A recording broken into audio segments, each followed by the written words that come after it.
Hello! Oh, we are a couple minutes early, but Tiago's already in the chat, so I figured we'd go ahead and kick this thing off. Hello, Tiago. Well, dang, you weren't just here early. You were here like 15 minutes early, 12 minutes early. Look at you. Got any big plans tonight, man? Or any small plans? Any plans at all that involve leaving the house? Leaving me, leaving your friends here. This is turning into a guilt trip, I hope you know. Hope you're taking it to heart. Hope it's getting harder for you to think about leaving. As you wallow in misery and think just how nice it would be to spend all night on the ladder, not at all being screwed over by the game. Here. This is turning into a guilt trip, I hope you know. Hope you're taking it to heart. But yeah. So welcome to Live at 5. Well, sorry, War at 4. Previously Live at 5. And a happy Friday to everybody out there. Hopefully you're coming off of a successful work week. Oh, what am I doing? We're here about the games. How did I forget to that? Edmorn, good way to start it off. Good to see what Edmorn is up. Jihad, Jihad. Sorry, my brain. It's not here yet. Okay, Edmorn gives us. We start off with the UGNIP treatment from Edmorn. As soon as we log in, game's over. Doesn't even wait for us. Doesn't even give us a second to settle in and behold the majesty of his victory. He just moves it right along, and we're totally screwed. And oh my goodness gracious, we really Swizzlewood. Oh, that name just makes me happy. I don't know why. I just enjoy the name Swizzlewood. But Baldric, hello. Jai, hello. Baldric, good to see you. I was telling some friends about you. We talked about like The Last Unicorn, and I can't remember the name of the movie, but the one Rankin Bass that I actually hadn't heard of that had James Earl Jones as like the purple dude. I said, yeah, it's just great. Like I've got somebody that no matter what music. Oh no, I was talking about how you could get a musical reference, even though I can't sing for a squat. I am tone deaf, probably in the most legal of senses, and yet whatever I happen to croak out, you can usually figure out what the heck it is. Or if I make an obscure movie reference, usually you pick up on it. It's like it's really nice to have somebody like that there, because otherwise people are just like, what is this guy talking about? What's going on? But Denise, hello Denise. Hey, just to let you know, Denise, I did a hour and 45-minute polo to you yesterday. That it just, I guess maybe it was too long, so the little thing was going and it never sent. So I checked on. I found out today that it didn't send. I tried to send it again, and it was doing the same thing. So I'm gonna try to redo the message to you. Make it less than an hour and 45 minutes for the first for first thing. But I was also doing it as I was walking, and I've decided that while I can listen to your messages while I'm walking, me trying to talk, I'm just a sweaty, nasty mess. So it's probably for the best that you didn't get it. So I will be getting that to you in the next few days. I just finished your garden message, so I got the initial batch of messages, the garden message, and I think there's 2 more for me to do. I'm trying to keep track of all of it, but just want to let you know that I did. You know, I when I saw you yesterday, I was like, oh cool, like she must have got my polo earlier, and it's like, oh no, she didn't, because it didn't actually send. So true story. God. Baldric, Flight of Dragons, that's what it was called. Yep, there we go. Flight of Dragons. Are there in fact dragons that fly in that movie? I'm guessing so. I'm guessing they're not like Tesla dragons, but are the dragons scary? I mean, because they did with. I mean, they called him Smog in the Rankin Bass version, but I'm guessing the correct British pronunciation is Smaug, or at least that's how it was done in the Hobbit movies, which doesn't mean that it was right, because let's face it, the Hobbit movies didn't do much of anything right, but. I don't want to be. I want to be true to Tolkien's vision. I don't know if he ever said, if we ever have a recording of him pronouncing some of these characters, but I can see how Smaug is not Smog. However, the point being, it was freaky. You take Rankin Bass's or that Japanese company's character design style and mix it with a freaking dragon. He's gonna look pretty scary. Kind of weird, kind of has like a ratty look to him or whatever, but still pretty scary. So I'm guessing Flight of the Dragons would be pretty darn scary as well. Thank you, Lady Brave. Thank you, I appreciate that. Oh crap! Oh, hang on a second, folks. Hang on a second. I said I was gonna do this. I don't normally do this, but I said I was gonna do it, and I just want to make sure I do it. And it was, we had a gentleman on, a new person to the channel, and Let me see if I can figure out where. Oh, there he is. So we want to reach out. Okay. Grateful Bot. Okay. Let's see if I can remember how to spell that. Friend request. So I think it's Grateful Bot. There he is. No, not Botner. We want Bot. Okay. Cool. So there we go. Usually, you know, when people send me a friend request, I'm happy to accept it. But if somebody lets me know their screen name and says, you know, they love the game and everything, I definitely want to get them in the mixed. Or in the mix. Not the mixed. Why did I add a syllable? I don't know. All right, so we get Swizzlewood, we get Quayan, Tiago. There we go. First in chat. Bye. I saw he was here. I was like, oh, he's here a couple minutes early. No, that was 12 minutes early. Oh, I'm gonna close this out. I really wish that audio wouldn't cut out. It just bothers me from a production standpoint. If this was a live broadcast, well, it is a live broadcast, but if I was like live broadcasting for real, I'd be like, stop cutting the music out. New era, man. All right. But hey, folks, I talked to Tiago, or he made a comment on the last video.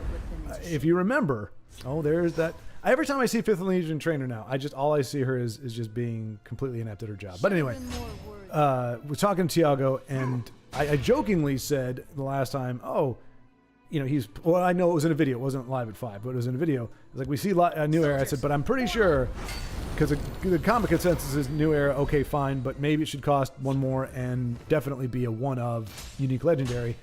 And I jokingly said, well, we see Tiago's playing it, but I said, I'm sure that, you know, he is self-imposing the restriction that we all think should be on the card. And sure enough, he only runs one copy. I think you said you had 2 at one point, Tiago, but it didn't fit in with the deck build. So definitely, break our lines. I mean, as long as Oreo Cookie Gal stays on board, I think things are going to be okay. But New Era is definitely, you're really hoping to see your opponent flood the board at this point.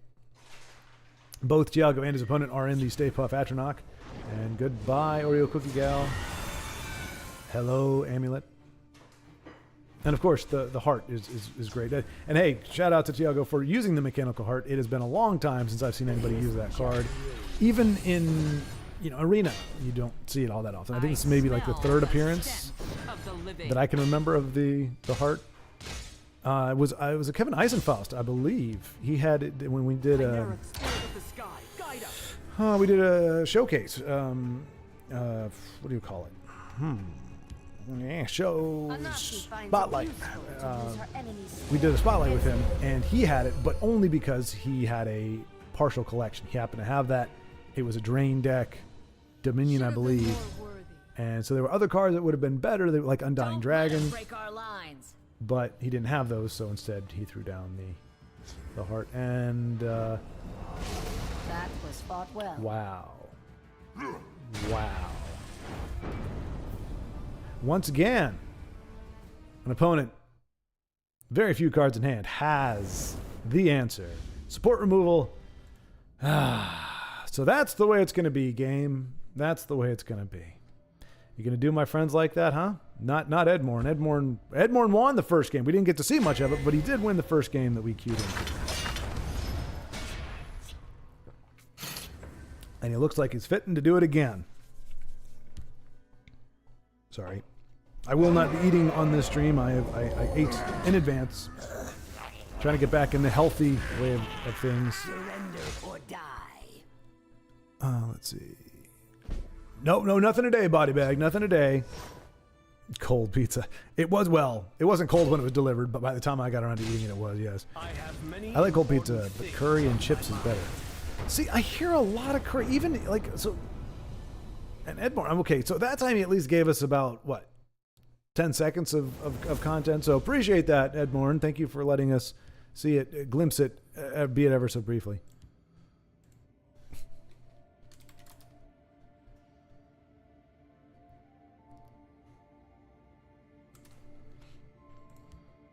All right, so what do we got here?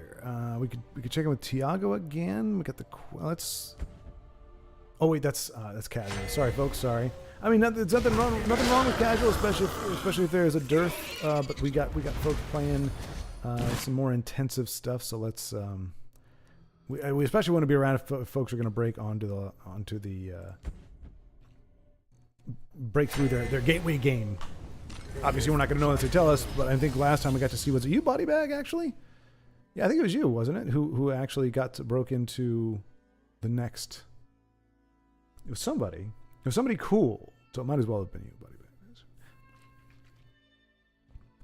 But yeah, like even Korea, they talk about curry, and I'm like, I don't have great experience. I have to believe that, like many of our culinary discussions, there are multiple forms of curry, because the only curry I know is kind of it has a very distinct taste. It's got a little spice to it, like a little kick to it, but I don't know. It was kind of like a mustardy type. I don't know, but I got to believe that there's another in the culinary world that curry means something else, or that there's something else, because I just. The only form of it that I've tasted has been just kind of, I'm like, but it's always in K-dramas. Oh, okay, so this is a 100 card. Is it a singleton, Tiago? I love how I looked at that as if it would actually show me. So a 100 card Empire with Black Soul Gem. And right now, I mean, just a dud of a hand. I mean, not too horrible.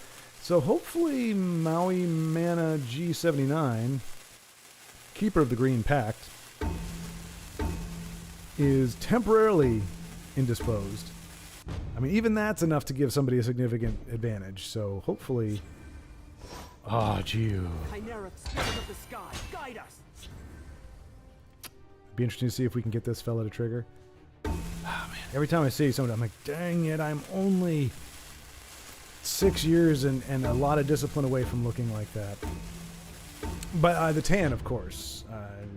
If I just keep tanning, I can become that color. I'll never get abs like that. Be welcome. Oh, that's a lot. That's where it's from. Demolition Man. If y'all have seen that. Wesley Snipes, I believe, his character says, because that's a phrase every time they see it. Be welcome, be welcome. Hello, John Spartan. Be welcome. So I think Wesley Snipes' character, Simon Phoenix says, "Be welcome."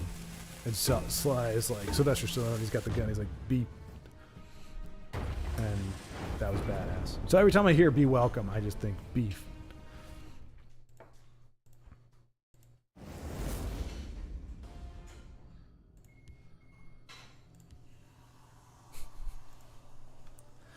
This is true, but also victorious. So we have perhaps not the most stunning of wins, but I mean, hey, you know, if your opponent concedes or bails, it can only be for one reason, and one reason only, that is your reputation precedes you. So that's how we're going to take it. Anytime somebody ropes or kind of just bails on it, it's because they understand that. Edmorn, my gosh, man, I'm literally getting like fractions of seconds to see you play, but this time it looks like we're actually going to get almost a full minute. Geob looks amazing in this deck. I mean, he's a good-looking dude. Unfortunately, his Ascended card art looks not so great. I mean, I get that it's telling a story, but he looks like probably the baddest ass. I don't think you can break that word up like that. He looks like a badass, the baddest of asses. No, okay, that doesn't work either. He looks awesome. Probably one of the most awesome-looking guys in that original card art, where he's just kind of standing there, shirt off, and just like cut, like what? But then you make him ascend to the 5/5 guard, and you just see this little guy, and he's fighting a bunch of flying things, cliff racers or whatever. So not quite the GG. No need to rush. Take your time. These games last all of 22.3 seconds.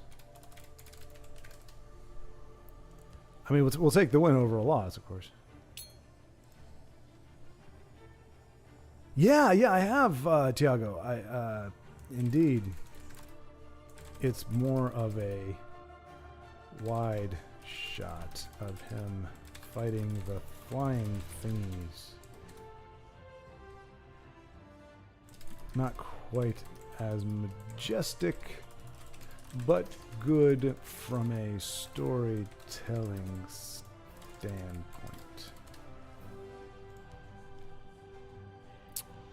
That would be one. That's truly a luxury. Obviously, we know what's his.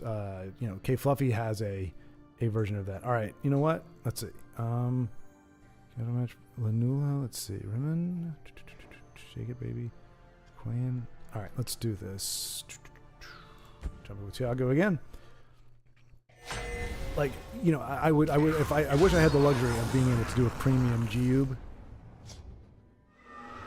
I mean, not like desperately wish. It's not like I'm like, oh my gosh, I would love premium G-Ube, but it would be cool. But he is definitely he gets more play from me than Lich's Ascension, but not much. He's one of those ones where it's you I was referring to him as a 5/5 before the transfer. No, okay, no. No, I've only seen him as a 5/5 guard transform. Let's see. But no, I do agree though. I do like cold pizza. I do enjoy it. Particularly as long as the crust doesn't get too stale. Because I'll be honest, folks, and I'm not advising anybody to do this. I'm not a doctor. I'm not a nutritionist. But I have done this every time. I don't like putting pizza in the refrigerator and having to pull it out like refrigerator cold. So I know this is probably bad, but I love it so much. I just leave it out. I mean, I put it in a box or something, but I just let it sit. I'll put it in the oven and not turn the oven on. I just use it just as a place to put it in there so it doesn't, it stays at like room temperature. And I eat it the next day. I don't let it just sit in there for days and days, but I just don't want it to get it like refrigerator cold. I don't want the crust to get like that. So you just keep it there and it's kind of room temperature. I don't know. It's sacrilege. Perhaps it's, and I was just about, when he said, Tiago said, I love the Munda Stone. I was like, maybe he's being sarcastic because his opponent is running it. But then I see it in his own hand. And so poop against poop. But fortunately for Tiago, he is. Oh, look at that charge from the poop stone. So nothing groundbreaking really for his opponent. But that's the way of the poop stone. Yeah, so actually just before I sat down, I had a little bit of shaved beef, a little bit of cucumber salad. That's about it. A few Arare Japanese rice crackers.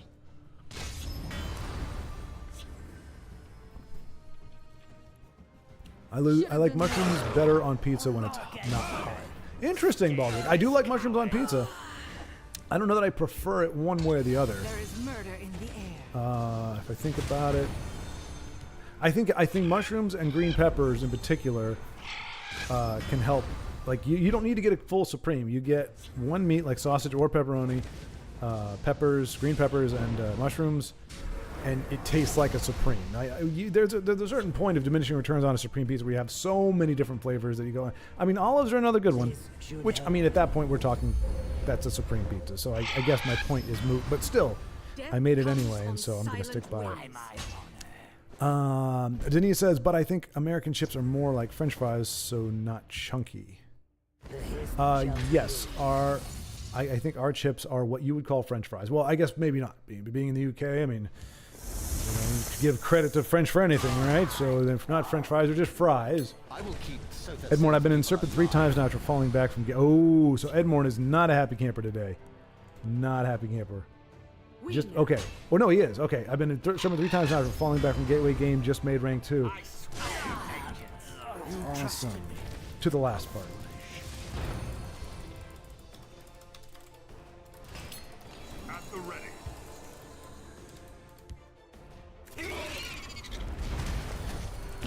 That. Is this going to be a indefensive poop stone? Nope, just saying.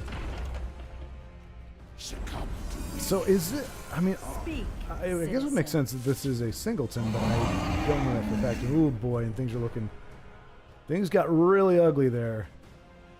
In just a few moments. But yeah, so yeah, what we in Denise, what we call chips are you call crisps, I believe. And yes, our chips for you are the fries. But we have a variety. You can get waffle fries, you can get steak fries, which are like the thicker ones. We get wedges. Lots of variations of fries. We do like to dress up our potatoes. Potatoes. All right. Tiago it is again. Let's do this, Tiago. Let us get the dub on this 100 card deck. Gotta say though, you taint the deck with the poop stone. That's all I'm gonna say. That's all I'm gonna say. My friends, for whatever reason, do not do well when they play poop stone. Man, that mechanical heart is an attention whore, isn't it? It's like, look at me, I'm in a deck, play me, I'm so awesome, look at me. I mean, a 100 card deck, we've seen the mechanical heart, I think, in all 3 games. Useless heart. Hey now. Ooh, we let us count ourselves fortunate that the Mastermind is not playing an aggressive deck because Tiago would be totally hosed. Nothing but friggin' 4-drops. I mean, he's going to be okay next turn, but I mean, up against Telvanni, he probably wants to get a little more aggressive. Although, what we're seeing the cards in his hand, really, there's nothing particularly. It is more of a slow burn, which is nice. That means he doesn't need to be coming out swinging. We have chunky fries too, Denise. Yep. We call them what? We call them steak fries. Hey, there you go. Exactly, body bag. Yes. I had not heard of those. It says Baldric, poor Geube. Even when he transforms, he gets killed off quickly. He does. He does. Geube just gets. His fate is the raw deal. Geube is destined for failure, even in the wake of success. I have triggered him a few times, maybe literally like 3 times. Gotten him to be that 5/5 guard, and early enough to actually do something. But somebody had an edict, So it's. I mean, you can't transform him, but so early. If you get very lucky and you have the ring, you can play him on turn 1 and then play like an Archer's Gambit on turn 2 or on turn 3. If you get really lucky and your opponent opposes him foolishly, you can equip a Scimitar, so on turn 2 you can trigger him, but usually my opponents have had an answer for him early. Despite him being a 5/5 body, they'll throw down a Sanctuary Pet or some nonsense like that, and suddenly Geube's like, I am Geube. Oh, damn it. Well, I was here. Geube was here. Let's see. Body bag. I'm making an Italian pasta salad right now. Got the noodles cooking. Ooh, that sounds really good, man. Italian pasta salad. That's good stuff. That is good stuff. You wouldn't think something with the word salad in it could be really good, but pasta salad is pretty darn delicious.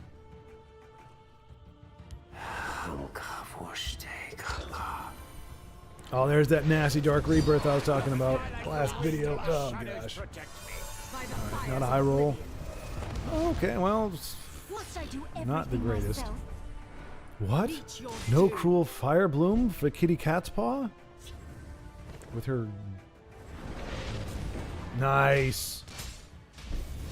I like that it was almost spiteful. It was like...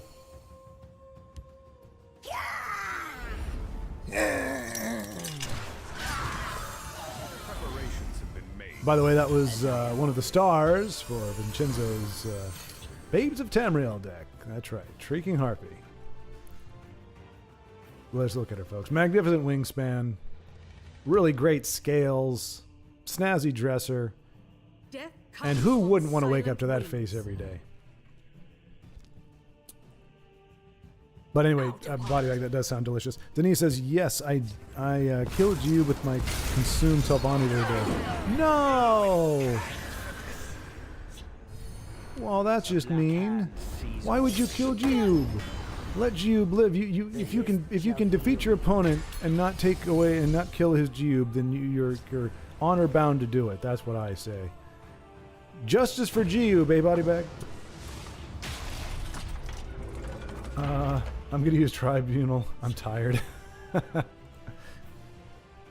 Exalt? Oops. Exalt?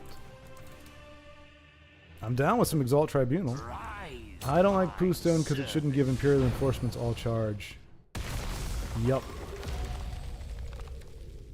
Yeah. Yeah, I've gotten screwed by Imperial, by that kind of thing. Because, like, it essentially was Token Crusader, I think. Oof. And once again, Tessel sometimes punishes those who love it most. So don't love Tessel, folks. Appreciate it. Enjoy it. It's not enough to watch But don't back love these it. days. Because it'll take you for granted. I'm not jaded. So yeah, we need justice for Geob. Baldric says he's like a moth. Finally he gets out of cocoon, only to be slapped by a folded newspaper. Yes, that is Geob's fate. He is moth. Like a moth. Ah, freedom. Oh gosh. Oh jeez. Oh. Yep. Denise, awesome. Okay, great. Awesome. Said she could play tonight. So again, yeah, don't force yourself to stay awake on our account. But yeah, if we see you in the mix, I'll be happy to. Or if you let me know you're in the mix, I'll be happy to take a gander at whatever you happen to run in. Ebengard, maybe. Honey Badger, hello. The best type of supreme pizza is with no olives or peppers or sausage or pepperoni, just the ham and the pineapple. This is the ultimate supreme pizza. Speaking of cold pizza and hot takes, it's Honey Badger coming in with a little bit of wordplay there. Got to give him credit. It is well done, calling using a different name or a different definition of what supreme pizza means. Instead of a variety of toppings, it means just a few really bad ones. But very well said. It's a shame when good creativity is wasted on bad rubbish. Hey Denise, that's a good British word. Anytime I see rubbish, I always think British. Not that British is rubbish, but anytime I see that word, I think it's being said because you only ever hear that in well, I've only ever really heard it with folks from the UK. But yes, Honey Badger, good to see you as well. Thank you for dropping in with that dynamite take. Baldric, looks like you can't have two poop zones on the battlefield. They self-destruct. Exactly. There can be only one poop, just like Sith. There can be only one. Oh, and there's the greeting. Honey Badger was salivating so much at getting scoring a point on his pepperoni or his pineapple pizza.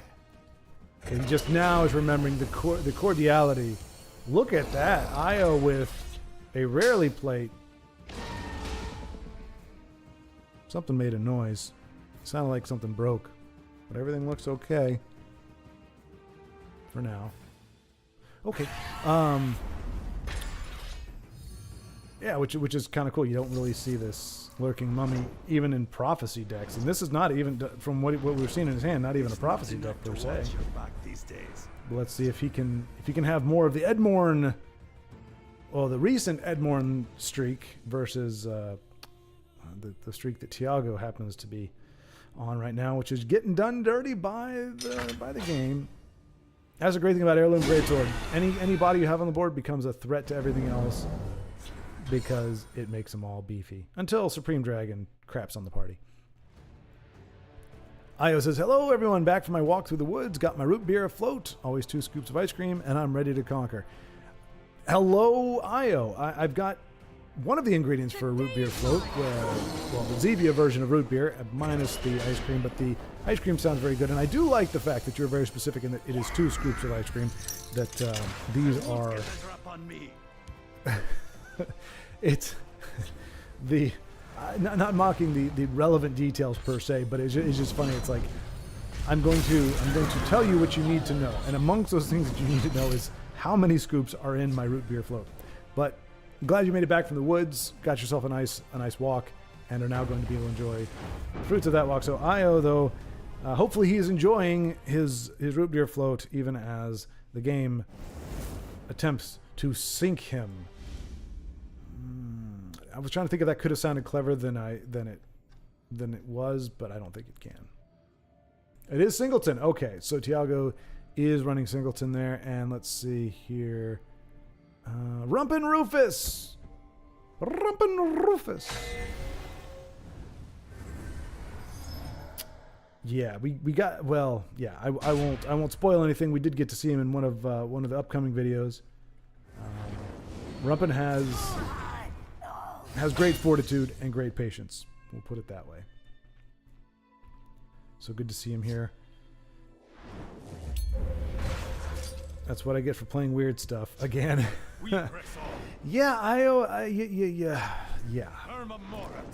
I think there are a select few that are given the green light by the game or by the devs to run janky decks, but most of us mortals are not allowed to do that and get a win. The game automatically it kind of goes through your deck. It's like if there's an X number of janky cards or not optimized cards, are just automatically loss. And so however the game goes, I mean, and as Denise can attest, if it can't beat you within the parameters of the game, it'll just disconnect you itself. Like, you will lose. If it wants you to lose, it will lose. It works most of the time. I think it works all of the time, 50% of the time, unless you meant to alter that to be even funnier. It works most of the time, 50% of the time. Yeah. Well. Time to fight. Odds. Fires of all doing. Nah, you see what I did there? Odd, because we got the odds. My humor, which is usually on point and very engaging, is way off today. I'm embarrassed for it, but it's probably not going to change. I'm not tired like I was last week. Not incredibly fatigued, but I will say it. Devin Halter saying, okay, just making sure, Io. I mean, you're a smart fellow, so we don't want to presume, but all of us, myself included, can malign a quote. I even meant to do that. Oh, shit. I see what he did there. He gave me my odd repartee. I even meant eat your dang it. I was gonna say Sunday, but it's not a Sunday. Eat your float, doggone it. Although that really only works if we were talking. Like, that's a joke that you use if you're talking to somebody and they make a pun, you're like, just eat your meat, or just eat your whatever. But if you're typing, it really doesn't work because you can still type and be eating. So, all right, I'm going to give him the IO treatment though here. Wait, am I? How do you do the little one? How do you do the big one? What in the world? I think that's right. I think the mouth is a little big though. I thought his had a smaller dash. I don't know. But we're going to take a look again and see if he can pull off a W here. What flavor ice cream? Oh, Denise, come now. It has to be vanilla, right? There you go. Oh, no. Io, what do you... Strawberry and root beer? Strawberry and root... Why must you all perverse? Why must you all pervert that which is already good? Root beer float with root beer and vanilla ice cream. There's nothing wrong with it. There's no need to traipse into the horrific and undeniably profane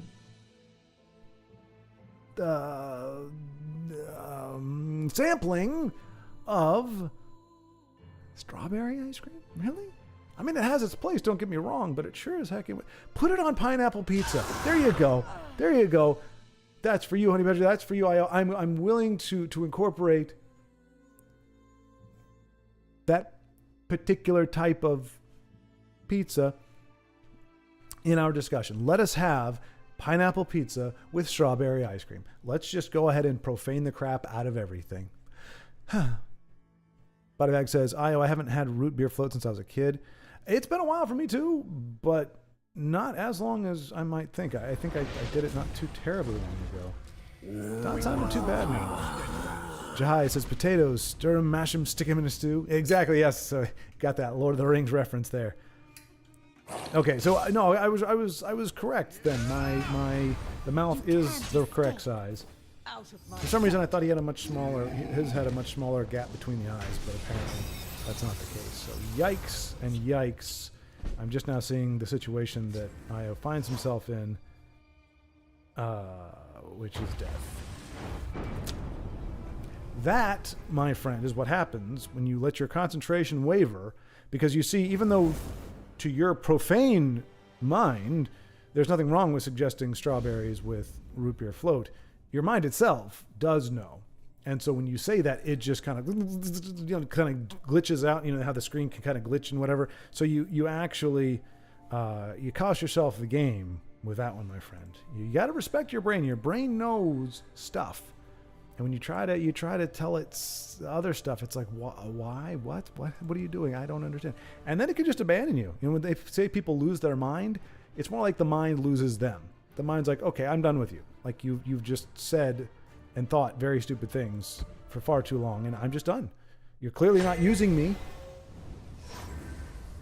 Oh, so I'm not going to say it. I'm not going to say it. There are some jokes that even as jokes seem a little cruel, so I'm not going to allude to anything. But we'll just move on. Denise, okay, she's about to say something food related, and by golly, Denise, if you say vanilla ice cream with curry, oh, this stream is over.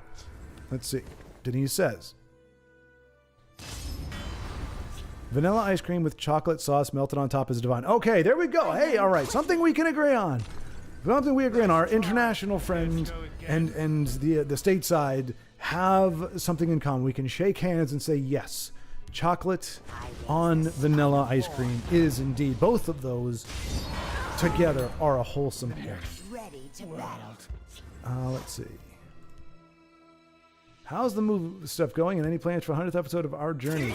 Kind of, Io. I did see I did see the post on Discord. I just hadn't got a chance to address it because we are actually the move is taking place here on the 15th. That is going to be our first day of the move. We're going to be getting a whole bunch of stuff out of storage first, dumping it essentially, and then coming back here over the next couple days after that, and trying to get everything from here migrated over there, and then the unpacking and distribution begins. So, beginning on the 15th, probably 15th to the 20th, it's going to be crazy, but I think that encompasses a Friday, if I'm not mistaken, and a Saturday. I think we were supposed to play on the 17th, if I'm not mistaken. So, I don't know. I'm gonna take a look, take a gander, see where we're at, see if what I can get done and not get done. I don't know that I'm going to have everything set up to be able to do. Yeah, I'm going to have to see, but that's where that is. As for the 100th episode of Our Journeys, I'm thinking, and folks, you can let me know what you think about this, because it'll actually be, it would have been Wednesday's video. I'm thinking about doing, maybe I'll do me playing again, but I'll suck it up and I'll be awesome and happy and stuff. I'm going to play the part of an excited noob, and maybe build a noob type deck. Maybe try to rebuild the battle mage deck that I built when I first started that included Ice Storm, and just play a fun game for the heck of whatever. That's not for that's specifically so that the next episode or the 100th episode is not on Wednesday, and actually make live at 5. I'll do a recording of it and actually make that session because that's kind of what we do. Only it'll be focus on the game, and maybe have people, like we'll have some guests. Anybody who wants to jump on Discord, because that's one of the big things about this.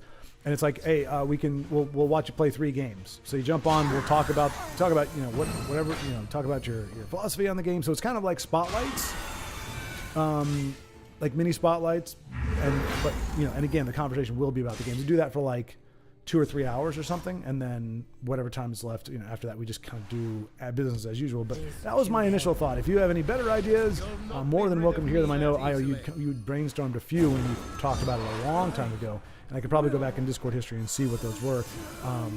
But with things kind of starting to pick up speed now, how elaborate I can be with it may not be as much. So that was what I thought initially. Again, whatever you all think. If there's something you'd like to see, or if these, hey, just do a regular episode, but with these elements in it or something, I think that would be that'd be groovy too. Denise, add peanuts and bananas to that vanilla chocolate combo and take it from divine to ultra divine. All right, Honey Badger. Hey, look, you know what? You're not wrong. You adding banana. I mean, that's what we call a banana split, I believe. And that sounds good as well. So So far, we seem to be... Now, I haven't seen Baldric on here just yet.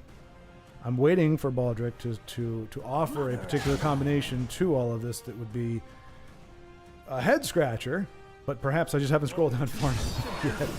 I have faith in you, Baldric. You are going to suggest something that will just completely perplex. Caramel sauce, also very good. Okay, so when it comes to desserts, apparently everybody develops decent taste again. It's good to see. It really is, because sometimes you worry. You're like, what is the fate of the world coming to when our culinary tastes are so drastically different, and mine are the only ones that make any sense. So it's good to see that when it comes to dessert, stuffing ourselves full of sugar, we are united. All right, I will. Yeah, I mean, I know we had to postpone it already, so I'm really trying to avoid doing that again, especially if I am able to somehow make that live at 5 work, which would be, I think, on the 16th. And the only way I could think to do that is if I leave everything here for that night and I just move everything else out. But then the next day, which would be in the morning, which is when we actually do the broadcast again, I would need to be migrating everything over and getting all that set up. So it might not work, but I will. Let me give it some thought, and I will let you know ASAP. In the next couple of days, because I don't want to say no when I don't need to, but I also don't want to be like, oh, sure, I'll make it work, and then be like, oh, this really sucks. So we'll get that sorted out. But the good news is that means that from my end, until I get a job, I'm free and clear. This is the last hurdle. This is the final countdown. So once that's done, it is finished, and I am truly free. Well, if Destiny wasn't so gosh darn slow, nobody would be outrunning her, Marak, you turd muffin. But everybody knows Destiny is kind of gimpy. She's out of shape. She hasn't run in a long time. She's like, hey, look at me, I'm Destiny. What do you think about that? And then it's like, come get me. She just face plants. It's like, okay, we can outrun Destiny. We could not. Well, no, wait. No, it means she'd be chasing you. Never mind. You cannot hope to outrun Destiny. Okay, I got that all backwards. But the point stands. That Destiny is out of shape. She's out of touch. And she's pretty easy to outrun. You have to be in a pretty bad shape not to be able to outrun Destiny. Unfortunately, it would seem... Well, that was... Wait, that might have been... That seemed like it could have been a little premature. Tiago, what are you doing, man? Well, I don't authentically question you. Anybody who concedes, I trust that they know better than I do. I'll definitely let you know in the next 24 hours. Yeah, that'll give me time to kind of think through the move, think through what I need to do, and make sure that I'm not committing to something that I really can't commit to, but also that I'm not reflexively backing out of something that I can make work. All right, let us... We're going to see Tiago get a win with this. Oh, wait, are we on Tribunal now? Yes, okay. Were we on Tribunal last time? I think we were. So, here we go. Justice for Tiago. Stop screwing him over, game. Give him a good game. I played to... Oops, we got... Thanks, mate. I hope you feel good. I appreciate that, Io. I definitely appreciate that.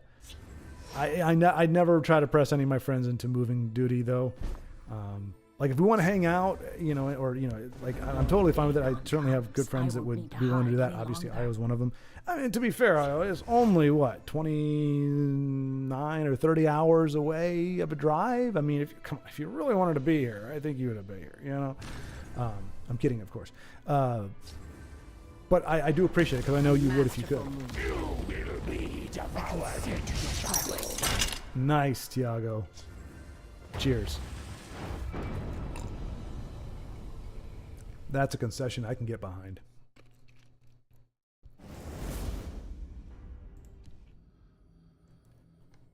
So we'll wait for him to queue into another game. Because he's not done playing. He's just... I play with Telvanni. When it gets to that point, I'd rather not waste time getting mad. Yep. Fair enough. Yes, and he's actually used the right word. Invade equals Trash. Indeed. Spoiler alert, Monday's game has, unfortunately, a run-in with Invade that is, oh boy.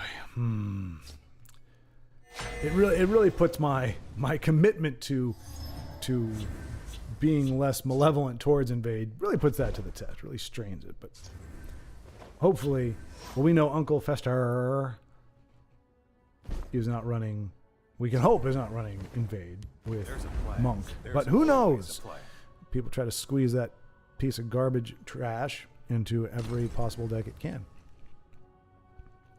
All right, so here we go. Getting through the dessert talk, which honestly is getting really hard to ignore. Let's see. Body bag. Oh my gosh, I also haven't had a banana split sundae since I was a kid. Body bag, don't let yourself grow up, man. You know, I mean, well, in certain ways, don't be a man, baby.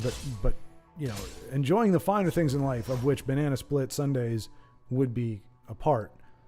You don't let those get away from you, because once you do, you've lost your innocence, your softness. Which the movie that I was referencing, actually, oh wait, yes, it was Gone in 60 Seconds. That's what it's from. No, he didn't say softness. He didn't say softness. He said sweetness. Okay. That's lost his softness. I'm just picturing little snuggles. Don't lose your softness. Preparations have been made. Yeah, she was like, he's lost that sweetness. And she's talking about what, Giovanni Ravini or Raffini, whatever. You know, Gone in 60 Seconds, the ones with Nicolas Cage. I don't know that he ever looked like he necessarily had his softness. He's kind of a hard-edged looking dude, but the line is not softness, it's sweetness. Whatever. Okay, Honey Badger. Wait, Denise says, I have a Feast ice cream in the freezer, triple chocolate. What? Okay, so what is a Feast ice cream? For those of us not in the know, I'm not familiar with that. Does that mean an ice cream cake? What is a Feast ice cream? I'm curious. I'm not familiar with that term. We may have it here. We just call it something else. All right, Honey Badger says, all right, remnants, best part of a waffle cone, ice cream cone. It's the last bite of ice cream and the first bite of the actual cone. Like you get it down to where the cone or where the stuff in the cone is. However you do it, I'm gonna put this over because it keeps falling. To me, that's the best part, because you get that nice bit of ice cream, but you get a really big bite of the waffle cone. So let's see how wrong everybody else is. Honey Badger triple chocolate. Oh, that's the Feast ice cream. Oh, maybe it's Feast the brand, perhaps. Bodybag says, we're all talking about delicious desserts, and Denise is probably like, have you had... Wait, what? Wait a minute, that's a real thing, Denise? Okay, so reading this aloud for the audience, and for anybody who's watching this and doesn't have access to the chat, Bodybag says, we are all talking about delicious desserts, and Denise is probably like, quote, have you had spotted dick? Question mark, unquote. Honey Badger laughed, and he says, naughty Bodybag, nobody wants a hot dessert in a heat wave. So either that was equally lascivious as a comment, or there is in fact a UK dessert known as spotted dick. Okay, so Honey Badger asked the question we all want to know, what even is spotted dick? I like how he capitalized dick as if it's a proper name. And yes, and Denise confirms, it is a steamed pudding served with custard. How did our languages go so far apart? How can you have so many words in English and phrases in English that are perfectly normal to say in the UK, but here in the USA we'd be like, hey, I seek the poet nay. God's wisdom. Okay, that didn't work. I did use it. Anyway, I mean, I'm glad to know that Bodybag is cultured enough to know that a very profane sounding combination is actually a what's I mean, there's several of them. What, bangers and mash, I think, is another one. that definitely does not necessarily sound all that kosher. There's a slang term for a cigarette that if we were to say it here on YouTube, I don't know if I would be banned or not, but it definitely would not go over well. So a lot of words. But yeah, body bags is dessert bread, I think. So steamed pudding with custard, which I think is, I mean, yeah, pudding and custard, depending on their texture, I guess, can be like bread.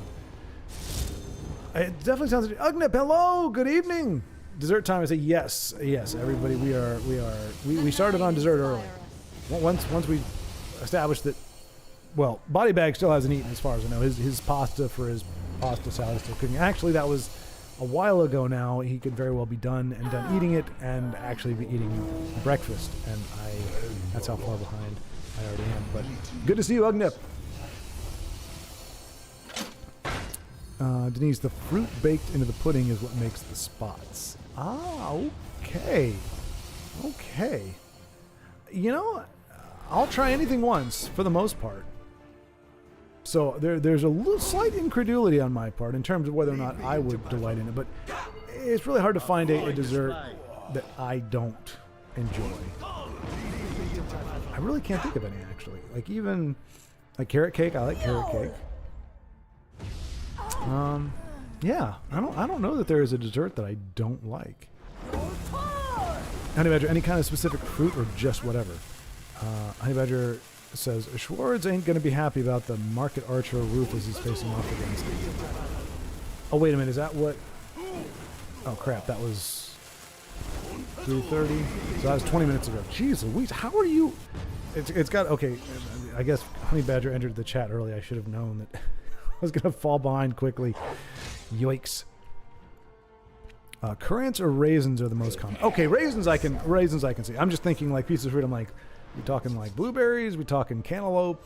You know, kumquats? What are we going on here? Yeah, currants. I've heard of them before. You can bake it with currants. Currants, those yellow raisins looking things. Currants are dark dried fruits. Never baked a cake in my entire life. You and me, Ugnip. Oh wait, yep. No, yeah, you and me both. I have not. I think I might have tried once, and it did not go well. I can find new ways to ruin culinary. And so, I mean, I hate to say it. Well, not hate to say it, but I'm reluctant to say it, so I'm not going to say it 100%. But it's looking good at this moment for Tiago. He's got a nice broad board with lots of good stuff. So we got the mushroom towel. We got Set's masterwork. I don't know what accent this is. It ain't doing all that great, so I'm going to cut it off now. But let's go ahead and get back to the desserts as Tiago cleans up board, and hopefully dragon aspect, not a bad deal. Is that it's upgraded? No, it is not. So he's gonna heal for one.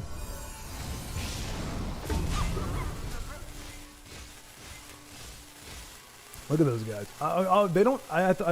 Did they used to? I think they used to all use their. Well, every time you attack, they'd be like, "Lead me to battle," but maybe not. That would have been pretty cool. Oh no! Oh no! My gal. I've been Heart Oracle. How dare you? He needs a way to get rid of her, otherwise. Ooh. Vitality ain't gonna do it. I serve the house with valor. Awaiting your command. I'm gonna get a siege. Gone. Nope.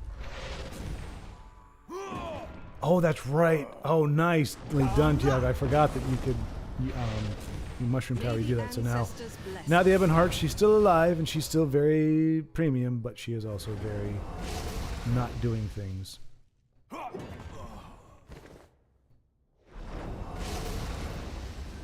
Jeez, nicely done, Tiago. That mushroom tower, and see, doing more with mushroom tower than just siege. I mean, he's had siege sitting in his hand, decided to be a little more creative, a little more explorative, and we're getting a much more interesting game because of it. So, cheers to you, Tiago, for not losing that spark, that certain softness. I'm gonna mock myself ridiculously.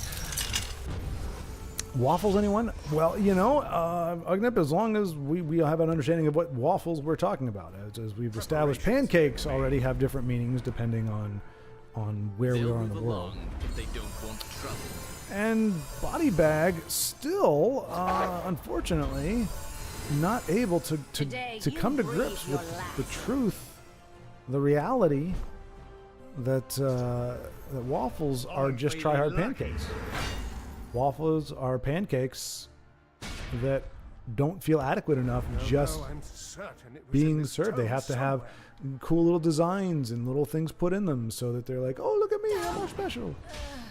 But pancakes don't need that. Just like, look, I'm just kind of I'm a blob of dough, and yet everybody loves me. Then he says, well, Ugnip, I make a Bailey's cake. Ooh, and also a killer Tia Maria chocolate cake. Ooh, Denise. Hey, DHL, does that deliver from the UK to the States? Because both of those sound really good right about now.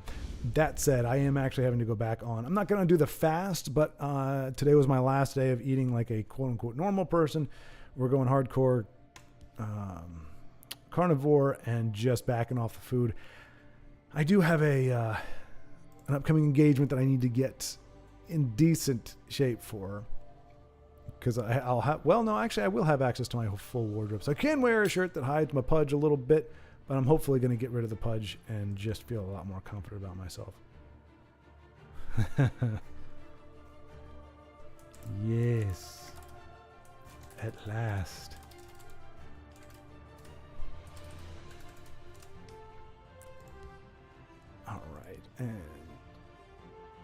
All right, so we got justice for Tiago. Got to see a win. Again, using Mushroom Tower, but not just spamming the normal stuff. I mean, Mushroom Tower is, it's kind of like, well, it's not. I'm not going to make it as bad as Workshop. It can be manipulated in a way that it does get tiresome, but as we saw, Tiago just put it to the use that it's known for. And Io, once again, with Swift Strike. This is the, maybe not the second stream in a row, but second out of two of the past 3 streams, if not that, where he plays Swift Strike and he has it in his hand, ready to go very quickly. Swift Strike is in a 75 card deck, no less. But I believe that rule does not apply to unique legendaries. If I remember correctly, you cannot summon unique legendaries one-ups. They have to be non-unique legendaries. Or the other way around, but either way, Swift Strike, ready to hopefully... I will fight for my home. Ooh, careful of what's-his-face. Muramir. Yeah, the fact that Winter Kennedy had to play that card means his hand is kind of a dud. And it happens to all of us. Let's see. Ugnip says, wow, another reason to live like a hobo under an apple tree, I guess. There you go. And for those who don't know, that was a reference, man, several weeks ago. Denise had jokingly offered, I think it was jokingly offered anyway, for that people could come and just live, like, if they were homeless, they could just come crash, by her place or whatever. And so bringing that conversation back around to say that would be another reason, that the delicious cooking would be another reason to live as a homeless person behind Denise's house.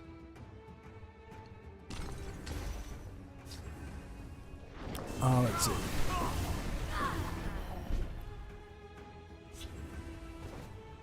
Of course, Io says both waffles and pancakes. Trying to appease the try-hard waffles never works. Don't try to appease the waffle folks, Io. If you do, they just try to get rid of pancakes. You need to put a kibosh on the waffles. Someone out there? Good and evil.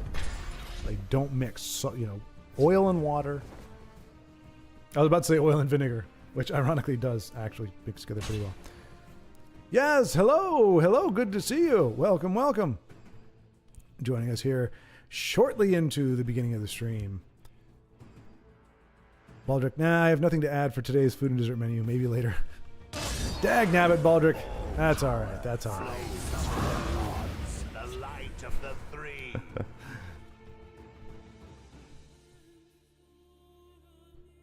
I'm sure we will get something delicious from Baldric at some point. Yes, I think he got bored of that toxic endless deck. I don't remember which one that is. But perhaps. It is not hard to get bored. Ooh, look at Glacial Dragon go. I gotta believe that's got to do something bad to you. I mean, to be fair, fire coming out of your throat probably isn't all that great feeling either. But like, I wonder, it would be interesting. And now, there's nothing to indicate this is the truth.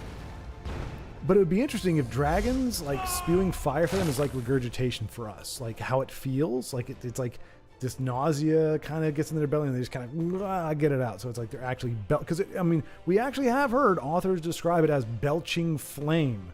Now, belching is more like burping, but still, I think that would add a little bit of angst to it. It's kind of like Wolverine with the claws, when they actually will talk about where, like, every time it's claws breaking his skin and it actually does hurt, but it heals up. Although, I mean, that depends. There's some version of Wolverines where, like, these metal things where it comes out of his hands, but like in the movies, the claws come out like from between his knuckles, which I'm not really sure how they pull that off, but but the idea being that his healing factor helps heal the wound almost immediately, because it's not a huge gap. It's just, these blades slicing through. But you don't really see any blood, so I'm not really sure how much that's supposed to work. But then again, it's like a PG-13 movie, so who knows?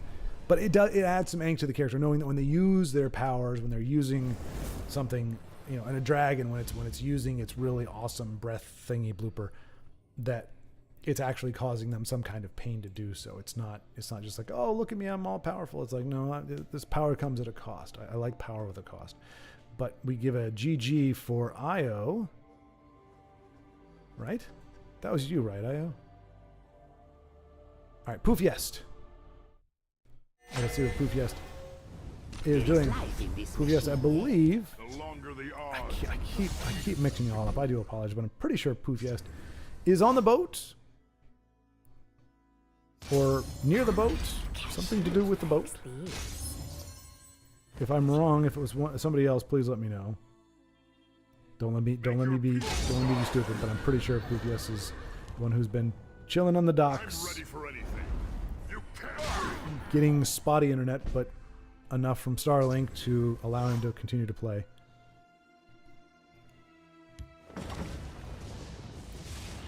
Dean says, I hope someone plays Giant Snake tonight. If so, Schward will have to shout, Giant Snake. What? Wait, what? We must protect our stronghold. Giant Snake. Feeding a promise. I most certainly will, but why? What did I say? Oh man, I forgot what I said. Did I say something about giant snakes?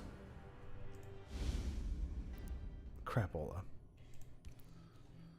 All right, Ametista Dorata. Let's go. I'm trying to train the Tesla community to react that way every time it hits the board. Okay. So, Denise, perhaps I may have missed it, but then is this something from your video? Which, just as a reminder, folks, Denise does at least 2 days a week, oftentimes 3 and even 4 sometimes. She'll do bonus editions, nice compact episodes of Tesla where she's playing a variety of decks, most of which you probably have never seen before. They're unified by very bizarre circumstance, things like voice lines, and This might be handy. I think there's even one, you can correct me if I'm wrong, Denise, but I believe there's one that is even chosen based on wardrobe. But does usually pretty well with them. And so I'm wondering if Giant Snake is perhaps from one of those games. And so, but yes, if I do see a Giant Snake, I will shout out. And I guess I'm emphasizing the giant part. Got countered 3 cards in a row, wasn't looking good, says Poof Yest. Let's see. I only have time for 1 game. Got counted 3 cards in a row. Wasn't looking good.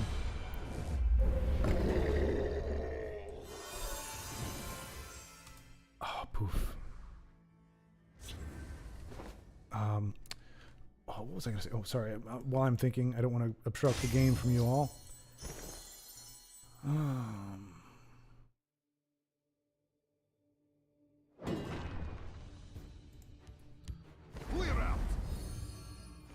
let's see. Where is it? Poof.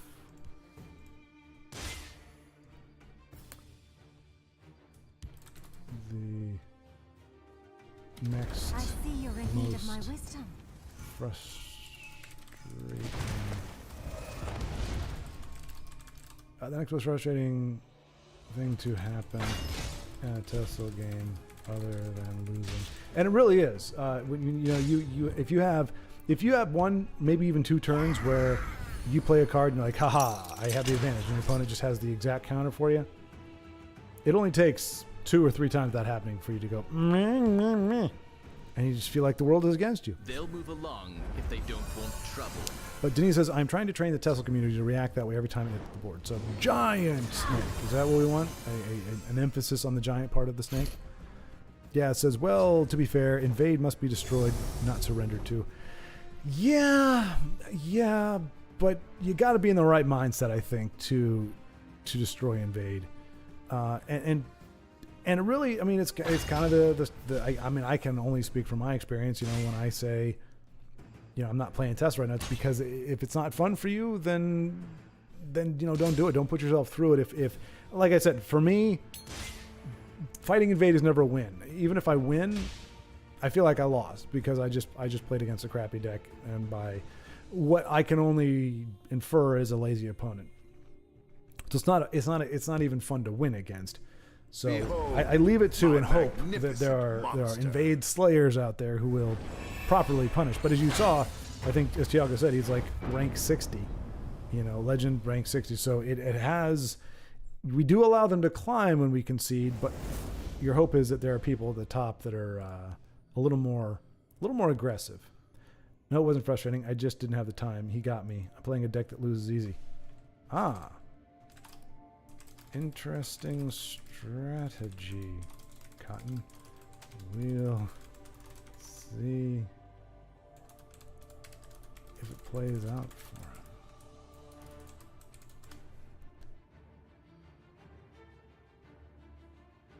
So that's so Pufias doesn't find it frustrating. I find it frustrating. If my opponent has 3 answers in a row, I do get a little chappy. Because you want it to go back and forth, and it's like I started, and you've even heard me. I'll actually, I don't apologize, but I feel bad if I have, if I'm continually shutting down my opponent. I've got the answer to everything he does. I'm like, okay, guys, it's starting to feel a little one-sided. I finally got Relentless Siege a few days ago. Hey, nice Poofiest. And Relentless Siege. Okay, so we'll see if we can join Poofiest after this and see him trying out his new card. And there we go. We got.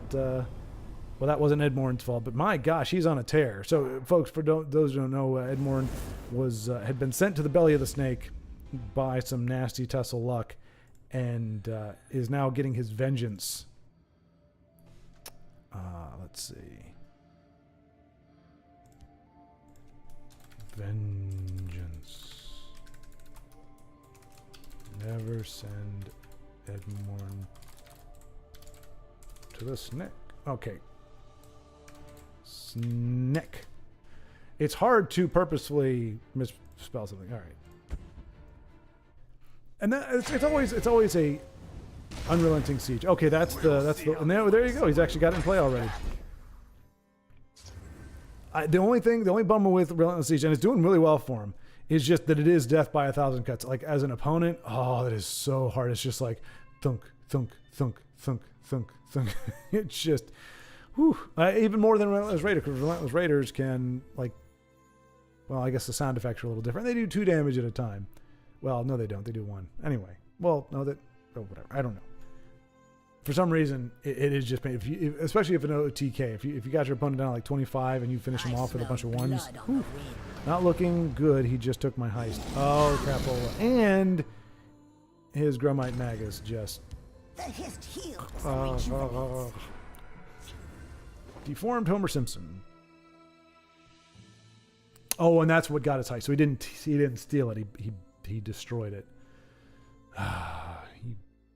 Gromite party pooper. I mean, really, he can't even have a decent staff. Usually, staves are you see him, they're slightly above the person's head at least. It's a nice long nice long staff, you know, and it's got some heft to it, and it looks pretty.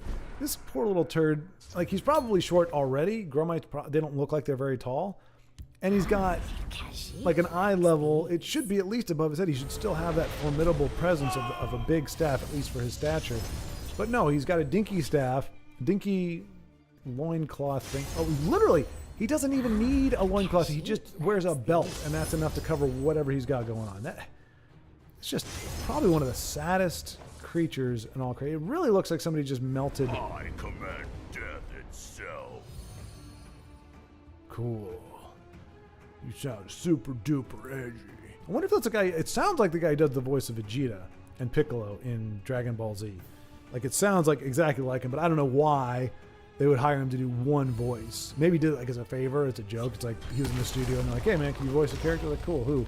Fim Fame Foom, or whatever his name. What's his name again? Zumog Foom. I wasn't way off. Herbs to heal. Is he dead? He's dead, isn't he? Dag now that he's dead. Jeez, almost poof, almost. Wow, that's crazy close. Just finish it. Tag tags. Yeah, no. No reason not to just strike with that one. Don't need to prolong it. Got a good game. Had a good game. All right. So unfortunately, I mean, it's. Let's see. I did get 2 12 cost empowered wishes yesterday. Whoa.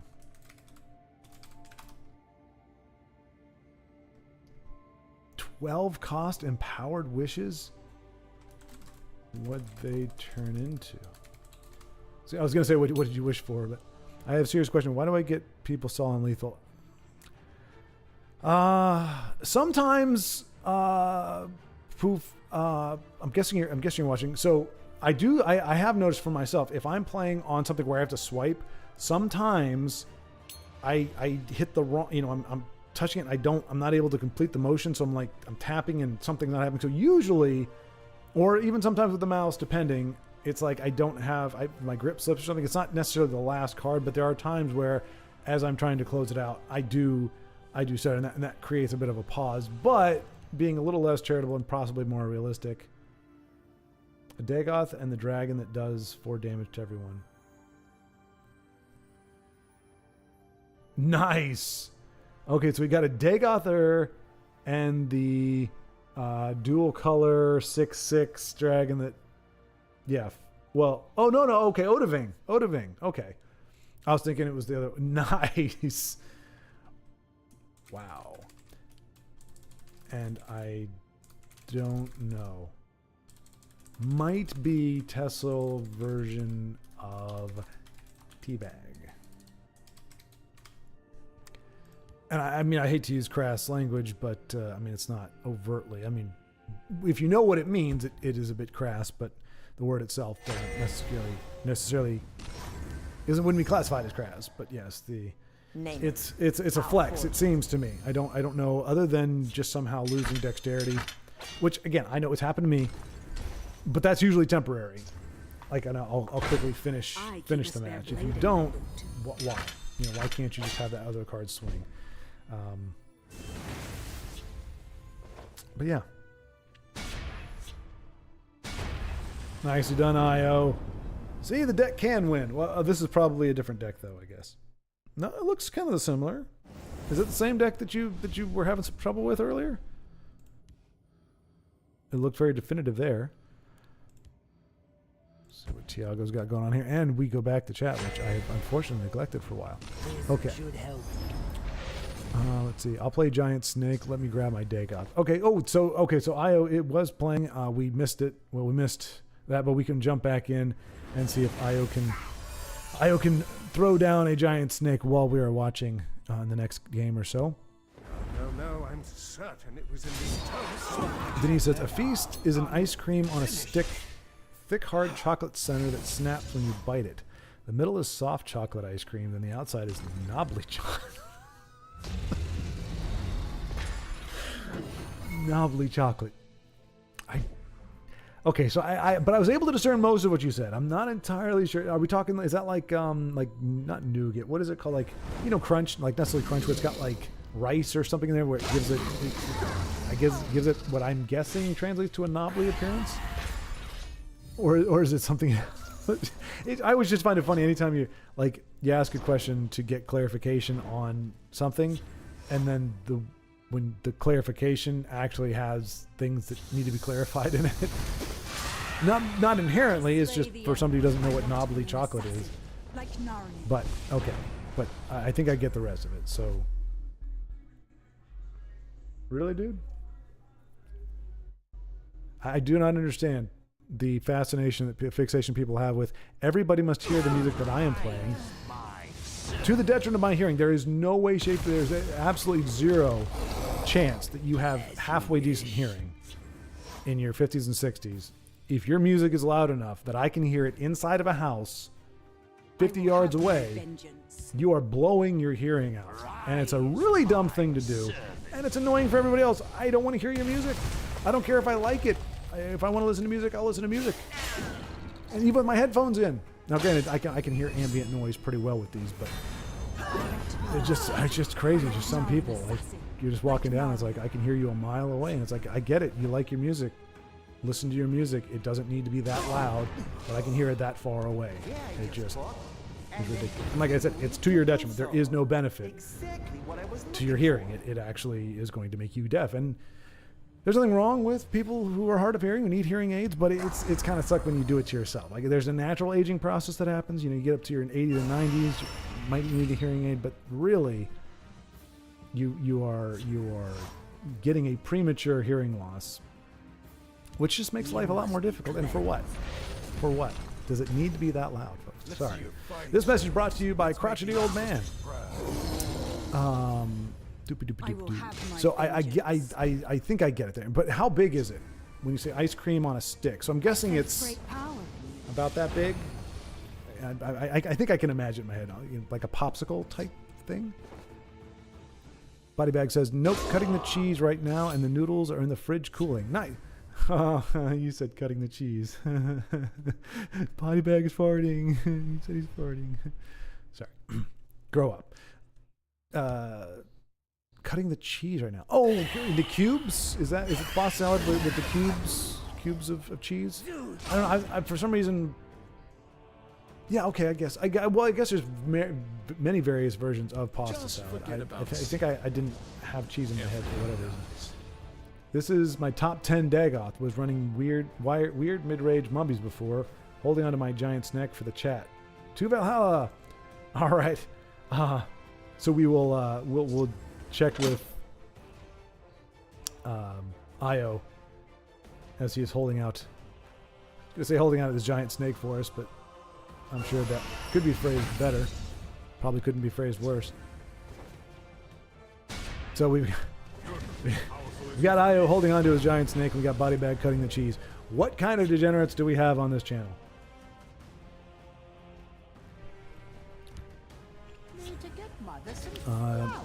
Schwartz needs to put a picture of that pudding with custard on screen to satisfy everyone's curiosity. So, what is it called again? Pudding with custard. Because you call it something, right? Oh, wait.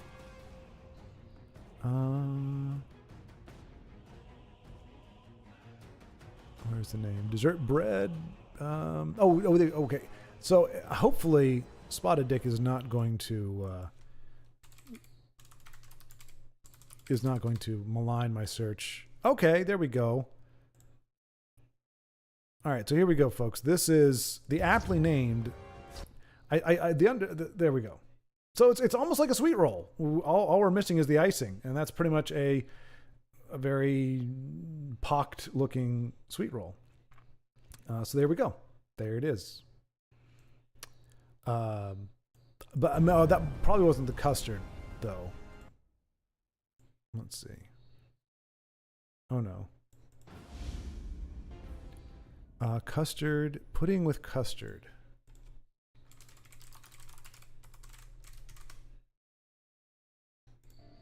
Okay, I'm seeing custard bread pudding. So here we have custard bread pudding, which we are seeing the raisins that I believe she mentioned.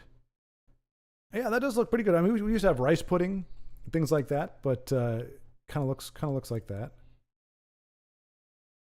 Yeah, so there we go. A little bit of context. Kind of making me hungry again. Oh. Never mind, he conceded. My giant noodle Jormungandr. So he doesn't even need to be played. All right, I was playing. Let's see if we can see Jorgminder. Okay, you're going to have to give me the phonetic spelling of that, if you want me to say it properly. And Denise, you'll have to, okay, well, I can't ask you to provide something in chat that I'm not able to see because I'm so far behind, so I need to catch up here. Ugnip, he should. Most of us normal persons have no idea what that pudding is. No, normal persons, he says.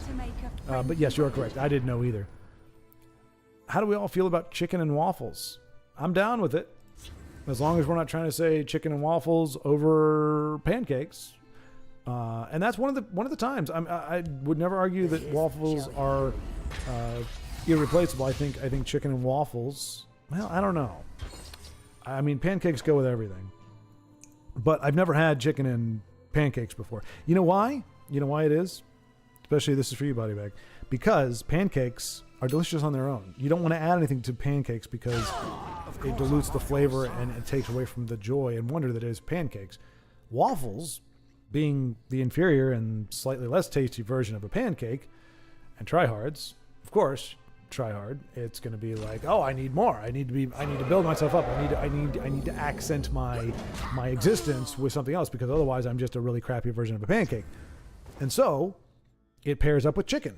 And it's not a bad combination, really. I mean, chicken's carrying most of the load, but that's why that is. But we don't defile our pancakes with chicken because they're so delicious already. That why would you put chicken with it? But waffles definitely get better with chicken. Ugnip says, sound like you're living in 2050, Honey Badger. Let's see. What was Honey Badger saying? Trying to see for context. Must have been a little while ago. But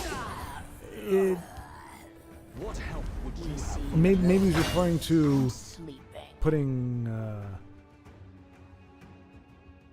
No, I don't know why he was. Someone out there? But Honey Badger says a lot of crazy things that make him seem like he's living in very bizarre times in a very different reality from the rest of us. So I'm guessing that is there. Justice for Ebonheart. Exactly. Yes, Honey Badger.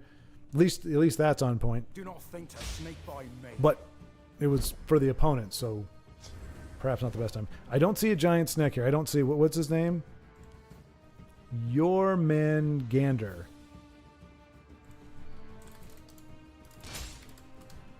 Jormungandr. Okay, so that actually sounds like your man Gander. Like, let me introduce your man Gander. So I shouldn't forget that. Get back, I say. Shizar 24. So yeah, we'll give a shout out to Giant Snake Jormander. Your man Gander. How did I know I was not going to remember how to pronounce it? Your man Gander, right? Yeah, your man Gander. Let's see if we can find something useful. Your man Gander. Your man Gander.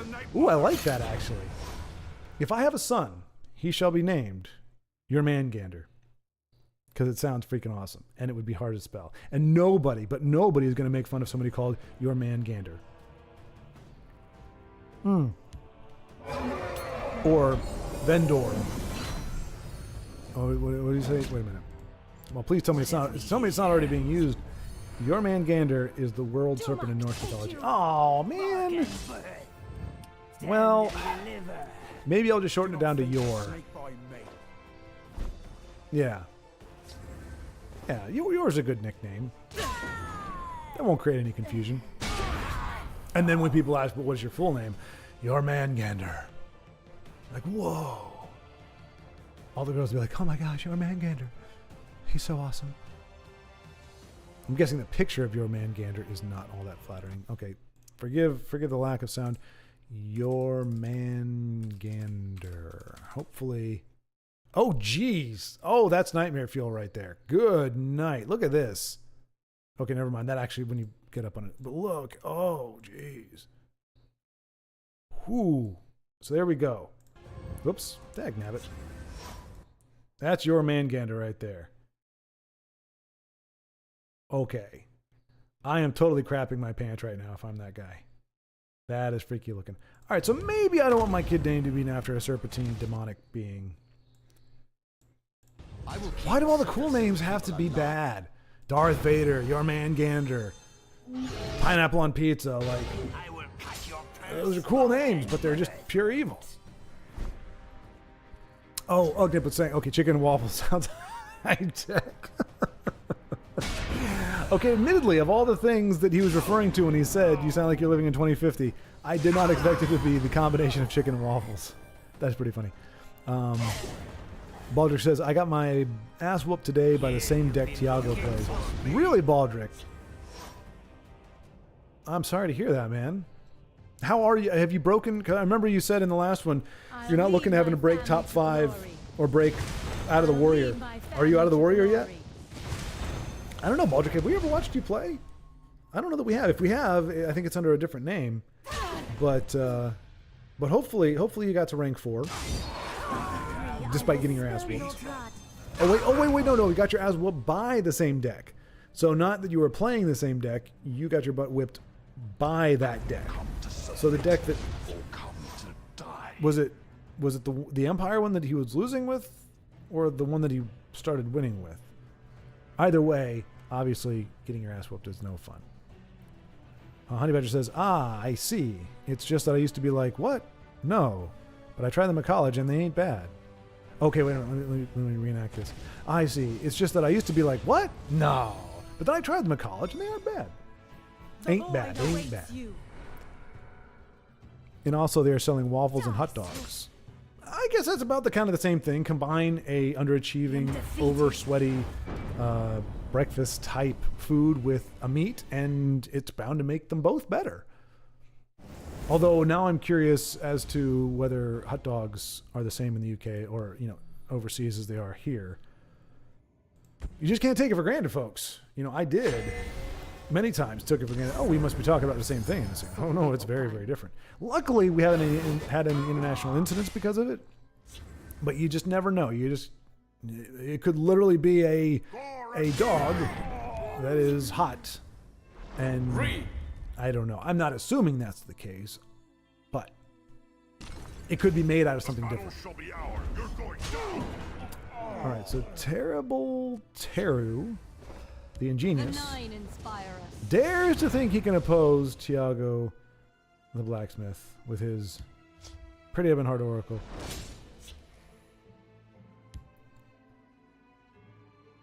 What is he playing? What are you on about? What are you up to, terrible art? Crying out. Man, Jorgensen. Okay, that's not what the word is. What is it again? No, your man Gander. Your man Gander. You'll not be rid of me that easily. The ultimate giant snake. Okay, need to pick up working son. Nice, Ugnip. I didn't know you were a dad. Congratulate. Well, if you're picking your son up from working, clearly this is not a, hey, congratulations, you're a dad. I mean, it's new to me, but not new to you. So that's awesome, but also good on you for going to pick up your son and that he's working. Even without a car, apparently. Baldrick with a different take. Here I am like, hey, yeah, get him started young. I mean, I started my paper out at 13, which is not even all that young, but it's about as young as you can get, I think. Maybe 11, maybe you could get a paper out. No, it was 11. No, I was 12. No, I think I did it for like a year and a half or 2 years. It was a crap job, really crappy job.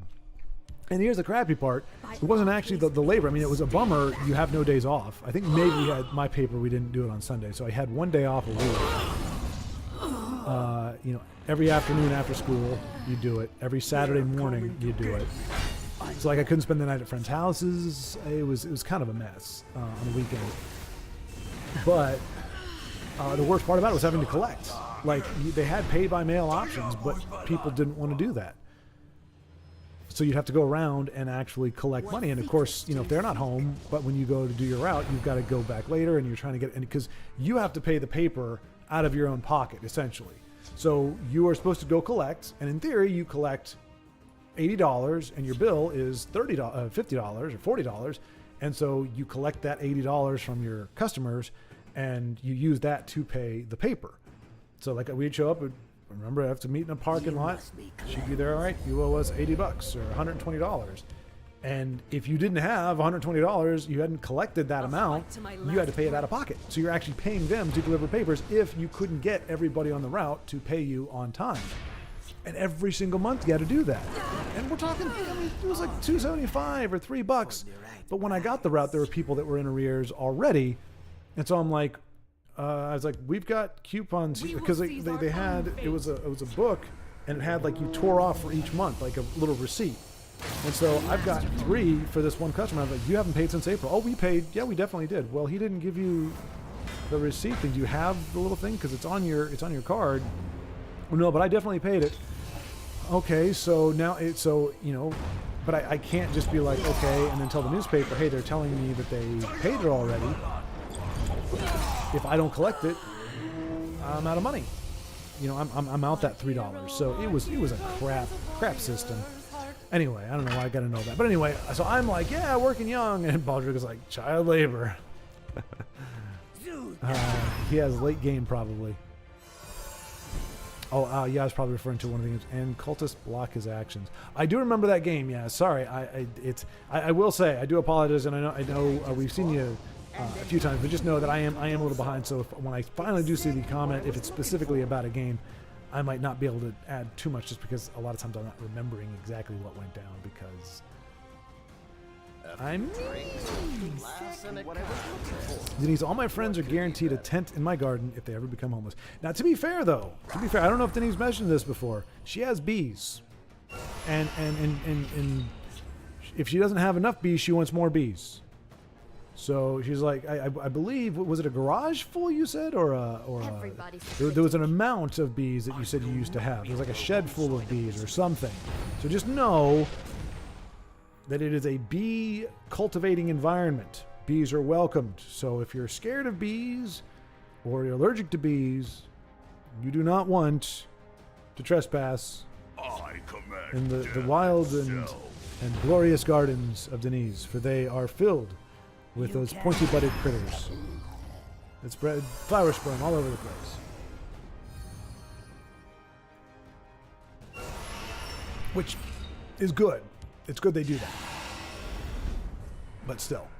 And to be fair, the bumblebees, the ones that do most of the transporting, they're not all that aggressive. It's not like hornets and wasps, which really only seem to exist to make life wretched for all of us. Although, again, as long as they're not aggressive, I don't mind. Like, if they want to fly around, just don't fly into my eyeball. If you want to fly into them, that's fine. But you start getting pissed off that you built your nest in the front porch of my house, then we're going to have words. And the word is raid. And it's in your face.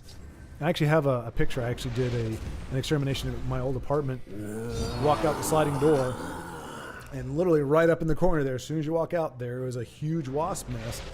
And I noticed it because every time I'd go outside or every time I'd open the door, there would be like 7 or 8 wasps flying around. These are the really nasty ones where they've got like the long, it's like they got their thorax and they got this long stick and they got a big fat butt right there. It's just, ugh. Anyway, so I put on like my heavy winter hat and my beanie. Put on my thick starter coat, buttoned it up, zippered it up, doing all this stuff. I put goggles on.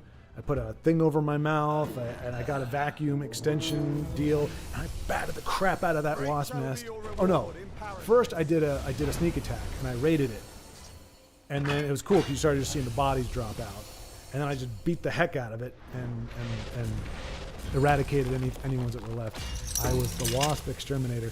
I don't hunt these things down. I don't just go out and let me kill a wasp nest. But I mean, when it's right there, that's just asking for some pain.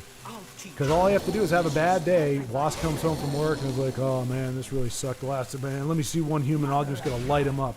And then I come out, just thinking I'm gonna have enjoy a nice glass of wine on my porch and watch the moon do whatever the moon does, shine, I guess. And that crabby little bastard just gets up there and just starts singing the crap out of me. I'm not going to risk that. No. So yeah, I beat them soundly. But those are not the bumblebees. I've never hurt a bumblebee as far as I know. Although there's that one song. I don't know if you've heard the certain it was in this tone somewhere. I'm something up the baby bumblebee. Won't my mommy be so proud of me? I'm taking home a baby bumblebee. That's what it was. So it's the song. The first thing is I'm taking home a baby bumblebee. Won't my mother be so proud of me? I'm taking home the baby bumblebee. And then it's like, ouch! It stung me. And then Denise Jim won't like this. And then the next line, so it's like, I'm carrying the baby bumblebee. Won't my mom be so proud of me? And then, ouch! It stung me. I'm squishing up the baby bumblebee. So you don't think of these things when you're a kid. You're just like, oh, that's kind of funny. And then you're like, oh no, that's not going to age well. Fought well. I concede to your prowess. What is going on with that deck? What did we just see? We saw invade and not invade. Weird,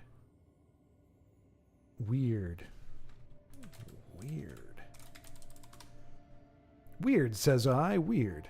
Io, let's see your man Gander. That name is gonna stick in my head. I wish it wasn't something so friggin' creepy, but we're gonna. All right, Tiago. Baldric, starting to make plans based on Denise's invitation there. Can we have barbecues in the garden? And Denise says yes. And Baldric says yay. Nope, I was being mischievous about Giant Snake. Wait, what?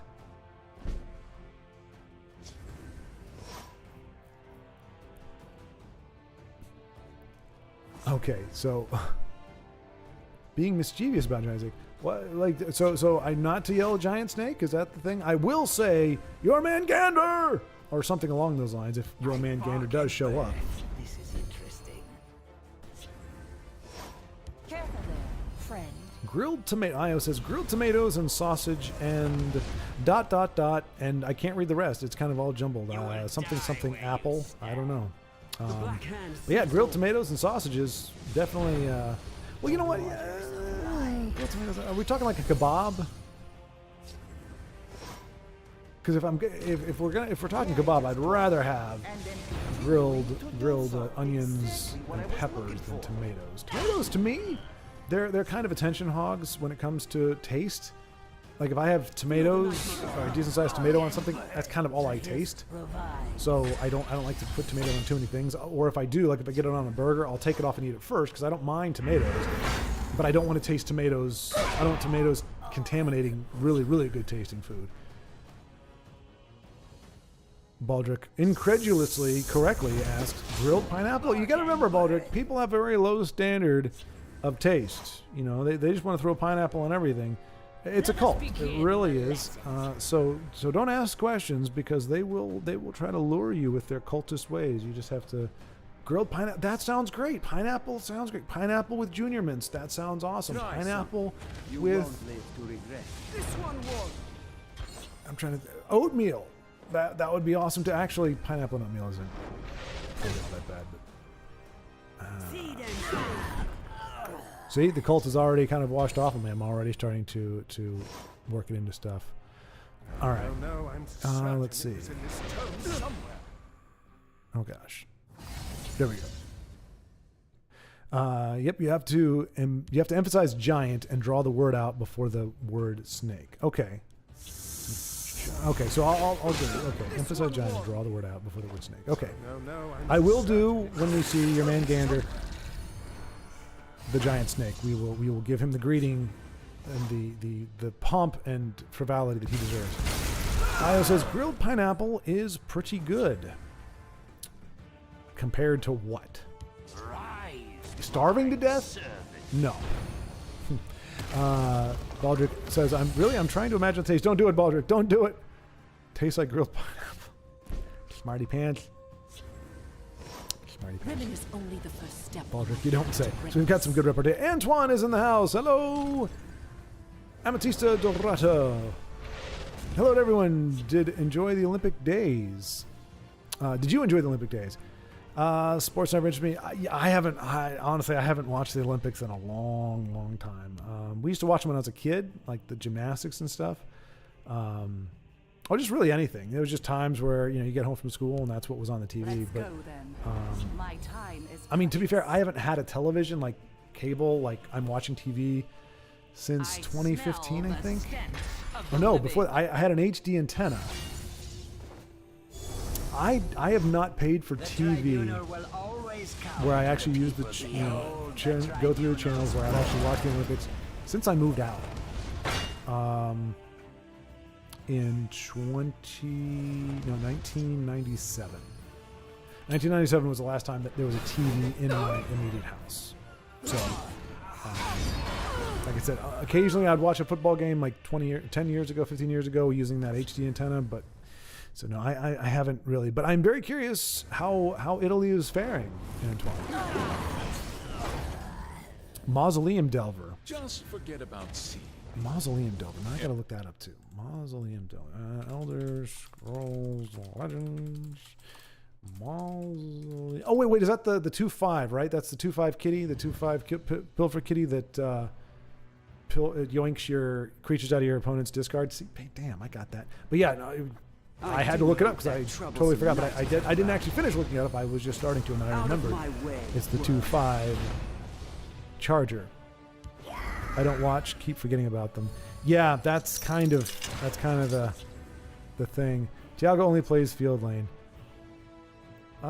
Which, I mean, my understanding is, I mean, not necessarily all the time. Like, I was actually thinking, folks, the other day about trying to do a Welcome to Tessel type video where it was watching games and then kind of talking about them as you go. And I was going to get really involved and have like little arrows and all that kind of stuff where it's like, this is what you want to be doing and this is what this means. Like, for people that have never played, for people who may have stumbled onto the channel or watched some games and don't really know what's going on, for those who are of a mind to learn so that they understand what they're watching.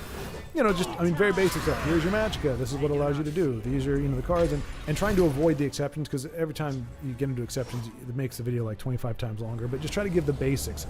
But one of them would be lanes. And, I mean, I remember I used to always play Shadow Lane. But, obviously the perks playing in the field lane, you get to determine who attacks first, most cases.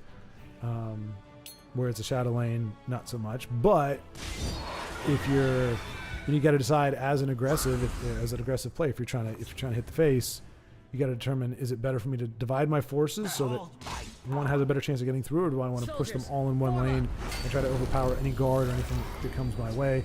And obviously there's different actions that can punish either build or either approach, but whatever. Anyway.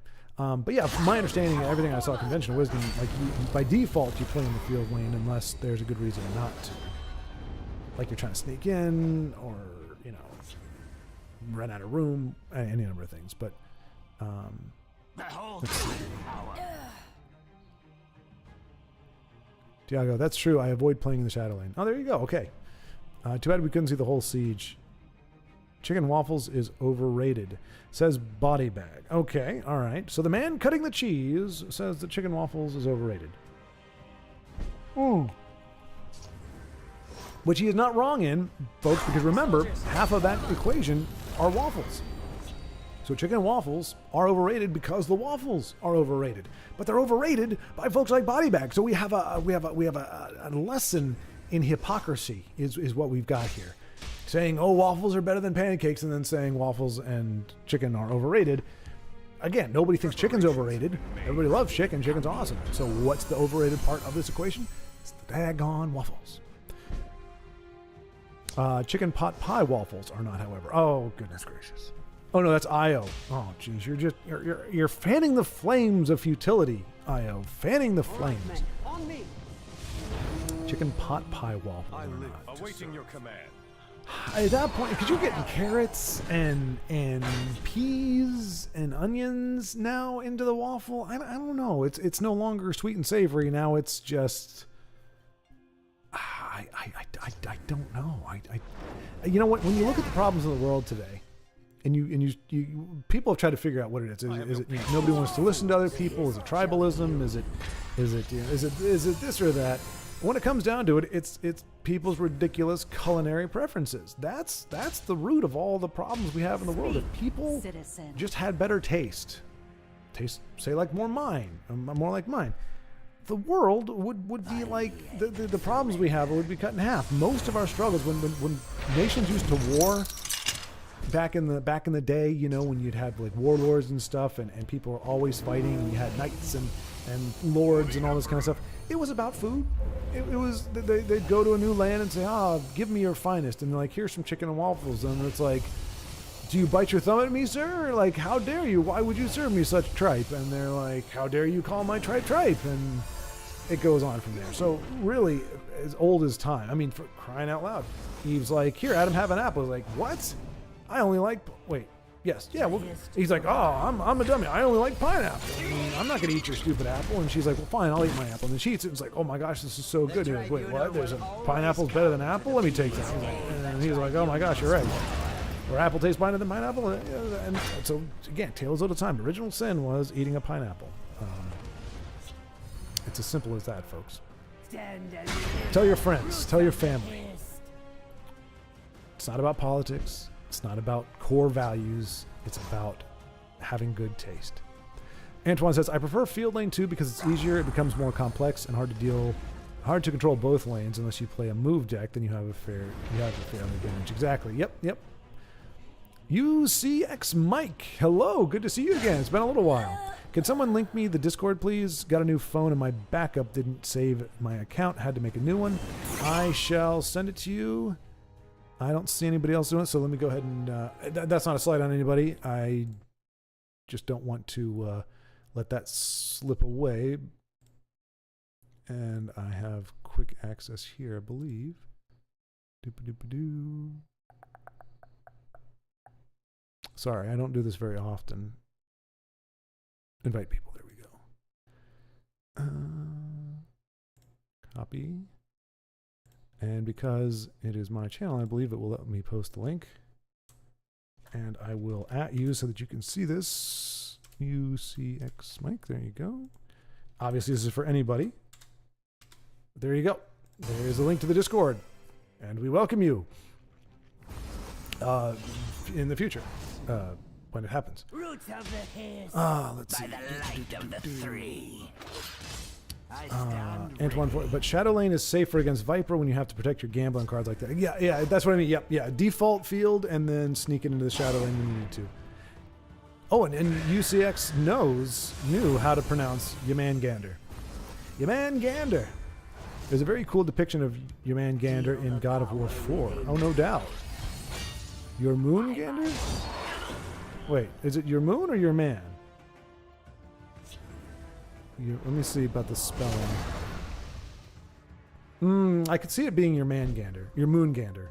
But I like your man-gander because it has the and-gander part. So maybe if it actually is your moon-gander, I can actually pronounce it, or I can respell it to be your man-gander, and then that can be my son's name. The giant snake. Oh boy. Schward must have never watched or played God of War 4. I have not, Honey Badger. I think I played the second one, the first or second one on the PlayStation 2. And I didn't finish it.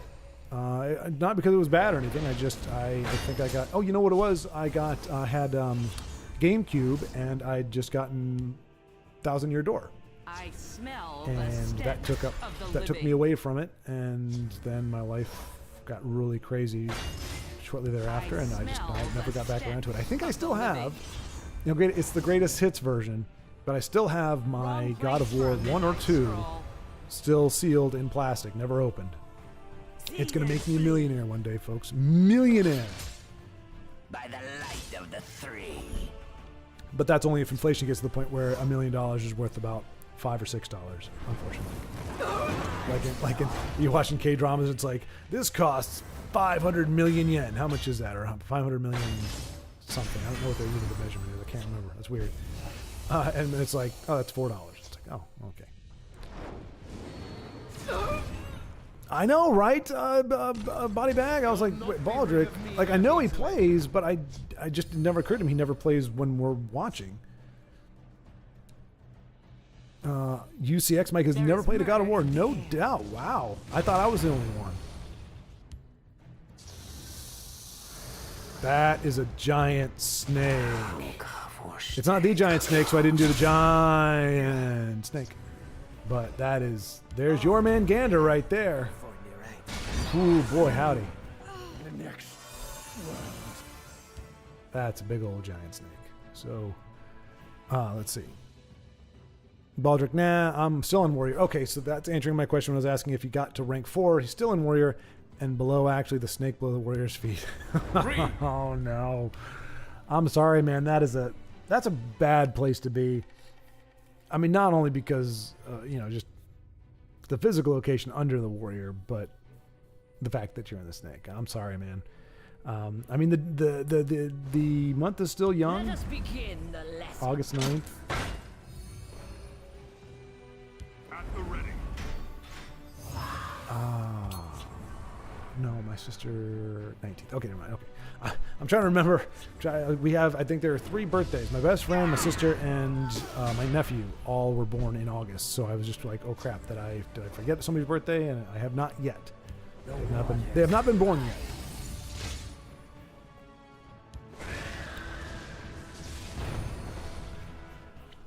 Baldric, yeah, but not very often, and under another name. That he is choosing to remain anonymous, which is fine. If it is not disclosed, then there are reasons for it. Baldric hates all of us. No, I'm kidding, of course. I mean, like I said, my alternate account, I think 2 people know the name. Somebody found it out just because they're freaking ridiculous when it comes to, I think it was Joe, actually. They're like, oh, are you so-and-so? And I'm like, how'd you know? He's like, I recognize your deck. I'm like, how? I don't even recognize it, for crying out loud. But it's nothing personal. It's just like, that's just kind of like a whatever account that I'm just like, let me just fudge around with it. It's small, it's inconsequential. But that's like my, wow. So big fan of Exalt and big fan of Amalexia. I like her effect. I like the fact that it makes her invulnerable. But Joe Wilder, unfortunately, had the answer for her. So it looked like Tiago was going to close this thing out. And he may still yet.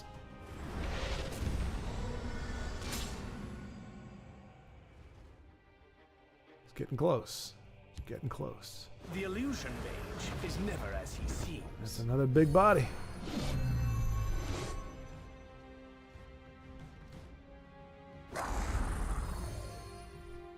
Good stuff. It's looking pretty good. Looking pretty good. Oh.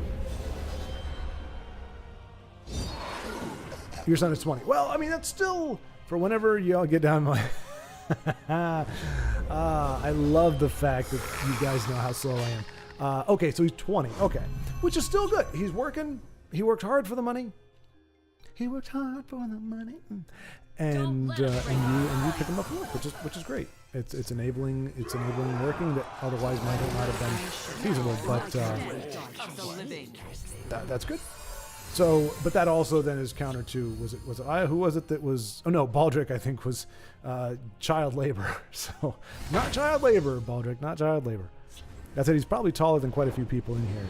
1.98. I think that is. Let me see. Meters to feet. Meter 1.98. Oh yeah. He's damn. That's almost 6'5". For those in the States. Yeah, he's a giant. Holy cow. Like I have a few friends that are 6'4", but I don't know anybody personally who's freaking 6'5". That's giant. How tall are you, Nip? Because usually you don't get that tall without somebody in your family being that tall. So that's awesome. I think I'm 1.8 or something. So 6'2". So not anywhere near that. That is tall. 6'2" is average, I think. 6'5" is that's a tall drink of water. I did have an uncle, I believe, who was 6'8", 6'7", 6'8". Uncle Joe. No longer with us. I don't know why I had to mention that part, but.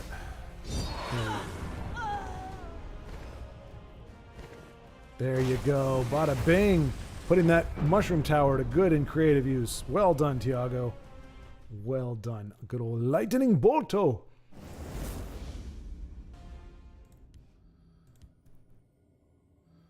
I found a list of ideas for 100 Journey episodes. You want me to share them to get chat's thoughts on them? Yes. Or US.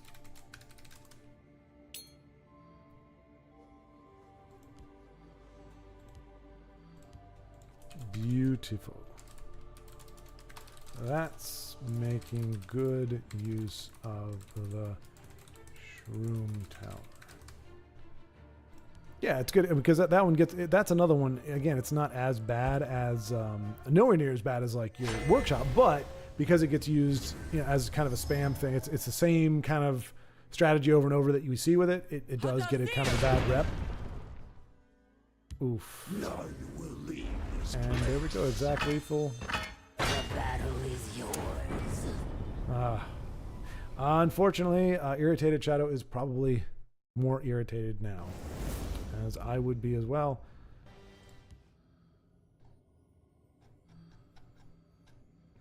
Oh, Tusk. Hail, friend. Us in the lead in the Olympics. Last I checked, U.S. had 34 bronze, 0 silver, 20 gold. Holy cow. Not too shabby. Thanks for the update. Glad to know we're doing pretty darn good. Oh, you're in stream. Okay, that helps too. I didn't know, Tusk. So I guess you were responding to when Antoine was asking if anybody knew about the Olympics and hadn't really said much. There we go, and we're seeing Tusk now. Gonna be mixing it up on the ladder. Tusk, sorry, I saw your message in Discord. I think it was yesterday, because Discord notifications with me are crap, unfortunately. Sometimes I see it, sometimes I don't. But I saw it, and no worries. I need to read it again. That's why I didn't reply, because I heard it, but I didn't. I read it, but I didn't get a chance. And I think that means. Okay. No, sometimes we apologize and then we concede out, but yes, sir. Get him, Tusk. Get him good. Smite me, O mighty smiter.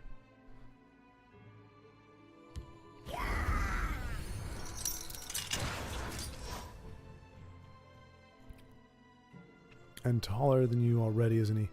He is probably taller than, yeah, 6'5". Bodybag says, my sister just bought bees for the family cabin. No kidding. Bees are good. Insects are going extinct. If they go, everything goes.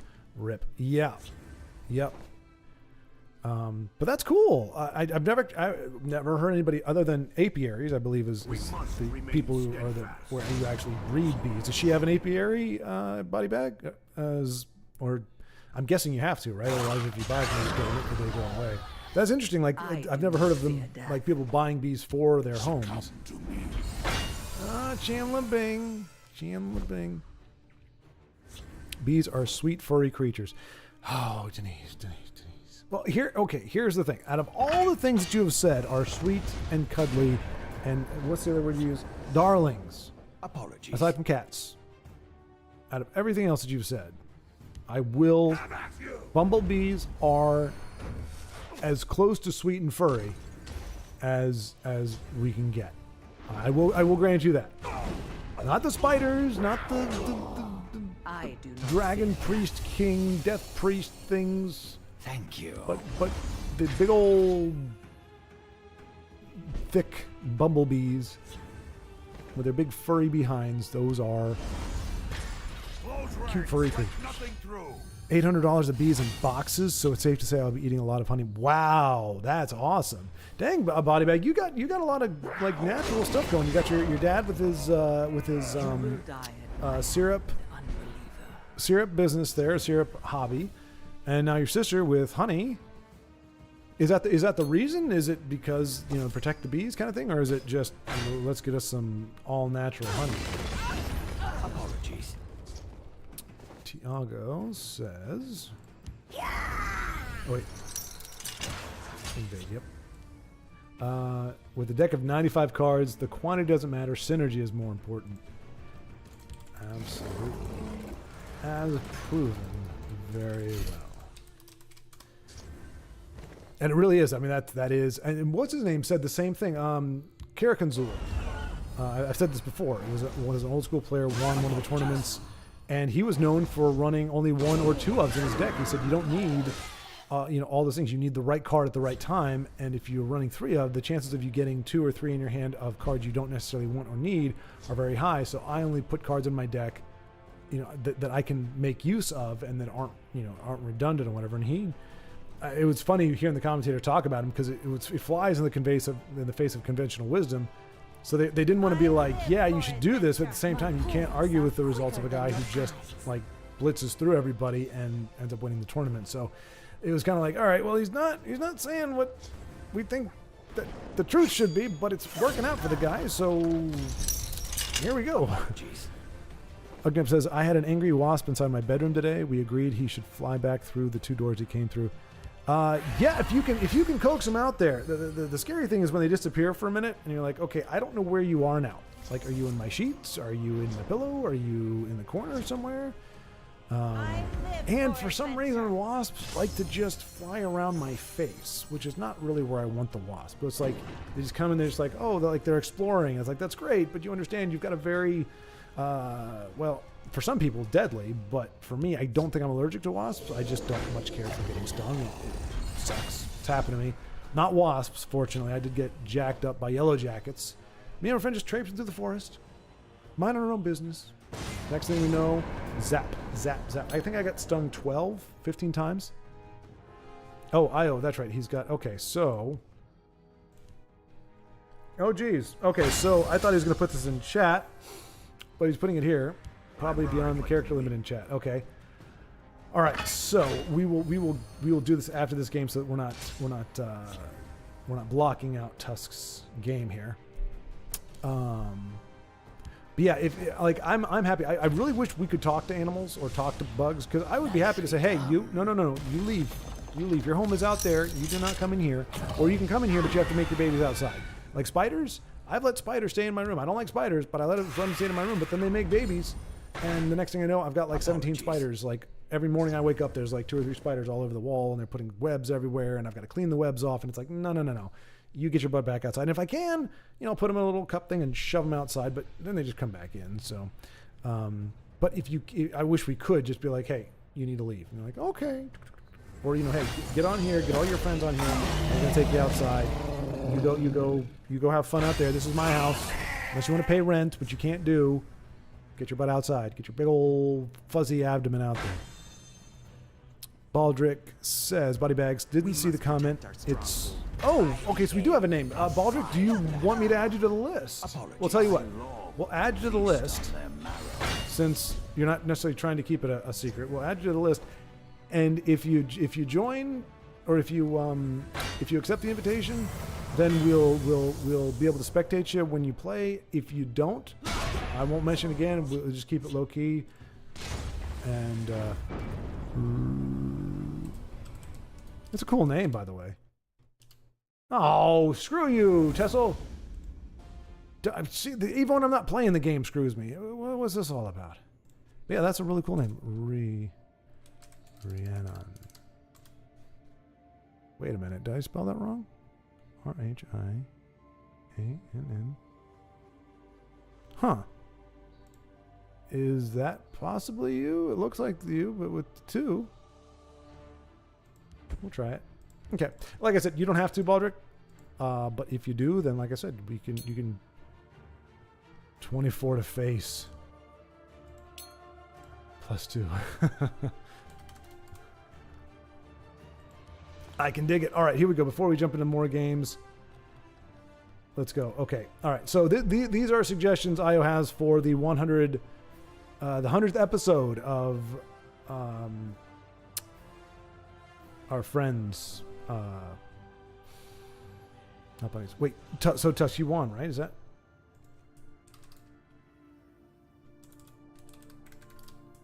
Sorry, I got lost in my. Well, you hear me, Tusk there. Own world. Was that a win? That was a win, right? Okay. All right. So here we go. I just want to acknowledge good game when it happens. But let's go ahead and IO. Here we go. All right. So Our Journeys, the series Our Journeys is coming up on its 100th episode. It would be Wednesday of next week. I want to push it to Friday and kind of merge it in with that. But let's see what IO suggestions are. a live stream with friends, but decks are determined by some sort of spinning wheel or RNG where themes ranging from tribal, scalies, animals, etc. to keywords, ward-themed decks, or regenerate-themed decks to mechanics, and more are determined by chance. Participants spin the wheel and have to create a deck based off the selected theme. Or just a simple live stream with guests featured on Discord, or a live stream where many folks are in the Remnant Discord chat. My fave so far, a D&DS campaign in Tessel, where the party of players with the specific decks face off against other player bosses with specific decks, maybe in a tournament style setup. Player roles would determine what decks they use, such as a druid having access to transform cards like Desperate Conjuring and oh jeez.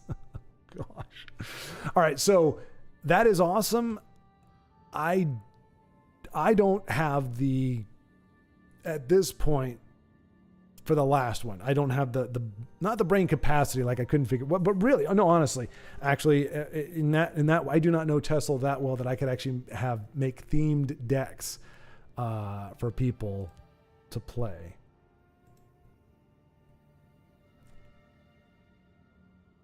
Yeah, one shot, gotcha. Another needed victory over the forces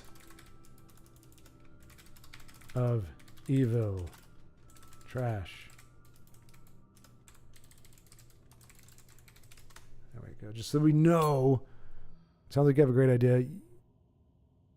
Yeah, I mean that was something Tusk has me do. The only thing with Discord, as long as I'm trying to think, because the problem that I was running into in Discord. Let's go ahead and get a game going here so folks can see. Let's see if Irritated Shadow can pull something off here. If the talk is people who are watching the game, like they're there. What I was having a hard time with is if the Discord, like people are just chatting, they're just doing their own thing. That's awesome. That's fine. But if I'm jumping in there, but I'm trying to comment on what's going on here, but the conversation is having a conversation. It's great, but I don't want to be like, hey, stop talking about your thing and talk about my thing, or hey, you need to be watching this, or I don't want to dominate chat with it. But if I'm trying to record a game or trying to talk about a game, having chat that really doesn't have anything to do with it, that becomes a little confusing. But if we were to have a Discord where everybody is on the stream, that is something we could do. So I can say if you have the time and the desire to create something like that, the only problem that I have, or it's not a problem, but the only issue we're going to have is if we don't have people that necessarily want to participate. I don't want you to go through all that trouble, all that work, because like I said, there's no way I could pull that off. But I know you could, but I would hate for you to go get into that and then have people like, no, I'd rather just watch. And it's like we don't have enough people to play these crazy cool decks that you made. So that would be my only reservation there.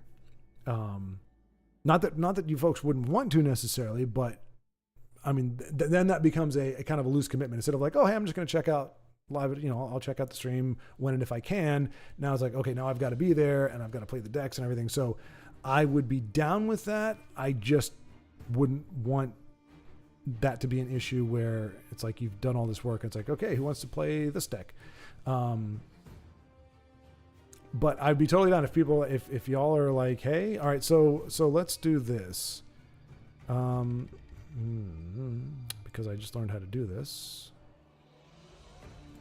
Okay, we got D&D-esque guests on live stream. Okay, so we're gonna do this. Start a poll.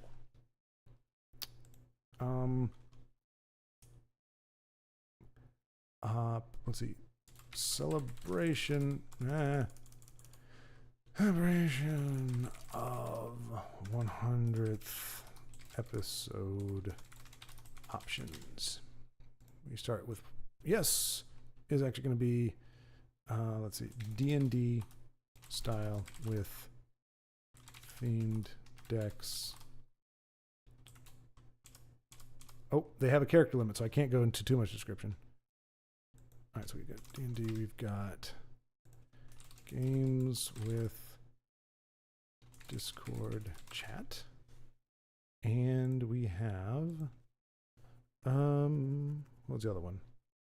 Discord chat, D&D And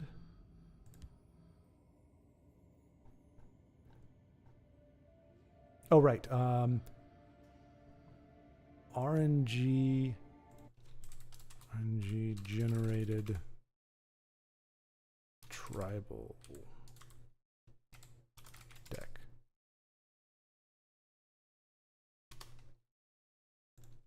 So it's a little bit rough, but there we go. We get the poll out there. And y'all can let me know what you would like to see. Now, the D&D option would be dependent on IO or some help on that just to pull that off. Okay, but just multitask. Yeah. Well, I think we've all discovered multitasking is not my strength, but screw poop zone 5 wards in a row. Yeah, man. I guess it hasn't happened yet. That's the problem. I'm recording in advance because of the move.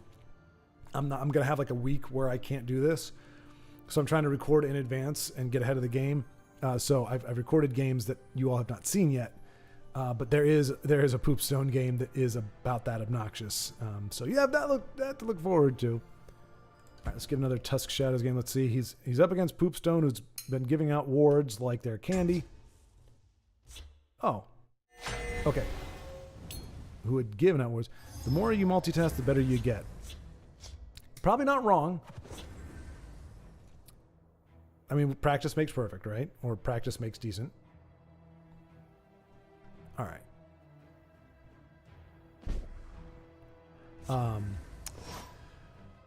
But it is also can be a clock, and like it's not so much. It's not really the multitasking element of the Discord thing. It's that you're hearing audio, so you've got conversational murmuring going on, or conversation going on.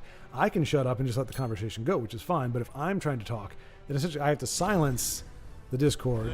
If we're all watching the stream, or if we're all watching the games, then it's fine. Then I can just then we're just talking with a unified type thing. But depending on how many people there are, and depending on what's going on, and if the conversation goes somewhere else, then it's either interrupting that conversation to focus on something else, or it's just kind of all over the place, which I'm not opposed to, but that was my thing. It wasn't so much multitasking, like being able to carry on a conversation and do this. It's that the audience, people are watching, are going to hear both. I can hear you and play at the same time, and stop bragging, Tusk, and watch TV too. I don't know if I've done that. I mean, I've played Tessel and watched. Well, I've ridden a bike and played Tessel and focused on recording, but I don't know that I've done all that. Let's see. Should have called D&D Boss Rush or Roguelike, since that's most accurate. Oh, for crying out loud, IO. Goodness gracious me. People know. They heard the description. Yes, but that would have been perhaps more apropos. But let's see. Okay, so all right, but thank you all. I mean, regardless, we're getting good votes. So vote, people. Go out and vote. Let your voice be heard. That's the most important thing, regardless. Just so that we, if nothing else, it says, hey, however many people that watch, how many people that care, this is what the preference is, so that I'm not going, well, I know the 2 people that said anything, this is what they want, but who knows what everybody else wants. So if it's important to you, no, it's important to me, so it should be important to you, so make sure you make your voice heard. There you go. Little guilt trip there. Let's see. Bodybag is going to send Baldric a friend invite. Awesome. Community coming together even tighter than before. That is fantastic. Denise says, Ugnip, the Wasp Whisperer. Bees can do math? Is that so? I will die for what's right. I'm not sure how to process that, really. Because I'm guessing it's in a certain fashion, a certain way of doing math, or a certain kind of math. Like, I don't know that they're... I mean, have we tested them? Can they all do it? I mean, I can't imagine all the bees are smarter than I am. I can't do math. So I would be incredibly insulted and a bit tweaked if all bees could do math better than me. Not saying that I would act out on it or be a jerk or anything, but I just don't know that I would particularly care for that reality very much. But not algebra. They can't do algebra. Bodyback says, Ugnip, I wish me and the wasp that stung me 2 weeks ago had an agreement. Ooh, yikes. You got it, huh? I mean, was it only once, Bodybag? Because, I mean, I hate to say it, but can be kind of lucky because they are super aggressive. Wasps, hornets, and yellow jackets typically are very aggressive. If they sting you once, they typically like to sting you several times. So if you only got once, it sucks really bad, but you probably got lucky more or less. Io, wasps are just jerk nuggets. Harsh words from Io, but you're not wrong. And you try to yell at them, and it just makes you sting your heart. They makes them sting you harder. Like, leave me alone, jerk nuggets. Or like, we can do math too. We've stung you 25 times, which is 25 times less than we wanted to sting you. So we're going to sting you more because we are the mathematically inclined jerk nuggets. Whiteback says, I don't know what type of wasp it was, but it looked like a yellow jacket, but 3 times the size. That might have been a hornet, man, because yellow jackets kind of look like baby hornets. That is nasty, especially 3. But I mean, man, what is it? It's in Africa or Australia. They've got the giant ones that are like the size of an American football with fangs and elephant ears and claws. Yeah, they're pretty brutal. We're lucky to have the little ones that are only like the size of a. Should have been more worthy. I don't know, whatever that is. The day is mine. The size of a big thing. Ribbon is only the first step on my path to greatness. Hugging up wasps are evil. Done. Yeah, exactly. I mean, it's just for as many functional critters as we have in this world, as many adorable critters as we have in this world, depending on your taste, there's just some where you just scratch your head and go, what in the crap are you doing here? Why are you even around? You're just making everybody's life miserable. Ugnip says, pretty sure life will go on even if they disappear. Yeah, I mean, life finds a way. That's for sure. So you never really know. And Tusk is given the GG. Wasn't able to close the game out against a formidable foe. Unfortunately, sometimes my attention snaps over at the right time, and we get to see a win. And then sometimes I'm gonna go. This is bothering me. I just want to get this out of the way real quick. Come on, let us see something cool.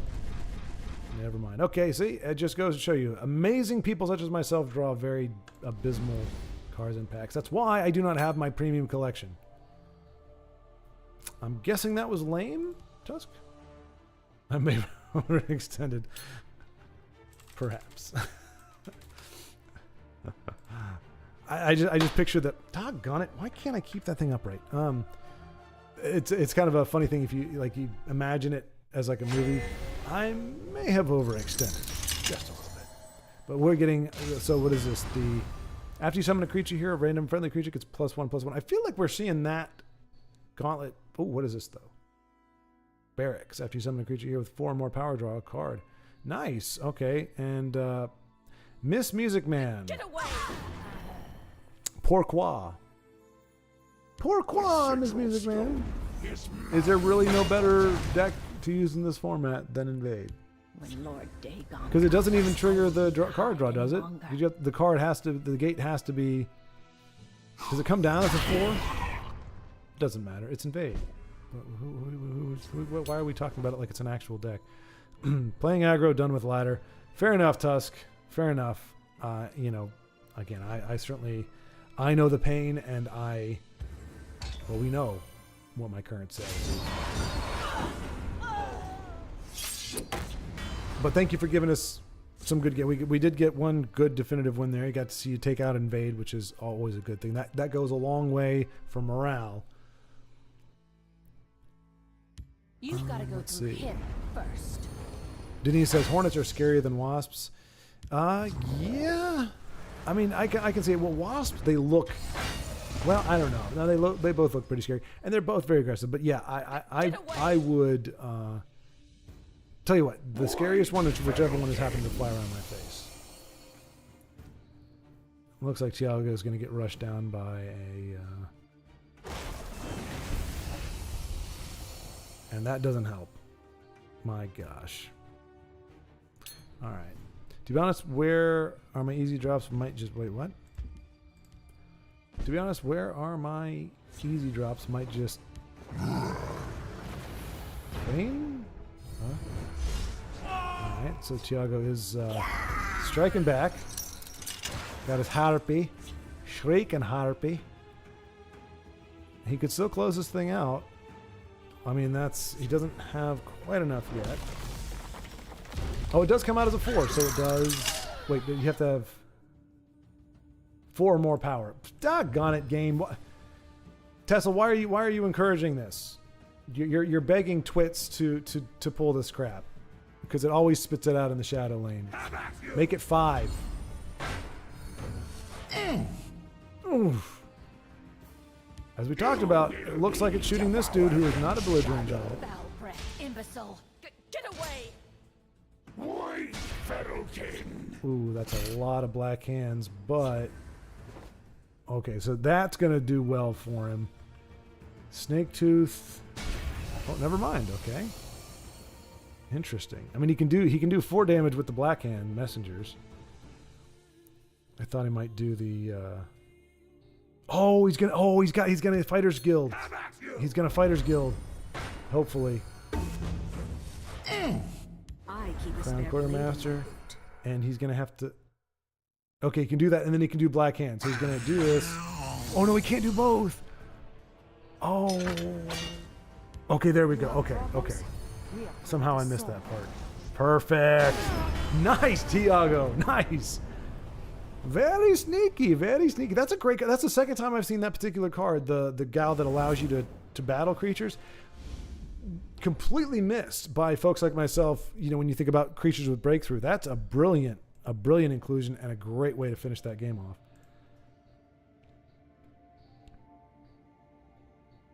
Played him earlier. Okay, so he's in a game that we'll take a gander, but nicely done, Tiago. That was a gorgeous win.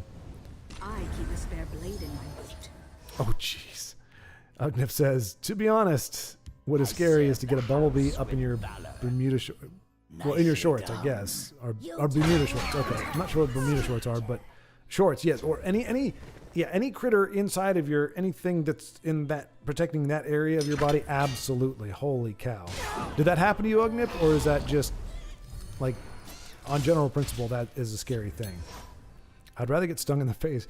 Yeah, it's easier to take care of. Like, there's all kinds of places where you get like an injury or a sting or something, and like, oh, I didn't realize how incredibly uncomfortable and inconvenient this was going to be for me to attend to, because it's like in a crevasse or it's in some weird position. You're like, how do I treat this? How do I get ointment on it? How do I, whatever. I will say the face. I mean, it has to be a certain place on the face, like the forehead maybe the cheek, but you start getting around the eyes and the nose and stuff, those can really be a pain, literally. I mean, granted, it sucks overall. Io says, really, I'd rather get stung on the leg. Low chance it's on the dangly doodles. I'm sorry, dangly doogles. Sorry, dangly dooglies. The euphemisms. Oh, the euphemisms. Can't we just say? I can't even say it. I don't know if I can say it on here. I mean, it's not a kid-friendly stream, but why go to the extreme, right? So we'll just leave it at dangly dooglies. I mean, legs, yes, but I think it's the threat. It's the fact that it's around there. And honestly, even if it's not directly on the dangly dooglies, even approximately to a dangly doogly adjacent is still kind of dangerous. But yeah, agree otherwise. If it's on the leg, not so bad. Anyone else sick of tricolor control? Like this? BS? Well, I don't know. Is that control though? I mean, it's not doing damage. I think it's more reacting to what you're playing. Because 5th Legion isn't typically control, right? If you're looking for trouble, Oh, well, that's, I don't know. There's definitely a lot of guards and. Okay, so yeah, so I think this is more of a mid range, but I mean, it's hard to get mad at Redoran. I mean, if you're talking 3-color, typically Telvanni and Empire, maybe Ebon Slay would be the main culprits for me. But if you're weary of control in general, it doesn't matter what the house is. It's just annoying. I remember there was that one day. I mean, I don't even remember what episode it was, but it was like I just got so burnt out. Like I was conceding at first against Invade, and then it was Telvanni, and then it was Tribune. It was like every deck just annoyed me. Like I'm not gonna play against this deck. I'm not gonna play against this deck. And I was like, oh, crap. I pretty much have no decks that I can. Mimivani.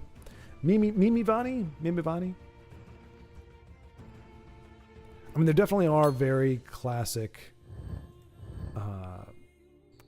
decks, but I mean, like, you know, folks like Tiago and stuff, they'll play Telvanni, but it's a different version. It's not the annoying kind, but it is still technically control. But as I've said many times before, I'm okay with control that is willing to go face when the time is right.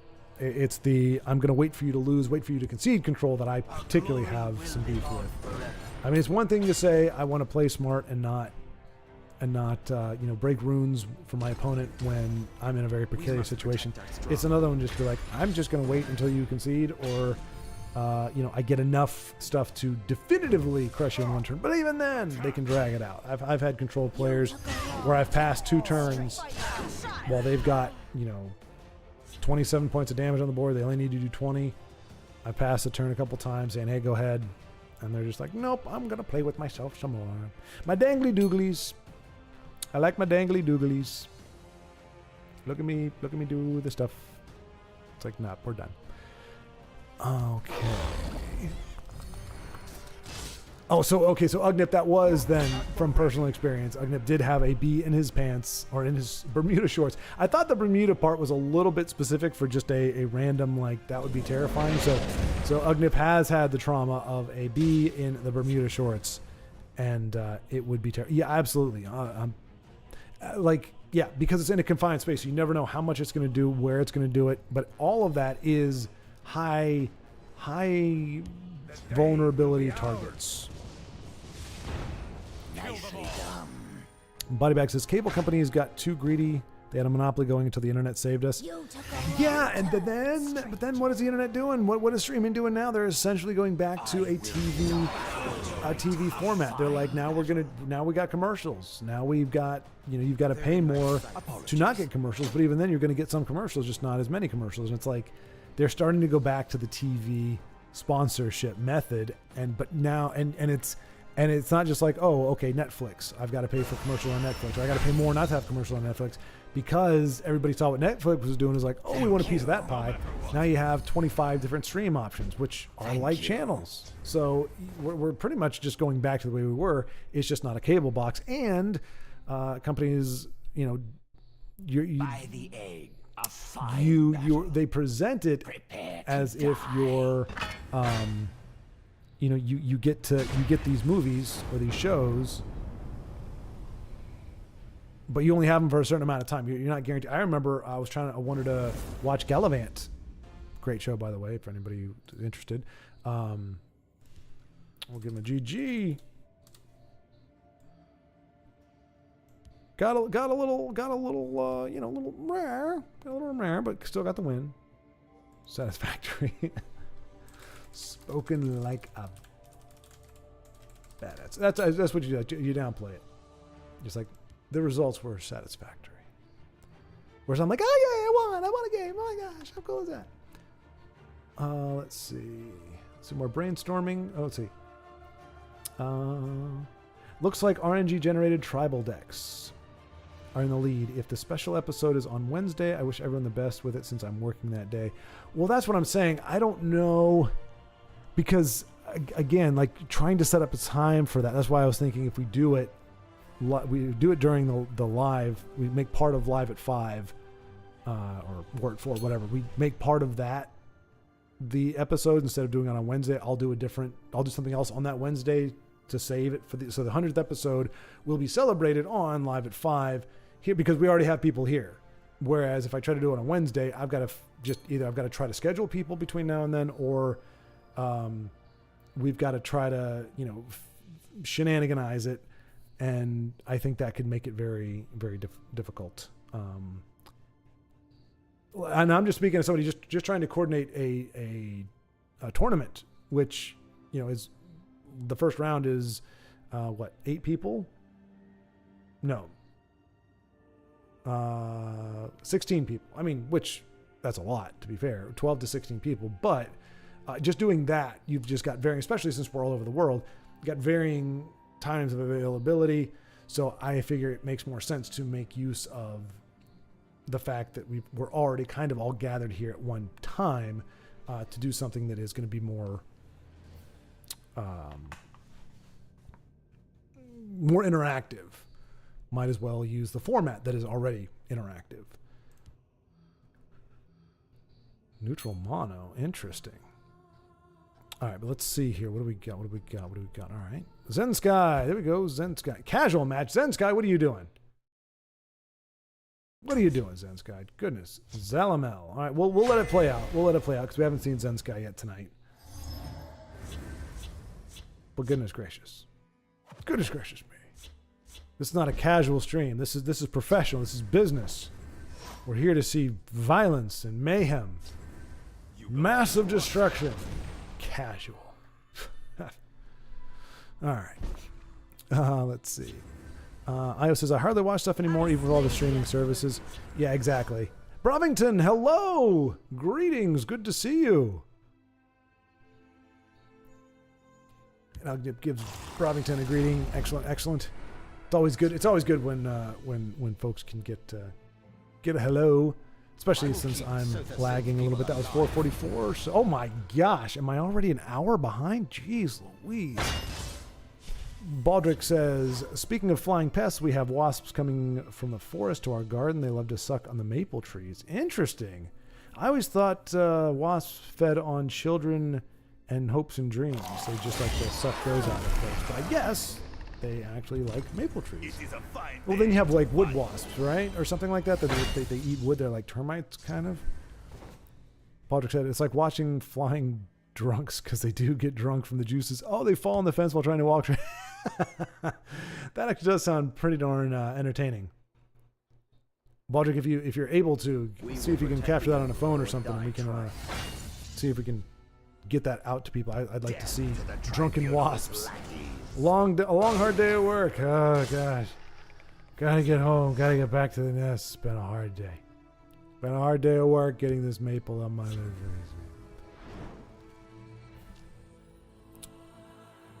So it's a trap. It's a trap.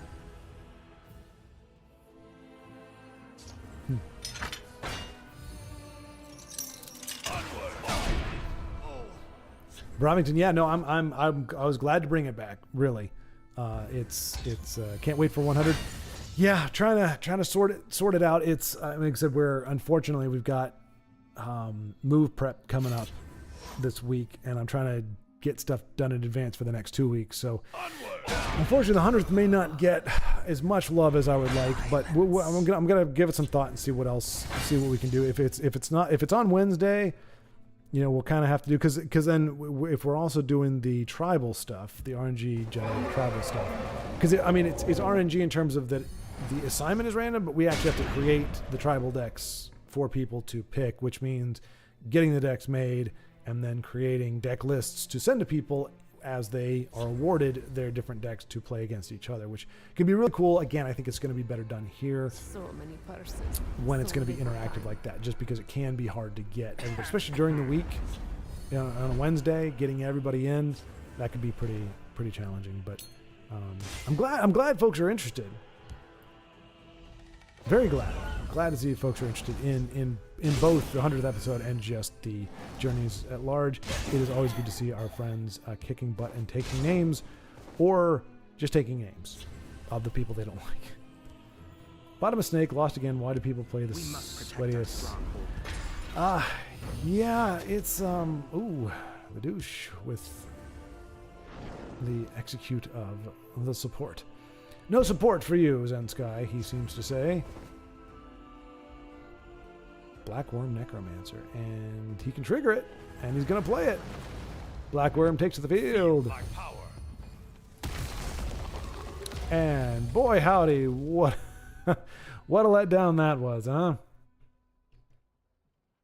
I love it. Feel my power. Itty bitty 1/1. But Brovington, yeah, I'm glad you're looking for it. IO, it's easier with the move and everything. Maybe ...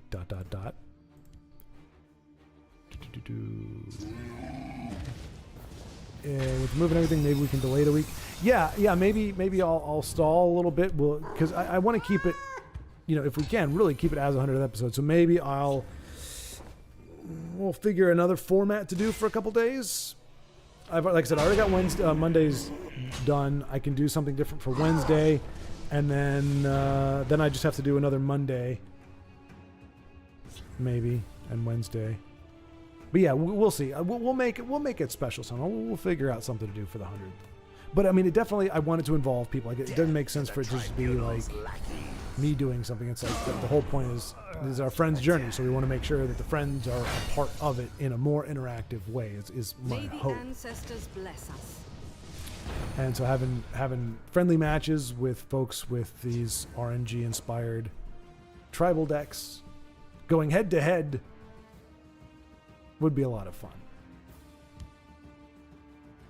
And maybe that'll give me and IO, if anybody else is, and IO, if you've got the bandwidth, and because again, I can create tribal decks because I can be like, hey, Mammoth, and come up with the tribal decks. But if they want it to be viable and good decks, they may need some folks who are a little bit better at deck building than I am.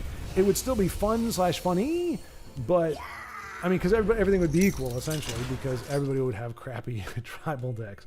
But if you want a deck that's a tribal deck that actually has some juice to it, any suggestions are welcome. And we could do 20 of them, I guess, because then I could use the D20 to assign them. Oh, yoink Zen Skies. I mean, nobody ever gets to play Frost Giant other than Io. And Zen Sky finally plays him, and he gets yoinked away by Zalamel, the Devious.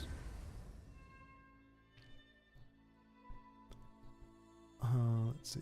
Ugnip, or Baldric says, I don't know why we have those trees in the garden, to be frank. My parents had weird taste in what should have grown there. Well, maybe they like seeing drunken wasps, Baldric. I mean, like maybe they're getting exactly what they wanted. Ugnip still sounds like an amazing idea. I'm short, 1.93, so 6.3. So yeah, no. So Ugnip is only 6 feet 3 inches. That's still a freaking giant. So that's where he gets it from then, I'm guessing. And your wife, his mother, I'm guessing is at least 5'9", 5'10", somewhere around there. That's a good size, man. Although, I mean, here's the problem. When you get to a certain height, which means your shoe size gets to a certain size and all your clothes have to be a certain size, but you're not tall enough to be like an NBA player who makes a great deal of money on their size, it can kind of suck. Like it's I can still find pants in my size in a regular store. You start getting up 6'3", 6'4", especially 6'5", you've got size 13 plus shoe, you've got the super long pants you need, you've got the shirt, like it's not easy. And then your car has to be, you only can drive in certain cars because they have to be a certain size. Like the average height for people, I think, like I said, kind of 6'2" is kind of the top end. And after you get past that, the stuff isn't really designed for your size. And so unless you're like Shaquille O'Neal, where it's like, oh, I can spend $2 million on a custom Cadillac. I'm not saying that's what he did, but he could. You've got to kind of make do with what you can. So I'm kind of happy I capped out at 6'2", just because I was never going to be a basketball player, volleyball player, pro, and I'd rather not have the trials and tribulations of the clothing, trying to find clothes that fit. Baldric says, 1-1, the last one. Wait a minute. 1-1, the last one less. The Nick should have been Rhiannon. Oh wait, well, okay. Last one, but I was already taken, so I chose. Oh wait. The last one less. The Nick should have been Rhiannon. This might be handy. But it was already taken, so I chose Rhiannon. Wait, 1-1, the last one less. I thought that was going to be a rhyme. I was like, 1-1, the last one less. The Nick should have been Rhiannon, but the best, or something like that. That's what it's in my head. So I'm looking for the rhyme, but I don't. So honestly, I don't. It's a character from Celtic and Welsh mythology. There we go. Okay. Well, I mean, it's great. We've got folks with names from. So is it pronounced Rhiannon or Rhiannon? I'm guessing. I really don't know that there's another way to pronounce that, at least that I know of. But it does sound cool. But it's funny. Now we've got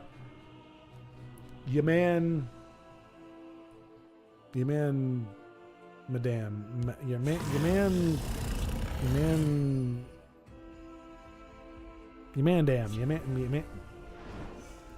I've lost it. I've lost the name, but I will find it again if we see a giant snake. To oblivion. I remember Ymandor, Gandor. Okay, that probably got obnoxious to listen to. I do apologize, but I had to get there, folks. I had to get there. So we've got that from Norse mythology, and now we've got Rhiannon, a character from Celtic and Welsh mythology. So we are saturated with mythological beings, characters, and names. Antoine, any thoughts on this month's whoop-a-doop-a-doo? Kill them all. Anyway, any thoughts on this month's reward cards? I think it's been a while since there have been cards that I'm really happy to have. Let's see. Elder Scrolls Legends monthly reward cards. The cool thing is they're on a cycle. So let's see. The last one was the Ash Can guy, right? If I'm not mistaken. Where are you, Ash Can? Okay. Yeah, Ashland Punisher. He was December. It's Frenzy to Lit? Is that right? Because it was Ashlander Punisher last month, right? Did you hear that? So either Frenzy to Lit or Altmer Dragon Knight. Neither one of those are particularly exciting. And then I guess it would start back with Yokudan Nightblade. Also not really. We got Giant's Camp and Workshop, Dark Mane, Skooma Cat's Whimsy, Monster Perfection. Yeah, there's like this place in the middle where you start with like Dune Ripper, Supreme Dragon, Sky Shard, Headless Zombie, Aelid Guardian, if you like that kind of thing. Rimmon Purveyor, man, not so much, but then Champion of the Arena, Prankster Mage, Old Salty, something Reclaimer. There's like this section in the middle where it's really good, but then you got the fringes that are kind of like, but I think if it's Frenzy to Lit or Altmer Dragon Knight, I don't know that either one is particularly sexy. Oh wait, but then you have Dire Wolf, which have a lot of the really cool ones in there. Oh, did we win? We won! Yes!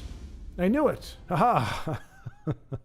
Sorry, I am trying to read this, but usually you can tell by the month, but in theory this would be,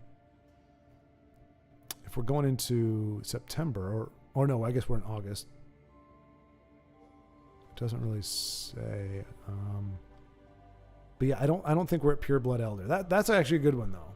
If Pure Blood Elder is the card, but I don't think it goes by month. I think we're on a cycle, but it is. Yeah.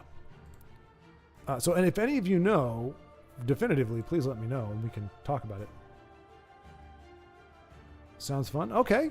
Yeah, maybe we can tag team on 8:30 to 5 p.m. I'm starting to feel construction pain. Oof. Yeah. Yeah, construction. That's a hard. Well. I didn't do construction. I did loading and unloading trucks. But that was during the middle of the night. So that was not a lot of fun. So I feel you.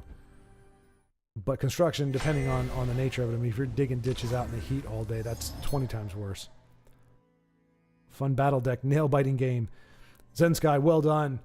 Crapola, I'm trying to remember what we were just watching. What was going on? Oh, right, your troll got yoinked. That was the last thing I remember before I lost consciousness. I remember your 10/10 troll getting taken away, but you were able to prevail in spite of that. Now there's a belligerent giant.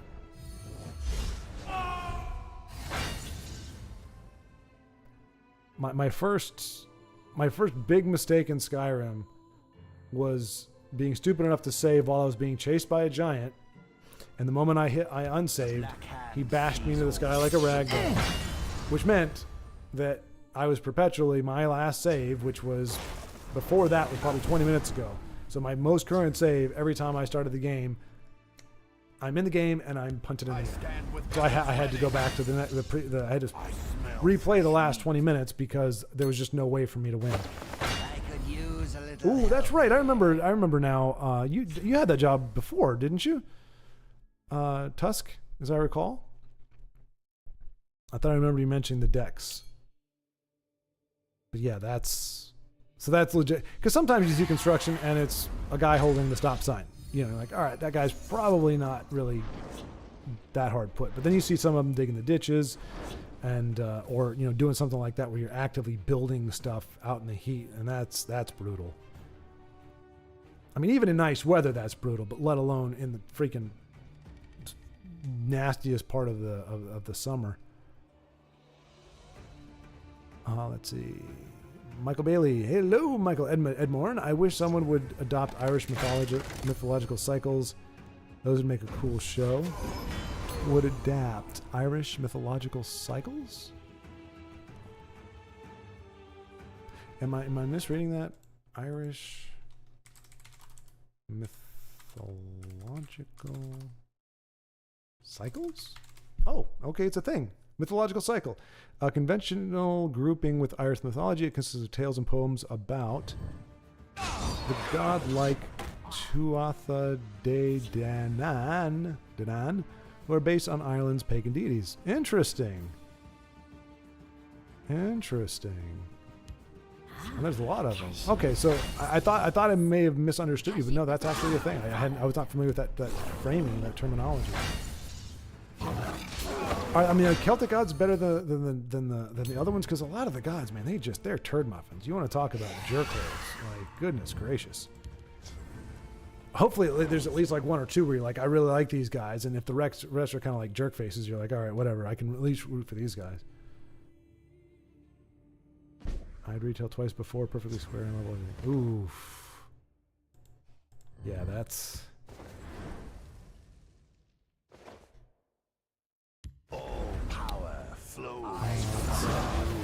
I mostly get cards I already have, so I'm not very enthusiastic about those, and my collection is far from complete.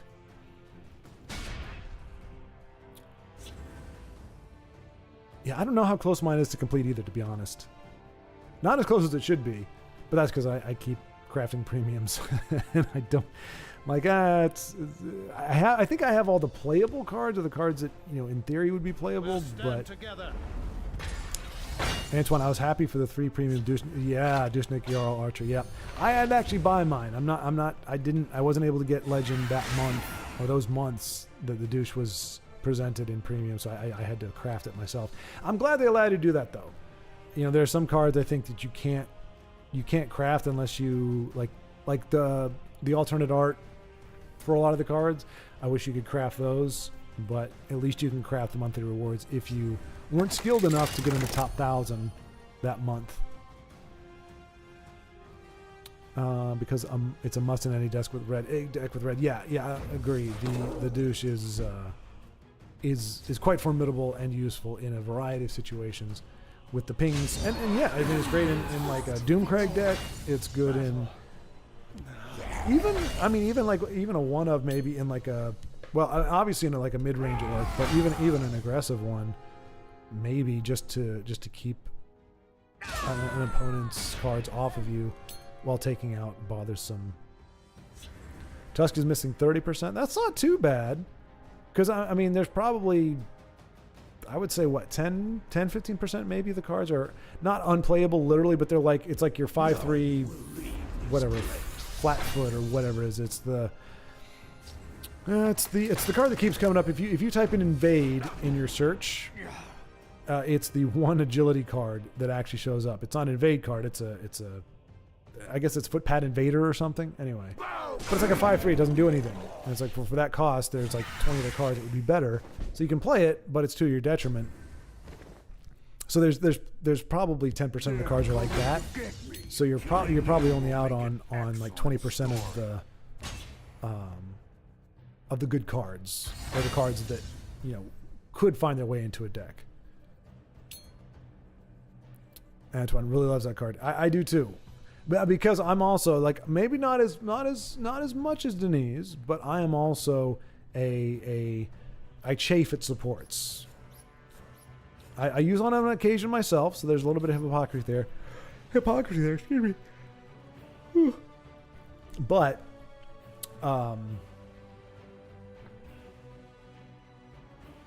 yeah, so support removal that's also functional with a good body is the Shadowfen and I mean, to be fair, those are really the only two with bodies, but Shadowfen and the douche are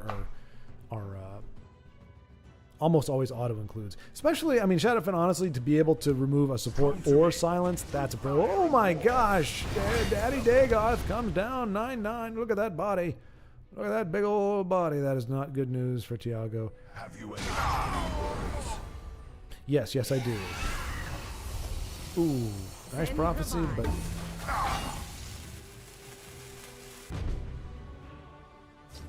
Alright, so the good news, though, Tiago, I mean, that's like, one of the biggest bummers you could end up with against you, but Tiago still has plenty of cards left, and Red Talons.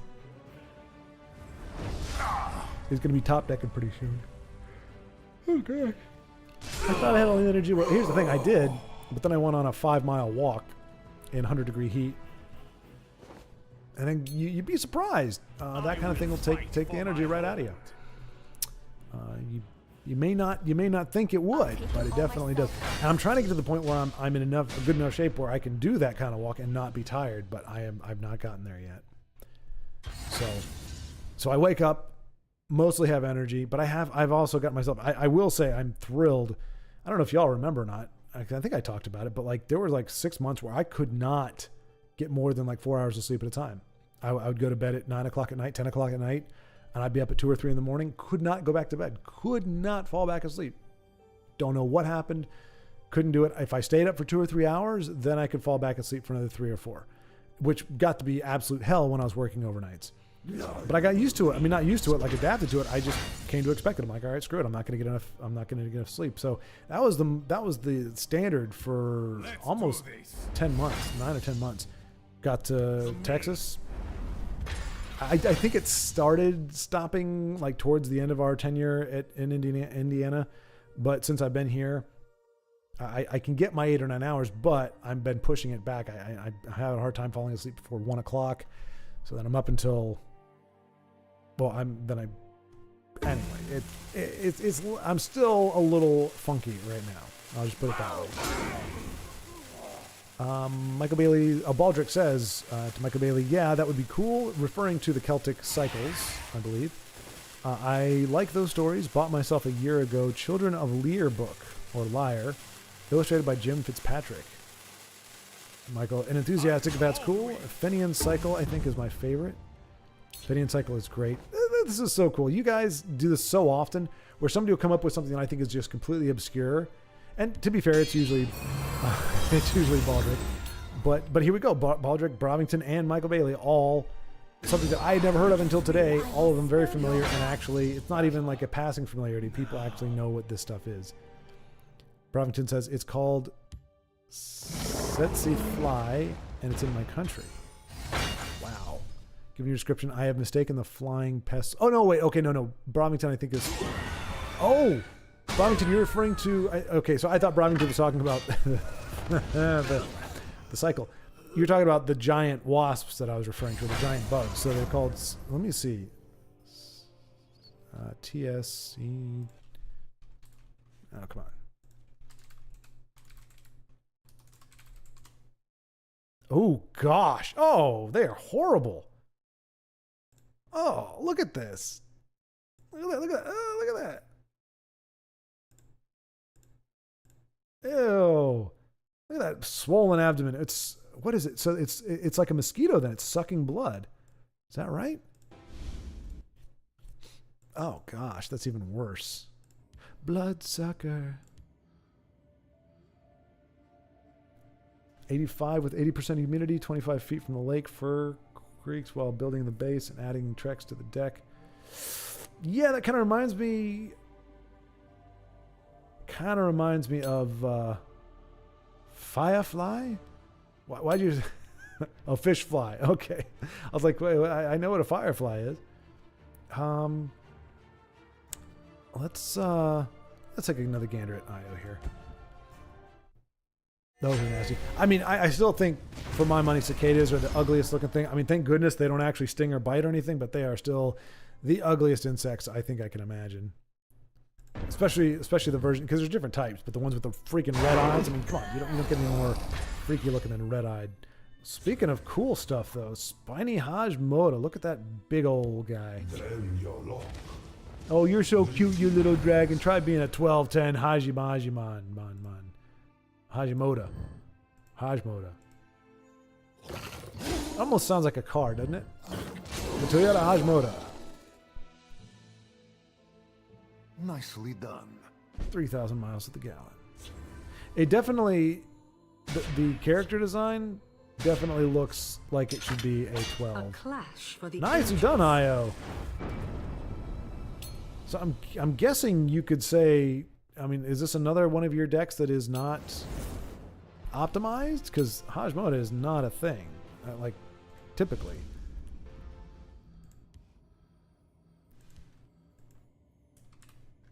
Oh, G. Good. Oh, GGG, that's even better. A great good game. A groovy good game. There you go. It's going to be a thing, folks. Add that extra G in there and let people wonder what it's all about.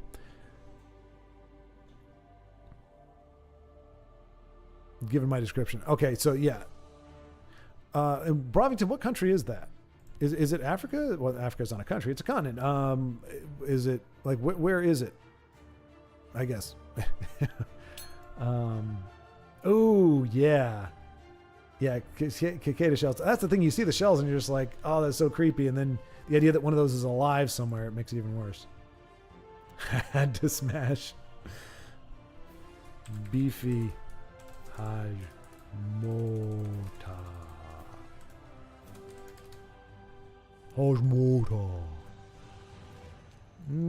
Sea City. Look at him try.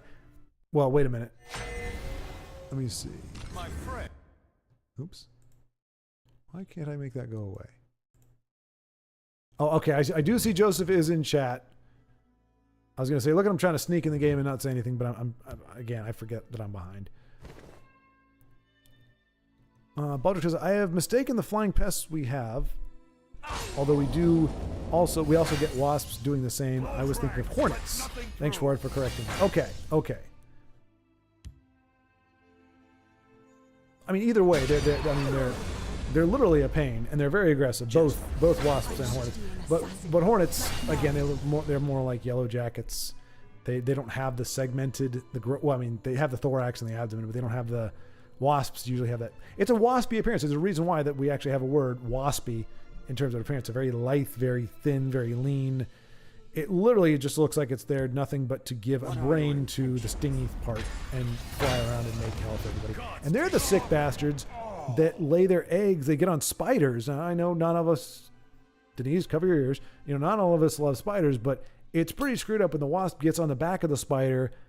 I think it poisons it and it lays its eggs in the spider, and then the eggs hatch and use the spider's body. I mean, it's really messed up. Wasps are not kosher. And so, I mean, even a spider doesn't deserve a fate like that. Like, that's just messed up, man. Like, you think babysitting can be rough. Try babysitting spiders' eggs that are ripping your insides out. Oh, ugh. This got really dark. Luckily, I'm ready for anything.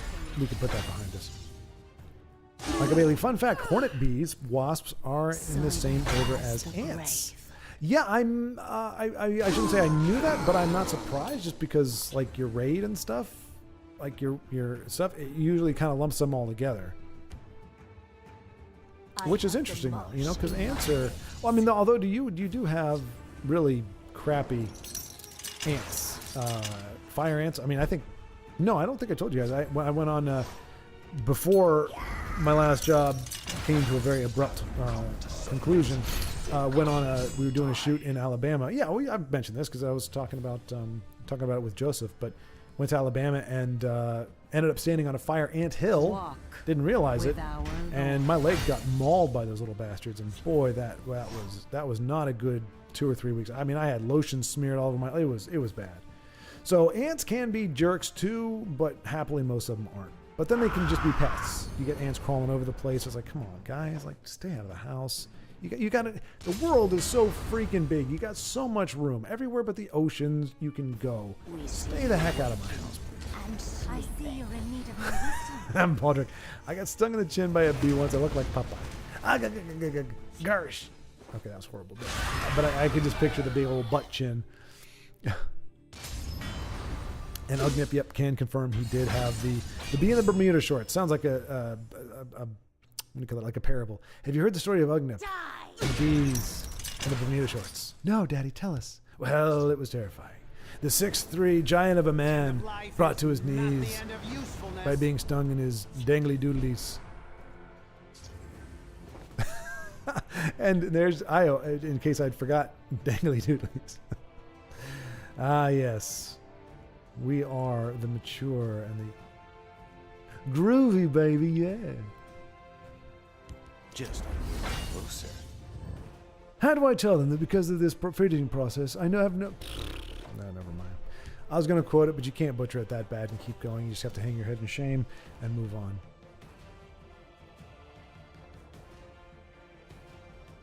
Michael Bailey, I think the most frustrating thing playing aggro is functionally giving control cards, meanwhile getting nothing from moon breaks unless you break them yourself. Yeah. Yeah. It is, Michael, because and already the aggro decks don't really have a lot of draw power. Your strength doesn't have a lot of great draw. I mean, you got the reptile looking thing, the crocodile looking thing. It's a Daedra. That's like one of the few in like functional ones. You do have the one orc, but you have to have 2 orcs on the board already, which is hard to. It can be hard to keep that. So not a lot of great card draw in strength, and same thing if you're doing battle mage, not really. But yeah, aggro is and warrior as well. I mean, really, it's I guess if you're doing archer aggro, you have some card draw options, but card draw is loss of tempo. Typically, most draw cards are not really putting a formidable body down. I guess Triumphant Jarl would be the exception. In theory, if you're able to do what you want to do and you're putting the hurt on them, the Triumphant Jarl would be a good one. A 4/4 body isn't bad, and you pick up 2 more cards off of it. But yeah, otherwise it can be really hard to keep that stuff going. There's a decent amount of draw, especially in what's that? Orcs 3-drop Crusader spell.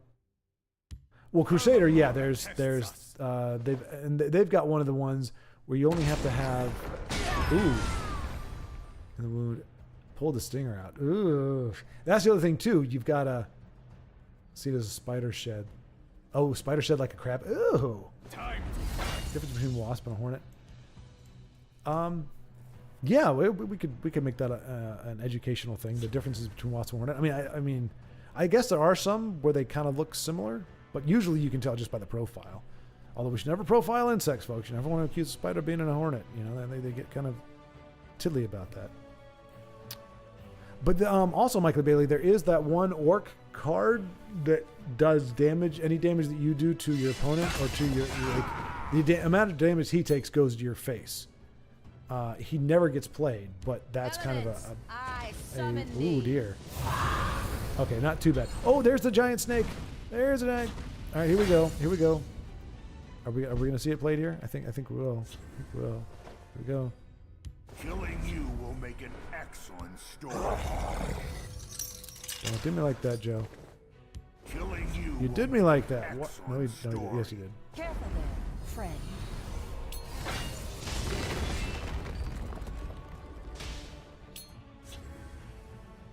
Daedra?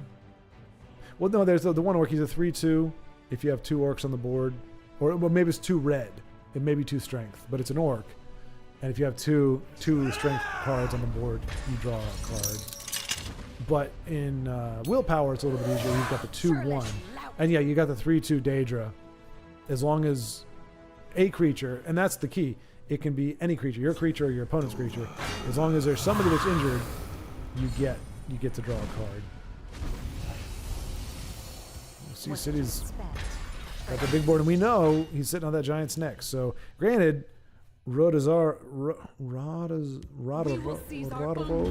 is going to be able to. Oh my gosh! Just keep spitting out those cards. This giant's neck may save City Toker's life. Let's see here. Okay, nope, he's not going for face. He's clearing out the lanes. Thought he might make the trades in the field, but then and go face in the shadow. You But call it theft. I again, call it Sea City, learning. fantastic player. Don't listen to what I thought he was going to do. Do what he does. Facing invade again. Jeez.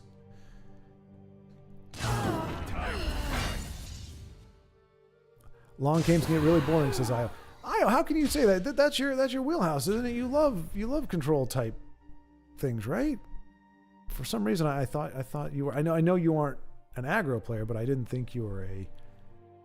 Oh no, I guess that's right. Yeah, you're not an aggro player, but you're not control either. I guess you're mid-range, healthy balance.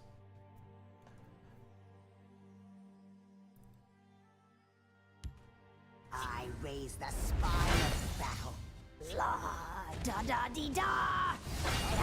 So yeah, Sea City was definitely right to get rid of that Atromancer. He would have. This Rotorose. His opponent has tons of small bodies to use. Let nothing through. Now I understand. Well, don't brag about it. Jeez. Now I understand. But yeah, I'm with you. I'm surprised you hear that from you, but I'm with you. Long games get really. I mean, for me, 10 minutes tops. But even then, after about 6, I'm kind of done. Io says, I went outside to shuck the corn from off the grill. There was a spider in a web beside me, and it wasn't there when I finished shucking the corn. Ooh, yeah.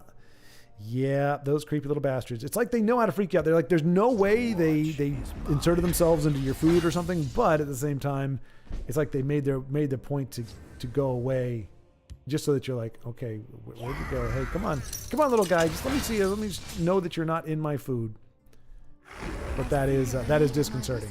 There is nothing more disconcerting than seeing an insect and then losing sight of that insect and not knowing where it is, especially if you're like in the bathroom or in your bed. I've had spiders, come down, they're like right here, and I go, oh my gosh, and I swat it away or something. I'm like, oh, dang it. So now it's somewhere crawling around, but I don't know where. It is the worst. There's nothing worse in the world than that. Baldric says, while we do have 2 maple trees, I was thinking of lilac trees. They're not even similar. And that's even that, and I'm not even under the influence. Which, if you hadn't added that last part, Baldric, I would have been like, well, it's okay, man. You've had a few. There's no harm in that.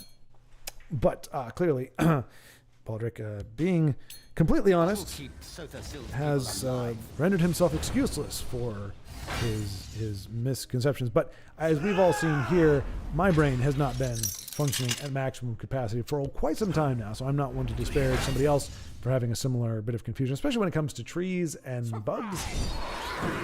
How often do you think about these things? So lilac or maple, I think I would know the difference between a maple tree. Maple trees have very distinct leaves, at least in my experience or my knowledge of them. But maybe lilac trees have maple-like leaves too. Or Baldric is he's just having a hard time right now. I don't know his nature. You need to get out more. You got to touch grass, as the young kids say these days. Get out there, touch grass, and look at this. Sea City just putting on a clinic, and there's giant snake. No, wait, giant snake.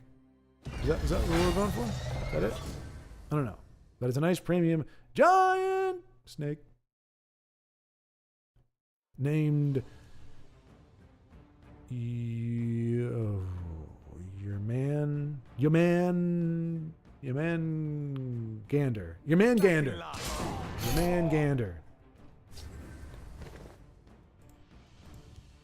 Look at that.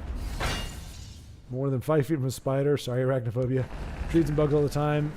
Yeah, no, that's very true. Those little guys, they are all over the place. But one thing that I did learn from somebody, the myth that you swallow, like the average person swallows like 20 spiders or something like that in their sleep, was, I wouldn't say it was debunked, but a guy said it's highly unlikely that spiders like warm, dry places or cool, dry places. Your inside of your mouth is not one of those places, and that the vibrations we give off as these giant bodies, they don't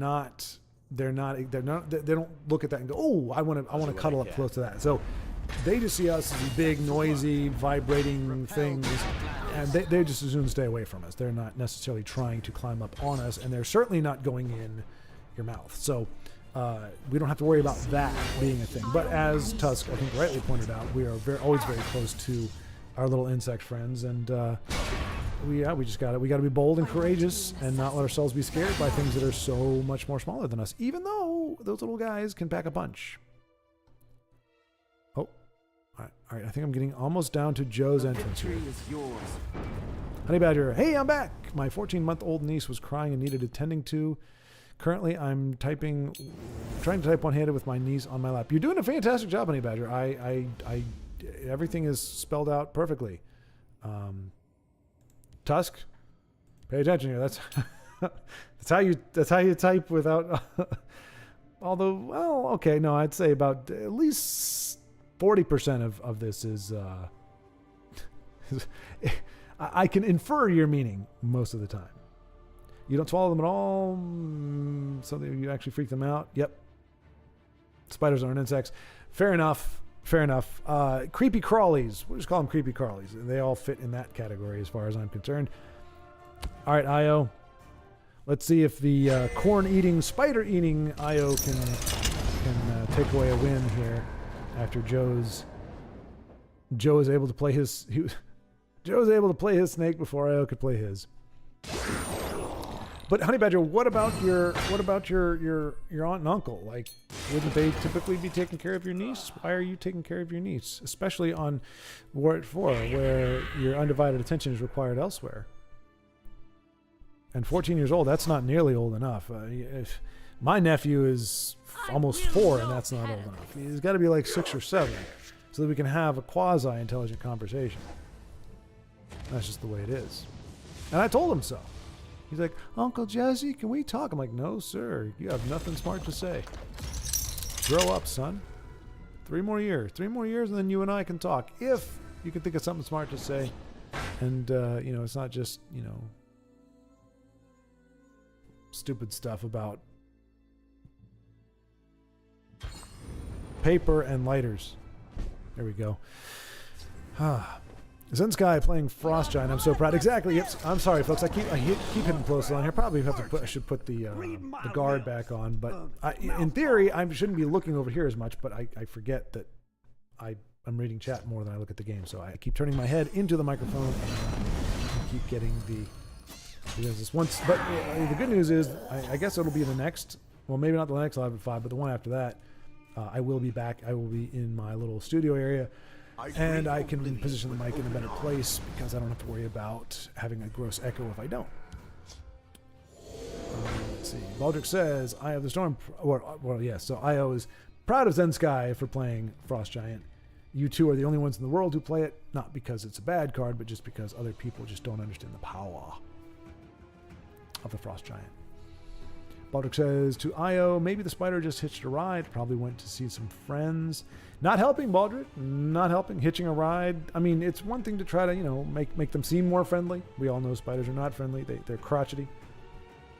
Despite what Charlotte's Web will try to tell you, they are not all pleasant-speaking, well-intentioned critters. They are often up to no good, with at least 4 of their 8 legs. Joe, hello, Joe. So Joe enters without a hello, but with a declaration, much like Honey Badger, just jumping right on in, which is fine. It's functional. I'm totally down with that. But says, I have a banana spider that builds a web in my yard every year, and I'm waiting for his triumphant return this summer. Really, Joe? Those things are pretty darn big. No, I'm thinking a camel spider. What's a banana spider? Camel spiders are freaking huge. Banana spider. Oh, come on, man. Those are ugly too. I don't know what I was thinking. I mean, they're spiders. But I guess it's kind of cool that... Oh, they're huge too. Oh my gosh. Look at this, folks.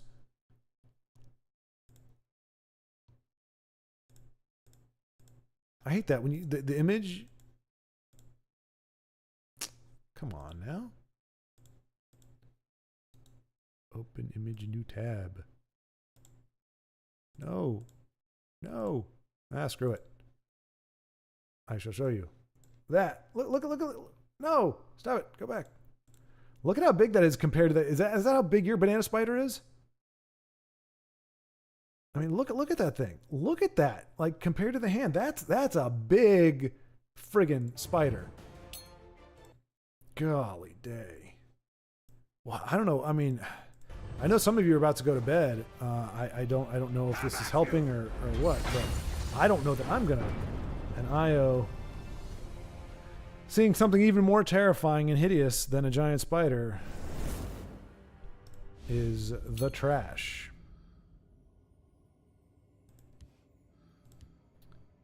Alduin being a brick again. Stupid Alduin. Yeah. Some dragons just, yeah.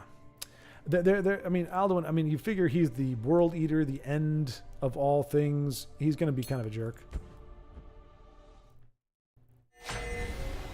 Schwar? Why are you yelling my name, Schwar, without the D?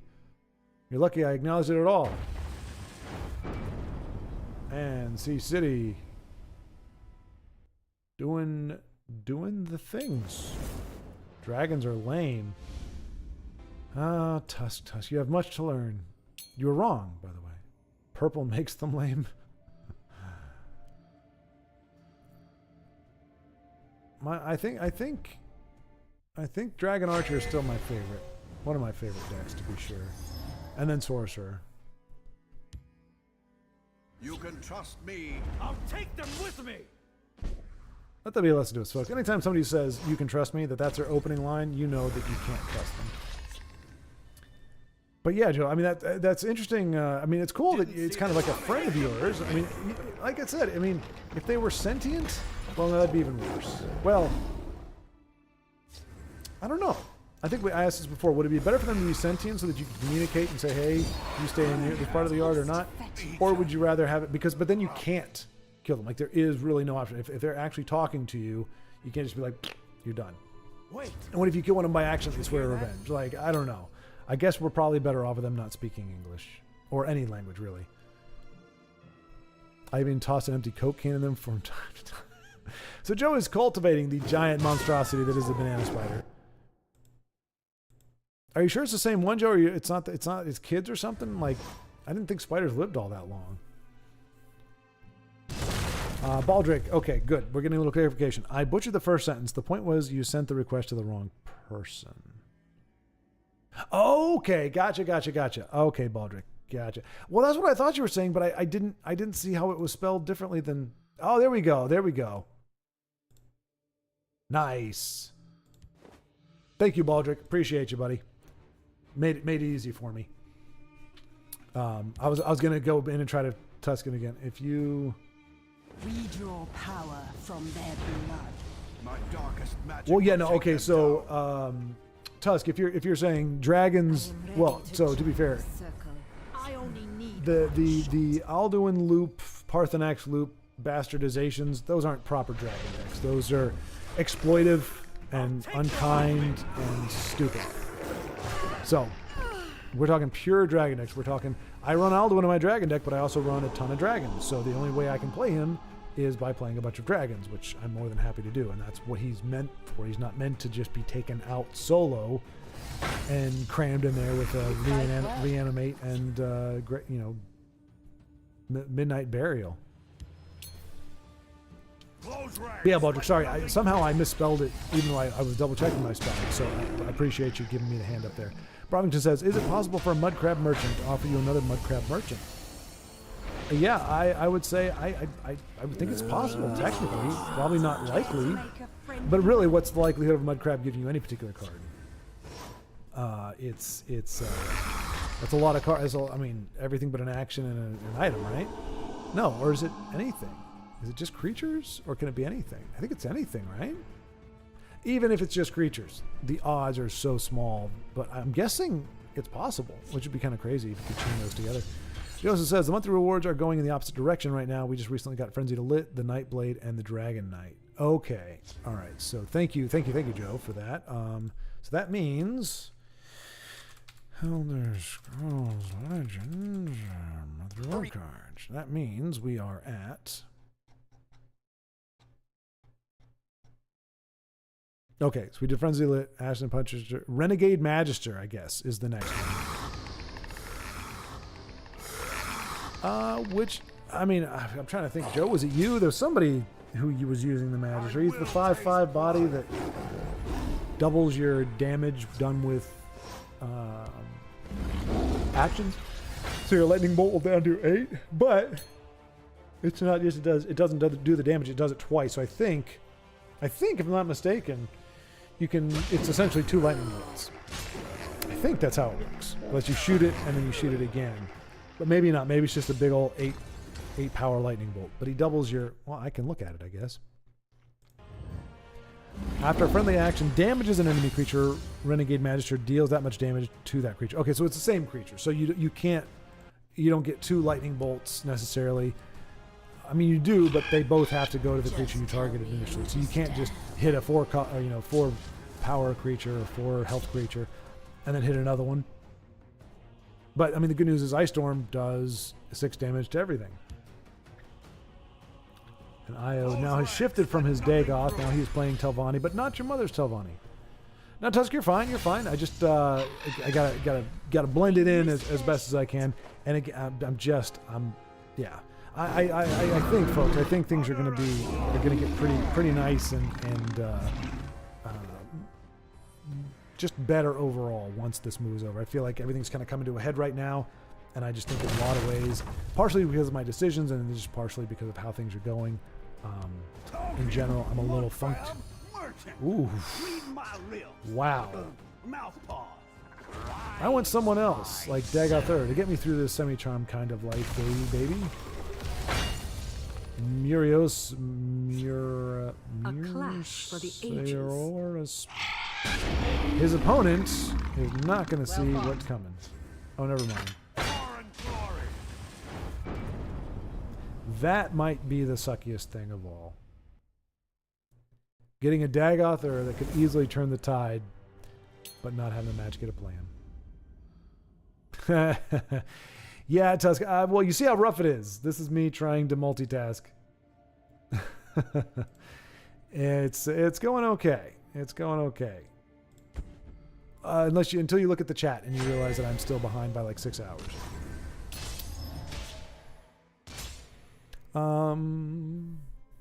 So Dareloth is streaming Skyrim. Tough choices. Oh, dang.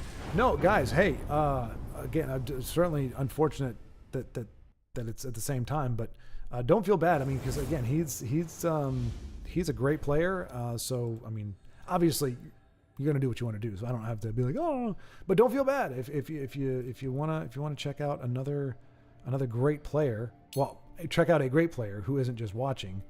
Then that's your man right there. Rump and Rufus, back in the saddle.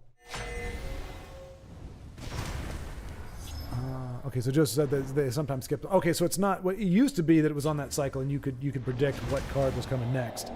But apparently, as Joe is saying, they've reversed the direction, and they're sometimes skipping around. So really hard to tell what's what. And I believe you don't find out until towards the end of the month, right? I don't think there's a way they don't. Especially now, they don't have a place where you go and go, oh, this is what the monthly reward card is going to be. I remember back in the day, it was like it would be revealed like the day or two before the month changed, back when they were brand new. This one can be. I did learn Telvanni Oathman can draw Manic Jack. Telvanni Oathman. Oh, interesting. Really? Interesting. I'll try to draw their fire. Telvanni Oathman.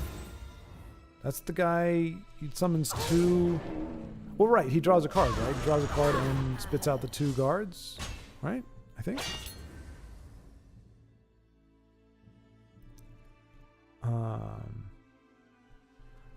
Honey Badger says, too, Michael Bailey, I saw his notification pop up like 2 minutes after Schwartz started. I was like, oh dear. It's almost like picking between two great restaurants. Oh, well, I appreciate that. Yeah, no, that's, just remember, folks, I'm guessing Dariloth has a VOD as well, because it does it naturally or automatically. But, if you want to check that out, you can always check out this. No matter what. Check out the video if you want to later on in the week. I think a lot of folks do that anyway. But how dare he parallel me? But that's This one can be hey, streaming, because most of the time anytime we see Aros playing, he's streaming on Twitch as well. So we're all kind of in the mix. Speak, citizen. Wait, what? Io says, oh, Steel Sword joined the Skyrim space program like the rest of us. Join us. Steel Sword? Oh, Steel Sword joined the Skyrim space program. How dare you use my name as if it is synonymous with sword? It's a proper name. My father was named Schward, but it was with 2 A's. My grandfather was Schward with 1 A. My great-grandfather was Tim with no A's. There are some who call me I see you're in need Tim? of my wisdom. Greetings, Tim the Enchanter. I know who you are, author, blah, blah, blah, blah, blah. Don't remember the line. I forgot about War at 4 today. Thaddeus Spectrum, welcome. Good to see you. How could you forget about this? This is supposed to be what your world revolves around. This is what you think about nonstop every day. Every time you get off of work, you think, it's 4 o'clock. It's time. Oh, no, it's not. It's on Friday, so I gotta wait. Oh, no. And then the thing comes up. This is unacceptable. There's no possible way that you aren't chomping at the bit for it. Honestly, I have had that happen though. I have had that happen where I'm like hyper fixated on something. I'm like, oh man, it's only 2 more days or 3 more days, 2 more days, and then the day of, I actually forget about it. Very bizarre. It doesn't happen very often, but it has happened before, and I feel like a complete idiot. Not that I'm saying you should feel like a complete idiot. Partial one, maybe. Not a full one. No, I'm kidding, of course. But good to have you here anyway, or at any time. Come and go as you please. But I'm glad you're able to remember us before it was too late. Which I'm not really sure how long we'll go today. Again, I am still feeling a little off my game. Not really sure about the feasibility of doing 7 hours every single time. But we'll see. We'll just see what discussions there are and what's going on and what I mean, really, it just depends on how alive everything is in terms of who's playing and the chat and everything. If it looks like most folks have kind of gone off or have abandoned me for Darylon, then I'll pack up early. But let's see. Brovington, this is a hard decision, to be honest. Let's see. Oh, nice. Okay, I was playing Stellaris. I'm not familiar with that game. What kind of game is Stellaris? I would look it up, but I've been looking up crazy stuff. And the last time I looked up something, it was freaking Joe's Banana Spider, and that's just not something I'm prepared to look at. So last thing I need is to look up Stellaris and it be a giant banana spider. You know what I'm saying? I've got to avoid that kind of thing.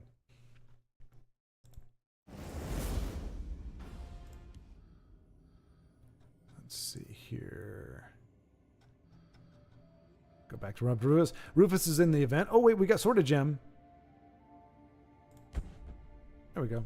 Check out Sword of Gem. Oh wow, look at this. Look at this motley assortment of High Rothgar, Rothgar Giants Camp, Mine, and Sky Shark. Jeez Louise. So he's on his back foot here. He's reeling a little bit. Favor me. The guy is such a jerk. Not kilotons Kush. I'm not sure. Not him, but the avatar. He's like, even when he's like pleading for help, he sounds like he's angry. He's like, The victory is yours. help me or I'll kill you, kind of thing is what he says. But there you go, Sword of Gem. So I mean,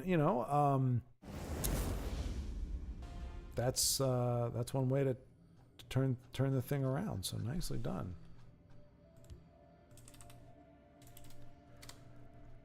Oh, excuse me. Goodness gracious me. Oh. Now for a practice. Yeah, Baldric. Yeah, give him the business, Baldric. Exactly. How could you forget us there? But Stellaris, it sounds cool anyway. Hopefully it isn't spider related. Io says, Michael Bailey, there is a little Irish mythology fused with my fantasy Norse themed D&D campaign, but it's a combination of a bunch of stuff, Celtic, Irish, pagan, Norse, etc. So an eclectic mix is what we would say, an eclectic mix. I even tried to incorporate Gaelic, Scottish Gaelic. Is it really? Is that how you say Gaelic in Gaelic? Gaelic? Because it sounds like you're saying Gaelic. Like, Dendog, give us strength. this food is good, but it could use more Gaelic. And Irish Gaelic. Nicely done. I don't know. It's weird. Gaelic words? Gaelic.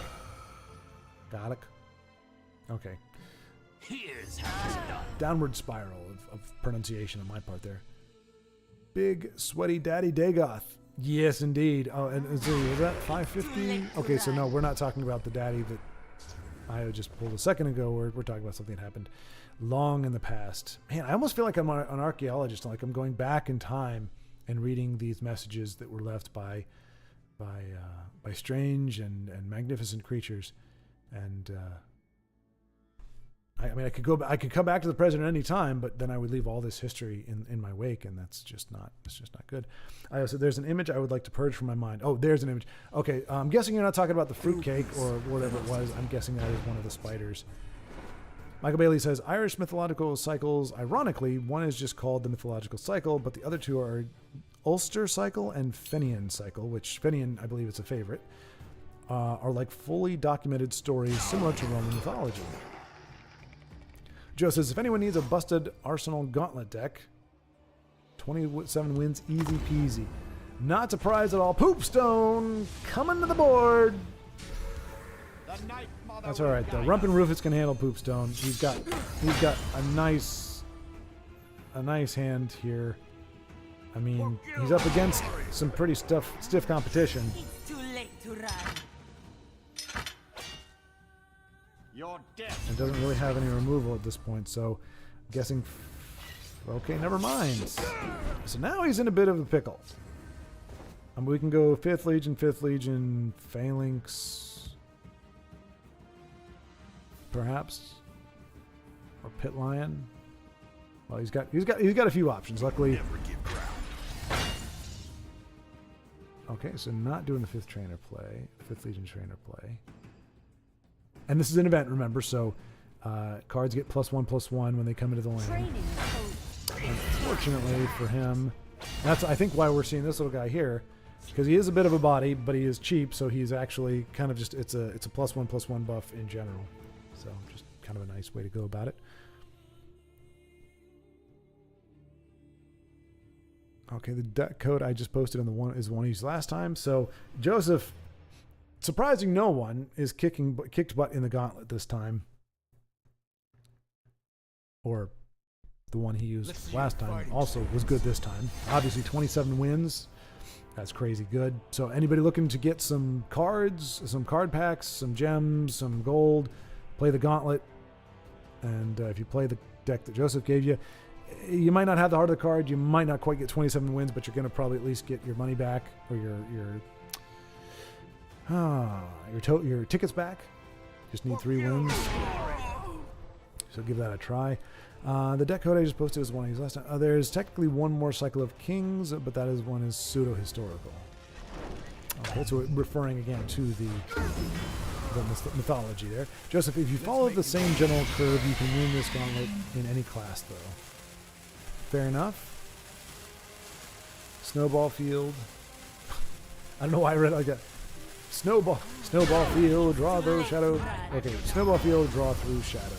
Yeah. But that's not necessarily. Citizen. Thanks, Schward. We all wanted to see the fly. Wait, did I? Oh, right. Okay, I guess it wasn't a fly. It was a hornet, right? I think. I don't know. Honey Badger, I don't have Legends pulled up. What class did you play as, at Joseph? Baldric, do we have some kind of insects in Tessel? The closest thing I could think of are the little, the Nyx. not the Nyx Ox. I mean, Nyx Ox do kind of look insect-like, but the yeah, there's a few of them. They got the little sucky appendage at the front. There's a few of them. I wouldn't call them insects necessarily. This one a home. This one. So Joe's deck is Dagoth. Sorry, gosh darn it. Dagoth, but Halalu is arguably the strongest. Which is nice to see Halalu being strongest in some way, shape, or form. Honey Badger, kind of a throwback to when House of Morrowind first dropped. Exactly. Could you imagine if we had a giant moth card in Tessel? If we got a giant, well, we got the moth priests. You'd think we'd get a moth of some kind. That's probably coming up next. And Brovington. Okay, so no kidding, Brovington. Did I know that? Zimbabwe, Africa? I think I did because I thought I remember saying, "Oh my gosh, I actually know somebody from Zimbabwe." Like I feel like that word has been used as kind of like, it's kind of like just like, you know, oh, where are you from? Zimbabwe. It's kind of like it's just out there. It just seems like it's one of those locations that is used. You know, it's like, well, yeah, maybe out in Zimbabwe. I don't know. I can't. I'm not phrasing that correctly, but it's just one of those areas where you know it's a real place, but it just seems so far and so foreign that it's just like that's what you use to describe like, well, yeah, I might as well go to Zimbabwe. So it's crazy that I actually know somebody from Zimbabwe now. But yeah, I hear you all in Africa have, again, some really large and somewhat vicious insect and spider, because spiders are no insects, wildlife out there. There you go, Michael Bailey. Yep, saying the same thing. I mean, Nyx Ox, all the Quama, and what do we say? Dreg. I think that's how we said it. Dreg sounds good because otherwise, Drewf. So Dreg. Nyx Ox, Quama, and Dreg. Closest we have the insects. Honey Badger says Meddling Hatcher has a larva egg sac things in the card art. Yep, it does. But I mean, I don't think the Meddling Hatchler is itself an insect. I think it's somebody who's meddling in the hatchery. Yeah, those Quama eggs, that guy from Morrowind. Does the red creature, which creates other smaller ones, if it is not killed, create 2/2 bugs, or are those something else? Oh yeah, Baldric, you're talking about the Daedra, yeah, I know, the kind of the golem, right? He's kind of like the rock golem thing. I think those are bugs, aren't they? Fetch a fly golem, exactly. There you go. Just look one line down. Honey Badger on point. Yeah, I think those count as insects. And they look pretty big too. I mean, why wouldn't they be? It's Elder Scrolls. Everything's got to be bigger and scarier than. That's an interesting card to see. Oh, it must have been. It was a random generated somehow, because it's intelligent. No, yeah, because it's endurance, and that wouldn't be in Sleepy's deck organically.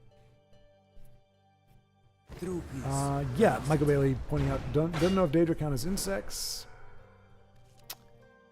Got to run that card more often. Yeah, especially if you could run a self-harm deck. I always thought it was a cool card, but it is also an epic, so you got to cough up money for it. But it's actually pretty cool. Silt Strider, that is kind of insect-like. Reflective Automaton is technically an insect. Honey Badger, no. We're talking about ugly things. Reflective Automaton just looks like... I don't know what it looks like. An automaton, I guess. Oh, Poopstone's in play here, too. Did I know that already? Yeah, no, I said Poopstone could handle... I said Rumpin could handle the Poopstone, so yeah, we're fine. We're all fine here. That said, Rumpin's getting kind of worn down. Lots of drain for Sleepy. So much for a clean skin. Can Rumpin get one buff? If he can, he cannot. All right, draw it, Rumpin. Otherwise, he's got to sacrifice both of his dudes in to take out the 8/8, which isn't great. But wait. Right. I'll put them into shape.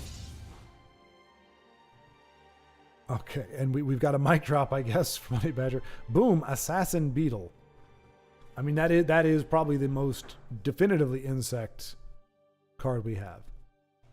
Charis 2, assuming I'm not murdering the name. Nope, I think that's how you spell it, Michael. Make insect. We'll no matter what. All right, so I'm going to do something I haven't done before. Wait. Did you hear that? Maybe. Oh my gosh. Yeah, no, oh. I'm going to be a little more selective in my reading. What I read is not a reflection of the quality of the post, but just in the interest of catching up and trying to actually speak with you guys in real time, since that is supposed to be the whole point of this, so that I'm not just behind the whole time, because really I've got a long way to go.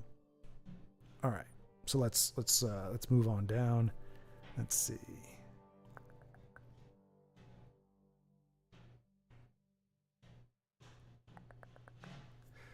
Are we making insect themed decks? That could very well be a that could be one of them if we end up going that route. I would say insect like if nothing else, just because obviously we're saying some of them may not be insects, but insect adjacent. Is Vincenzo's Babes of Tamriel technically count as a tribal deck? I mean, I don't know that ugly women are a tribe that we should try to emulate. I feel a storm coming. Mine could be, because they all meet a certain standard, you know. Well, no, Vincenzo's could be. It would be called bottom of the barrel. That would be his tribal deck. So it would be the bottom of the barrel tribal deck. Oh, there's one in game now, the Prophecy Beetle, but it's a beast, it seems. Yeah, I think they call everything, well, because a giant bat is considered a beast, right? But it's not a bug, but I don't think it's a beast either. Although if it's giant, that it might look like a beast. Anyway, and there's that double card that gives lethal. I can never remember the name. Yeah, yep, that's true. Yeah, it kind of looks like a praying mantis, right? One of the cards is the bloop bloop. You drop the poison, but yeah, the other one is kind of a praying mantis thing. All insects count as beasts. If beetle is in the name, it should automatically count as an insect. Very true. I mean, it could also be a car, though, right? We've got the Volkswagen Beetle. So either a car or an insect, depending on which one it looks more like. But that's subjective.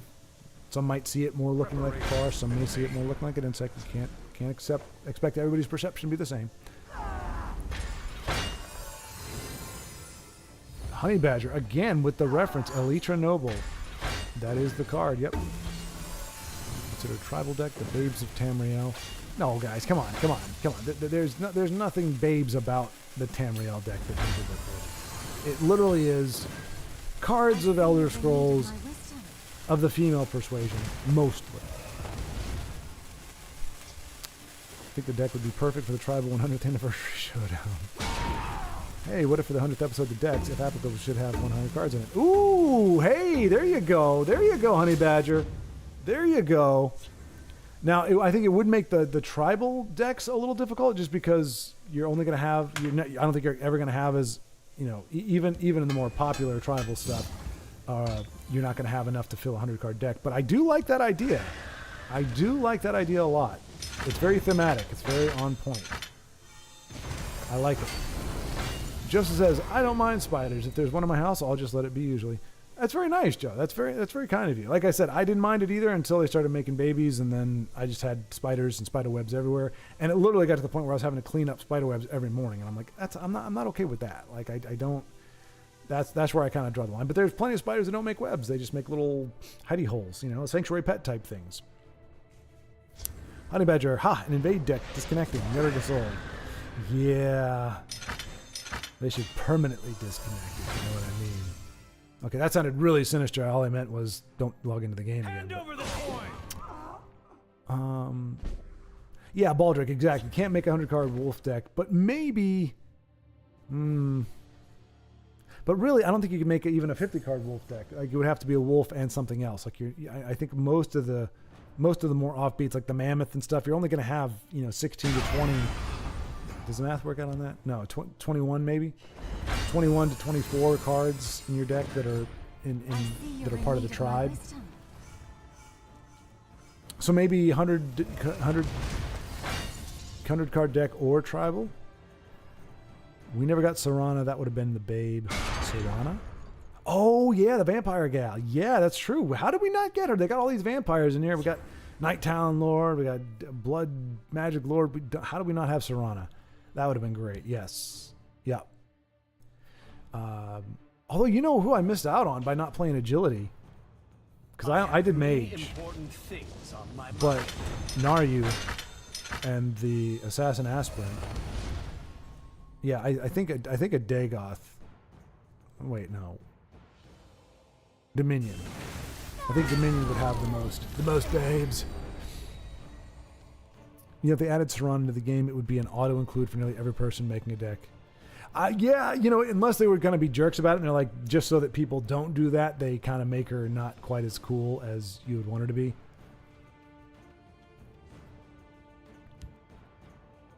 They dare face the blade. Joseph says he's a big spider, sure, or a small cat. Really, that's what we're talking about here. The size of that spider, he is a big spider or a small cat. But he just sits in his web and doesn't disturb me. I hear their bites are very painful, though.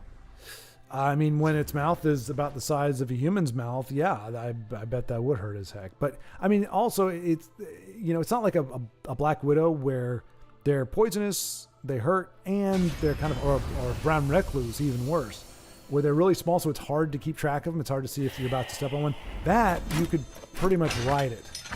So it's kind of hard to not see it. Or, you know, another one when you're kind of, if you're like going on a jog and you're going through the forest, maybe you're the first person of the day, and a spider built a web overnight, and the thing is like right there, but it's like this big, but that's just big enough to really freak you the heck out that you ran into it. Whereas I feel like the banana spider, you can see it a mile away. You're like, okay, again, it's a small cat.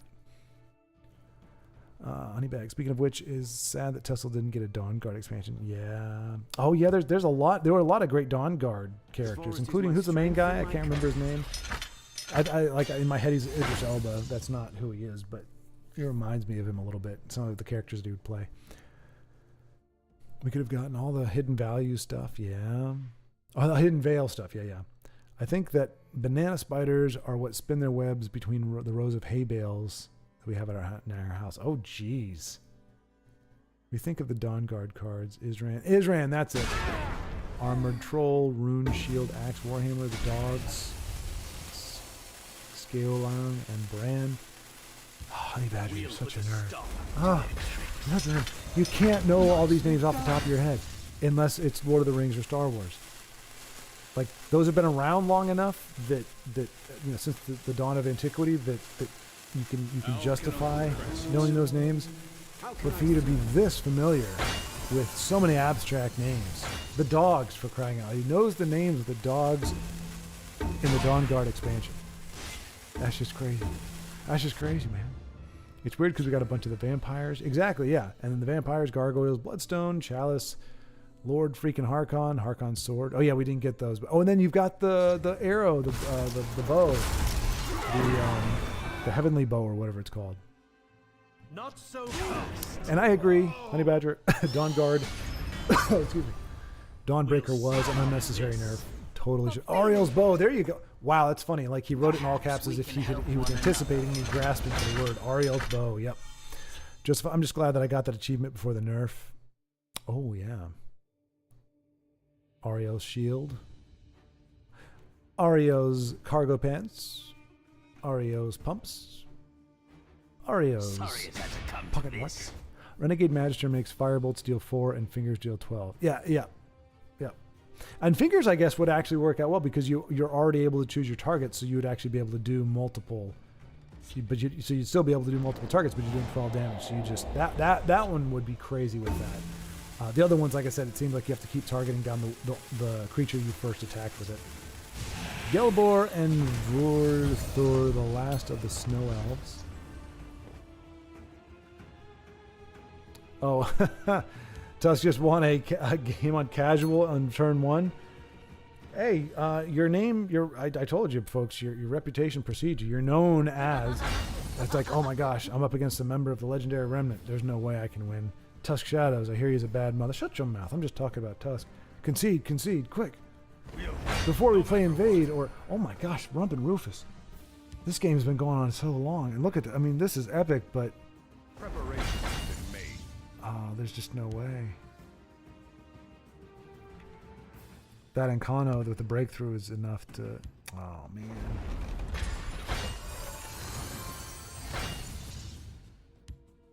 I can't believe I started paying attention just in time to see Rumpin. Wait! Did you hear that?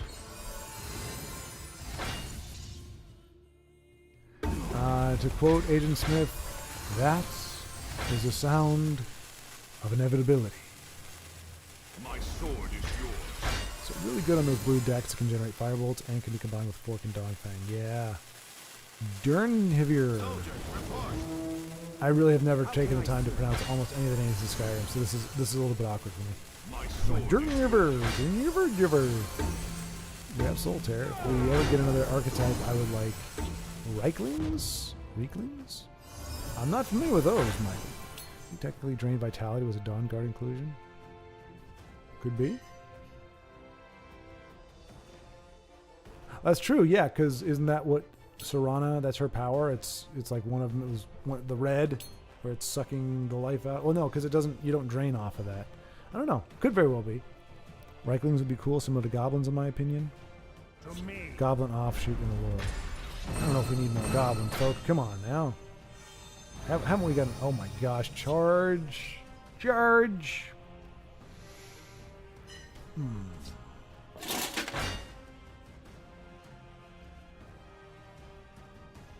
I mean, Rumpin just did a heck of a job. But what are you going to do against... I mean, was that charge? Was that the... Nice try. Care to go again?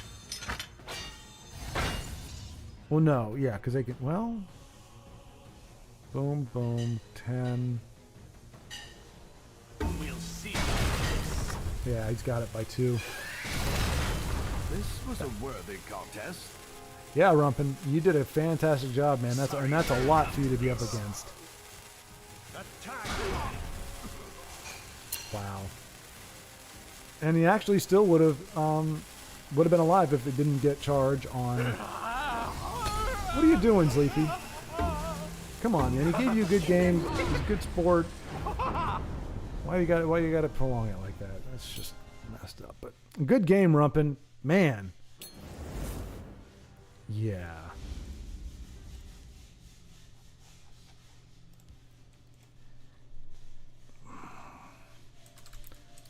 That's not bunnies.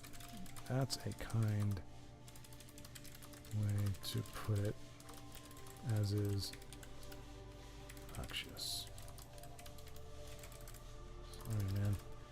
Between that and the invade game, you've had 2 long, drawn out, brutal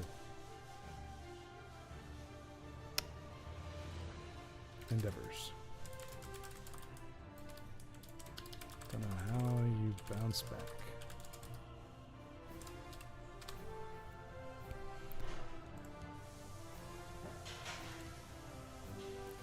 Turn 1, exactly. Yep. See, like I said, your reputation precedes you.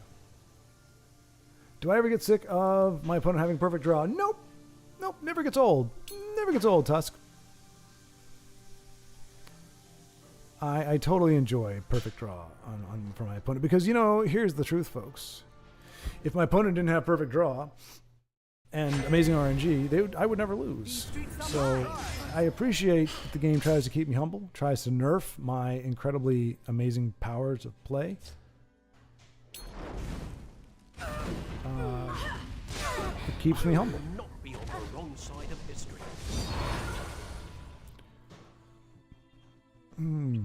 Alchemy archetype? Really? They started printing alchemy cards. Most of them are trash.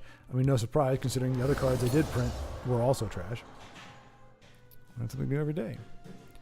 The monthly reward is Renegade Management. Okay, it is. Nice. Oh, wait. Okay, so, yeah, I guess this is way before I eventually said it. You can check it by clicking on your profile, then clicking on your current rank. Then there's another little button below that. Oh, okay. All right. So there you go, folks. The more you know. So let's see if I don't think I can do it. I don't know if I can do it while I'm in game. I can't do it while I'm in game. We'll demonstrate that here so that if anybody wants to check out the monthly card after Later on, we'll be able to do that. I'll put them into shape. Profile, current rank. Okay. Honey Badger. Something I wish Tesla would have done better was include more uniques in their expansion, like the Dark Brotherhood. Why didn't we get Nazir? Okay, to be fair, when I first glanced at that word, I was like, wait, they called a card what? Luckily, they added that R at the end. Like, wow, that's kind of Vizara, Cicero. We did get Cicero, right? Isn't that the guy with the knife and the clown hat? Invade and casual. It's everywhere, man. It is. It's making. I'm sorry I'm fiddling with my nose so much, folks. I don't know if this is. I don't know what's going on, but it's a little itchy right now. But yeah, I agree, Honey Badger. Uniques are always they're the fun part for me. It's kind of like that's what made Warcraft 3 stand out at the time among the other real-time strategy games. You could play a hero, you know. So you had all your normal cards, and then you had all your normal units, but then you would have 1 to 2, maybe even 3, I think, if the game went long enough, heroes, and they leveled up and could get items and everything. So I think the being able to play those cards, even though you can't build a deck out of them entirely, unique legendaries are where a lot of the fun is at.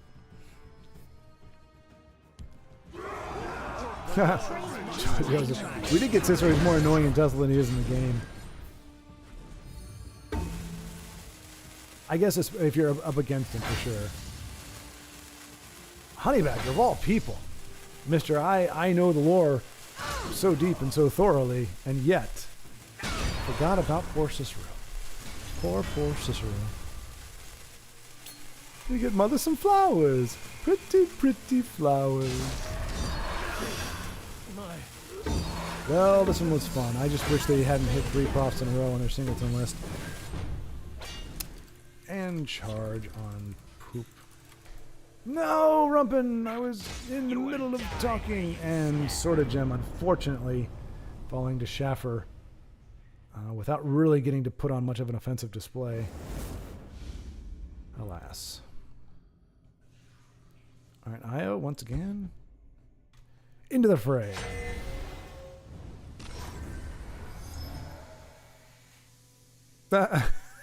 Joseph. I like Cicero all right. I killed him my first playthrough because I wasn't reading the dialogue and just assumed he was bad. I mean, he is, right? He's a whack job. He's kind of a nutso. He's serving the Night Mother, who's kind of creepy. Creepy things are bad, right? I think we can all understand this. Like banana spiders, but yet Joseph cuddles it, talks to it, plays Tessel with it.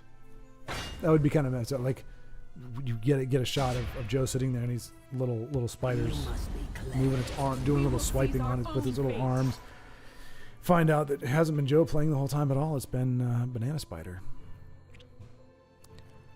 That's kind of how I was when you could get the choice between Orb and Goldbrand. I think I've done that quest actually. Hey, reminded me the Gentleman Jim wears clothes like that is Imperials and Morrowind. Okay, hang on a second. The reason Gentleman Jim wears clothes like that is Imperials and Morrowind have like Victorian era clothing. No idea why that was decided though. Okay, good to know. Thank you, Michael Daly. So that is okay. Yeah, so I brought that up in I guess it was one of the videos. And Gentleman Jim came down and I just noticed he's wearing, looks like he's from like the American Revolution or something. And apparently, and I said it seemed ridiculous, but I was sure they weren't going to print a card or put a card in a game that was completely misprinted, miscreated. And so Michael Bay is letting me know that that the Imperials wear clothes like that. Again, kind of weird that they're mixing timelines, but that is what it is, and so therefore it makes sense. Orb and Goldbrand work together in Tessel, so well done there.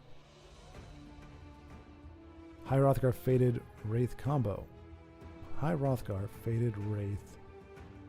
Oh yeah! Yeah. Good call, Honey Badger. Didn't even think of that. Yeah. No, that's a great call. Comes down as a 1/6, I think? Becomes a 6/6, and yeah, that's brilliant, actually. Baldric says Stellaris is a space strategy, I think, by Paradox. Starfield, anyone? Don't think so, Honey Badger. Don't think so. No nibbles on that one. Bro, I pre-ordered Starfield for like $100 and still haven't even installed it. Yeah, I hear you're not missing much, Joe. I hear you're not missing much. Has it become better? Joseph, I got to get around to that. Not going to happen, Joseph. Not going to happen. As long as there is Tessel and as long as you have a job, I don't think you're going to crack open Starfield. I mean, if it was the gangbuster everybody had hoped it would be, I think maybe, you know, you might be a little more compelled, but from what I hear, it's kind of a turd set in space. Ah, Kashid likes these. Joseph, Fallout London looks freaking amazing, though. That'll probably be the next video game I play. Interesting. They're making another Fallout. Man, how many games does that series have? Seems like it's almost like Call of Duty. Like there's a new Fallout every year or two. Let's see. Honey Badger is not sure if Starfield was improved. They did change one thing that I saw. You can now fly directly from space onto the planet without the need to fast travel to land.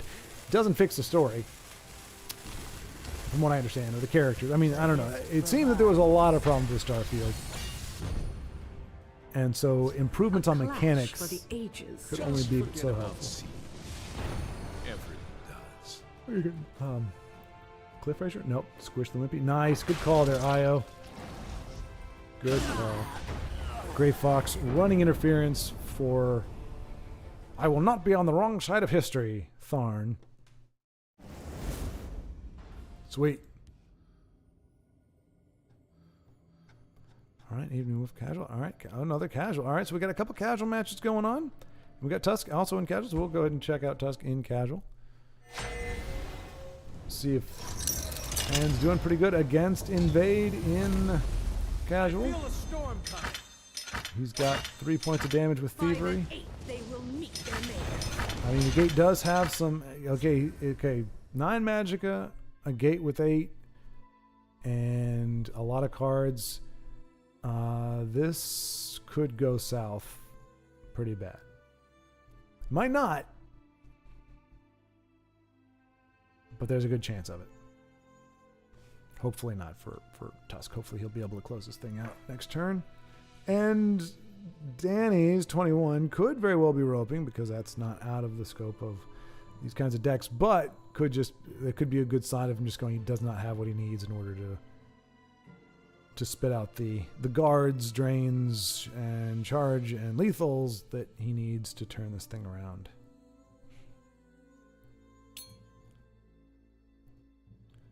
Corsair is a cool support. I concur. I get to see it played. It's he's dead. You'd like to think again. I mean, okay. I thought maybe it had been. I mean, if he had, all it would take is one invasion party, maybe 2. Well, no, you couldn't play both of those. One invasion party, and no, he's just gonna rope him. That's all right, Tusk. You get the W. That's fine. Let him just stew in the filth that is Invade. By the egg, a fine battle. Apologies. Baldrick, exactly. That came out. I'm totally out of the loop. Yeah, me as well. It's a mod. Oh, okay. Okay, never mind. But I also pre-ordered it for $100 and played it for like 3 hours. Oh, okay. So Honey Badger Starfield. You pre-ordered Starfield for $100 as well as Joseph and played for 3 hours. Prepare to die. Starfield's on my list, but not until I play other games and get a new PC first. Yeah, I mean, and we've only got so much time on this planet, folks. Only so much time on this planet. So you've got to really decide: is it worth it? Is it worth it? Honey Badger says, I have Fallout 4 in New Vegas that I bought for like $10 total. Xbox was having a huge sale, and I still haven't played it. Jeez Louise. I mean, it's good to have them if you need them, but at the same time, that's what I've been thinking. I mean, I bought most, like, I went heavy into Switch just because I'm an old school Nintendo guy. I got a ton of games that I've also not played, but, if anything happens in my life, suddenly I have, relationships or things or whatever, that's going to be a bunch of games that probably never get played. I have them as a lonely single fellow.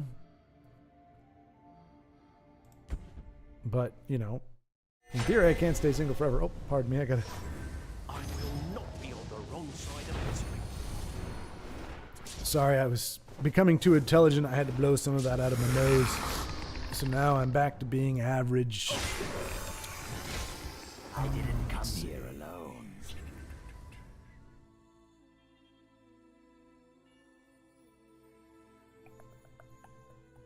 So I'm just browsing the thing. Got some of the game chat going on here. I smell the stench of the living.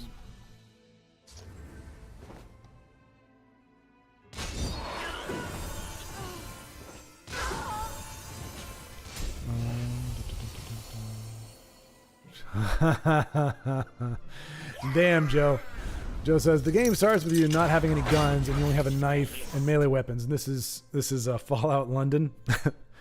And Joseph says it truly lives up to London, apparently, which is comical because you don't have any guns. And although technically, I think even now, as long as you have a purpose, you can carry a knife. But it has to fit within certain specs, and you have to have a reason for carrying it. Otherwise, I think that can also be taken. There was a guy actually who got, I think I mentioned this, maybe I didn't, but he was carrying around a Legend of Zelda Master Sword 6-inch replica letter opener, and but he was holding it out in public. He was walking through public with the Master Sword in his hand. He wasn't. I don't think he was holding it out like this, but he had it in his hand.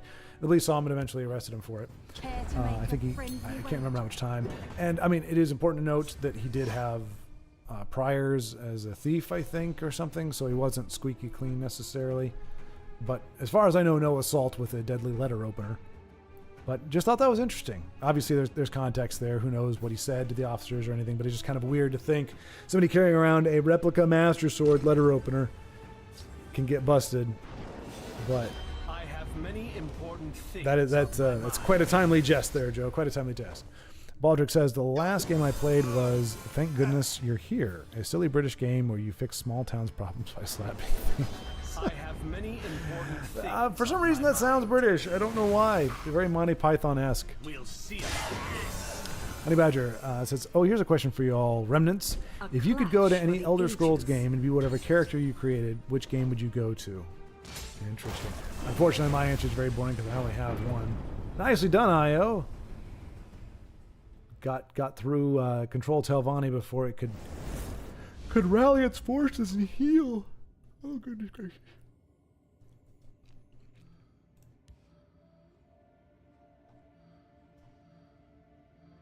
All right, so Evening Wolf. I was wondering. It's like he'd been playing for a little long. Quaylen. All right, so we are running a little low here. Go ahead and check out Tusk. So we might do another Rapid 4, and that way anybody who's been here who's also wanted to check out. Thank you. Thank you. Darloth, but didn't want to miss out all the excitement on here. You'll be able to catch both, a little bit of both. But I am going to try to skim through here and address the chats to catch up. So obviously my answer is boring. It would be Skyrim because that's the only one I know, and it's got the better graphics. I don't want to be trapped in a game where it's a bunch of polygons. So Skyrim for sure. Joseph says, I thought Petrify Golem was some creature that is under the effects of corpus disease. It's a Daedra. Thank you. Atronach triggers Alfiq Conjure. Yeah. Did y'all hear about Charmers taking Alfiq? He said the Alfiq should conjure whatever it consumes. So if you consumed a lot of Atronach, that's what you would get. Petrify Storm. That might have made it a little more balanced without having to nerf it. Because it was a 4/4 initially, right? But that would be interesting, yeah. I stand ready.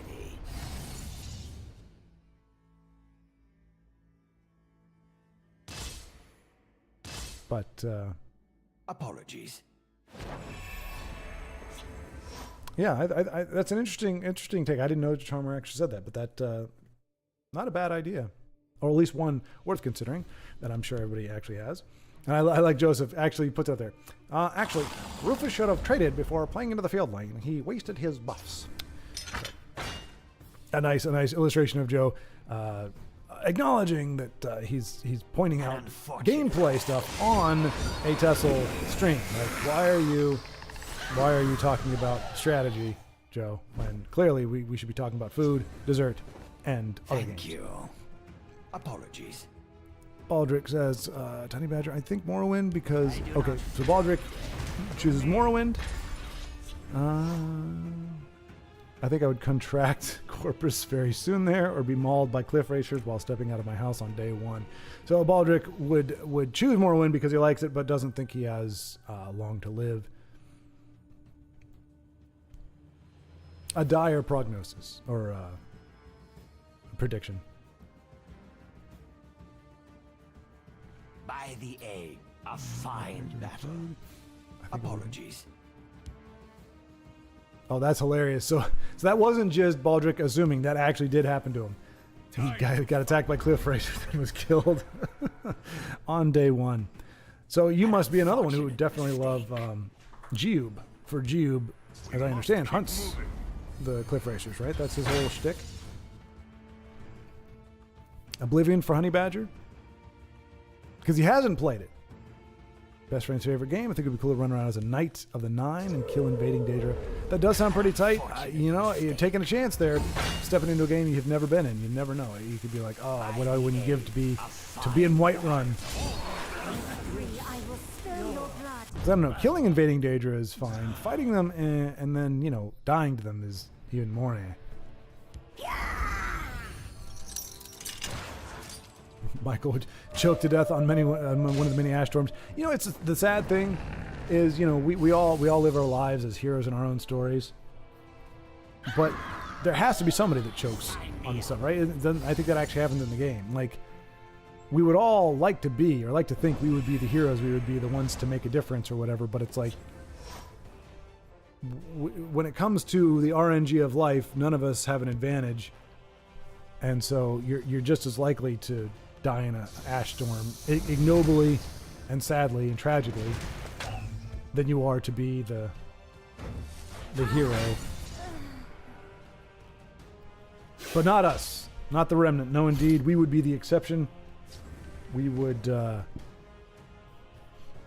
we would be the exception. Tusk has way too much reach right now. I stand ready. I didn't come here alone. Time to take the offensive. So that 2, 4, 8.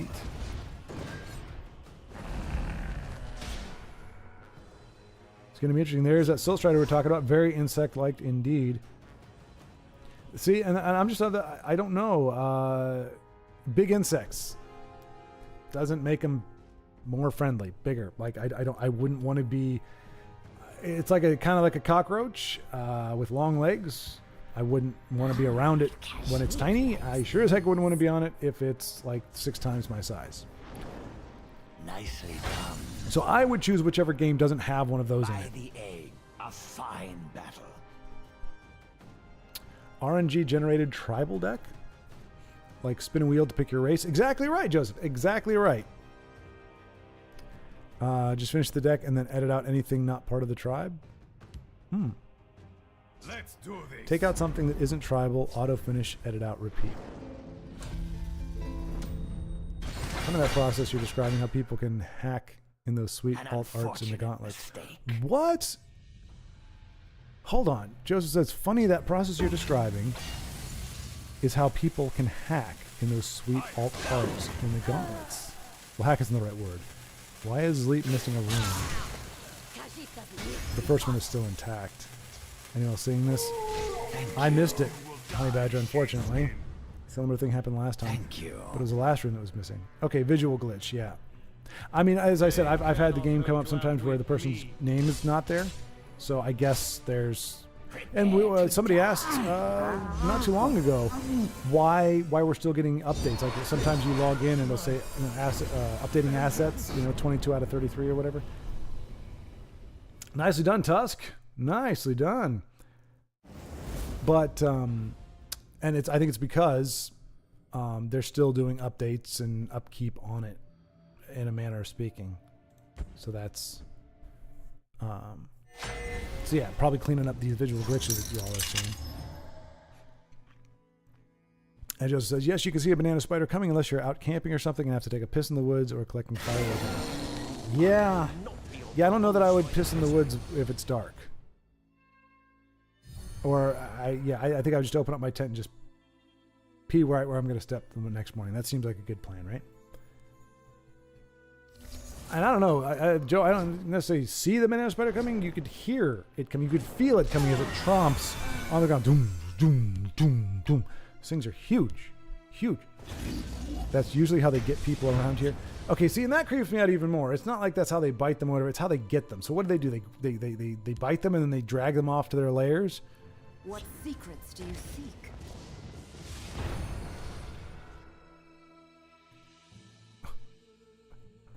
Okay, so Honey Badger clarifying that he knows the names of the dogs because they're from Irish mythology.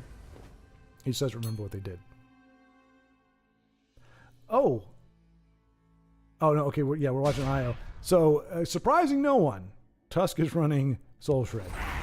Those Tusk and Soul Shred will forever be linked in my mind. They're inextricable. I don't know anybody else who has loved that card, played that card as much as Tusk. You must be cleansed. Poor Rufus, he was so close. Yeah, yep, that was so we must be getting pretty close to the end. Yeah, okay, we're about a half hour back. Yeah, that was rough for Rufus. I mean, he's seems like a very good-natured guy, just rolls with the punches, but yeah, that's pretty painful. And to know that he actually would have survived that last onslaught had he hadn't got charge on via Poopstone. He would at least survive one more turn. Don't know if he would have won, but would have hung out a little bit longer.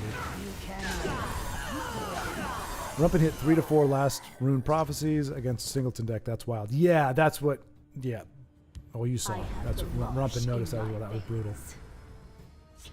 Honey Badger said, I just looked it up. It's Garmer and Kusith, the Death Hound pets in Castle Volkir. Okay. And it's Virthel?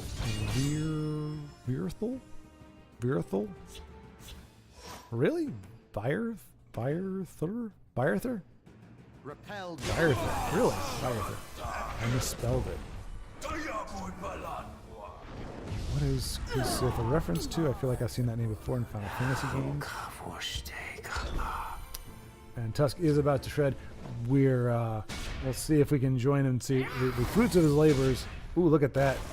Swift Strike. Lightning Bolt. Look at that fierce and unrelenting blast from Io burning through almost all of his cards. Notice how he didn't bother to apply the 0 cost -1/-1. He could have. Had he been, just whatever thing, like, I've got to get all the cards out of my hand, he could have done that, wasted the opponent's time. He does not, but instead, just a flurry. Lightning Bolt. Face, Swift Strike. Just, that was an unstoppable rage right there, folks. That was gorgeous. Love it. Oh, and then Tusk. 67? Hang on. Nicely done, Io. Nicely done. That was you don't see those very often. It's usually like 1 or 2 times, but like boom, boom, like hit, Swift Strike, Lightning Bolt. That was impressive. All right, so let's see here. Be gone! Well, okay. So has soul shredded. -23. So XX Whiskey No quarter. is We will give no preemptively running, and he's got more. He's got another one. Now, granted, he's got to somehow be able to trigger it to get more value out of it. But Thank you. if he could burn through Onward to battle. half of Whiskey's deck, boy, howdy.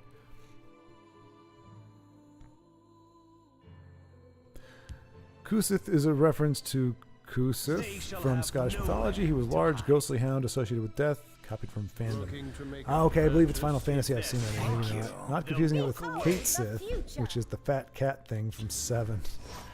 The name Bran is a reference to the Celtic legends of Fiona Mac Coomhail, a Celtic hero who had 2 warhounds named Bran and Shelag. I think Bran is actually a brown type substance that allows you to poop. But it may also be the name of the character. Thank you. The name Sholang is a reference to the Irish legends of Fionn Mac Cumhal. Oh wait, We'll put a stop. Lascaf, Assassin, and Joyer. Apologies. If they're smart. Okay, so Honey Badger, I feel like I've given you a stigma or a tick there, or a what do you call that? So I think it's funny. So I make fun of you for knowing this stuff. I mock your nerdliness. And so he makes it a point to say, all copied from Fandom. I don't know all this off the top of my head. I am not a nerd. I just look this stuff up. I know that's not what you're doing, but it's just funny. It's like, I'm joking. I'm joking. Apologies. Smash and Strike, exactly, yes. And it was vicious, and it was brutal, and it was beautiful. And a, whatchamacallit? Divine Fervor was dangerous. Look at that. Look at that. What a magnificent ice storm that was. Apologies. Little taunty there. But that was a damn good ice storm. This one foresees a great victory. How you do now? Well, this one sees a pretentious little tool bag sitting on a rock. So, well, does he have a headband around? He was a hippie. He's like sitting there with a little headband around him. Hey, man, I see a great victory, man. Oh, man, I got zapped, man. So much for my great victory. Apologies.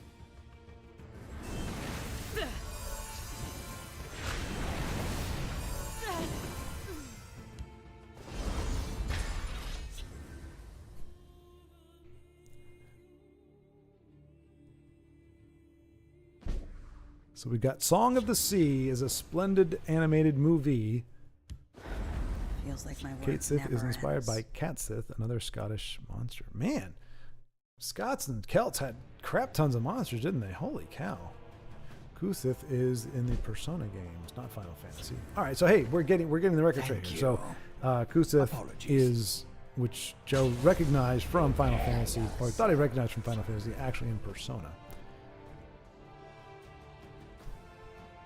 Yes, I knew that, but I will let you find out for yourself, Joe, because it means more when you find out for yourself. So he's going to be able to soul shred a little bit. Look at that, finds his third copy of it. So that would burn. Yeah. Oh wait, so that'd be 6.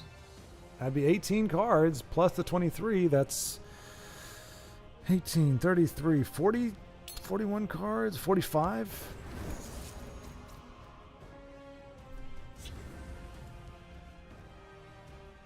It's weird though. It just gets rid of them altogether. Like they're not in the graveyard, so you can't.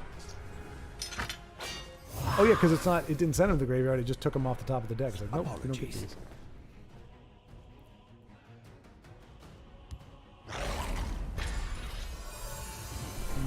This one All right. foresees a great victory. Let's see. Joseph says, yeah, that and cards that you can Rimmen Purveyor on.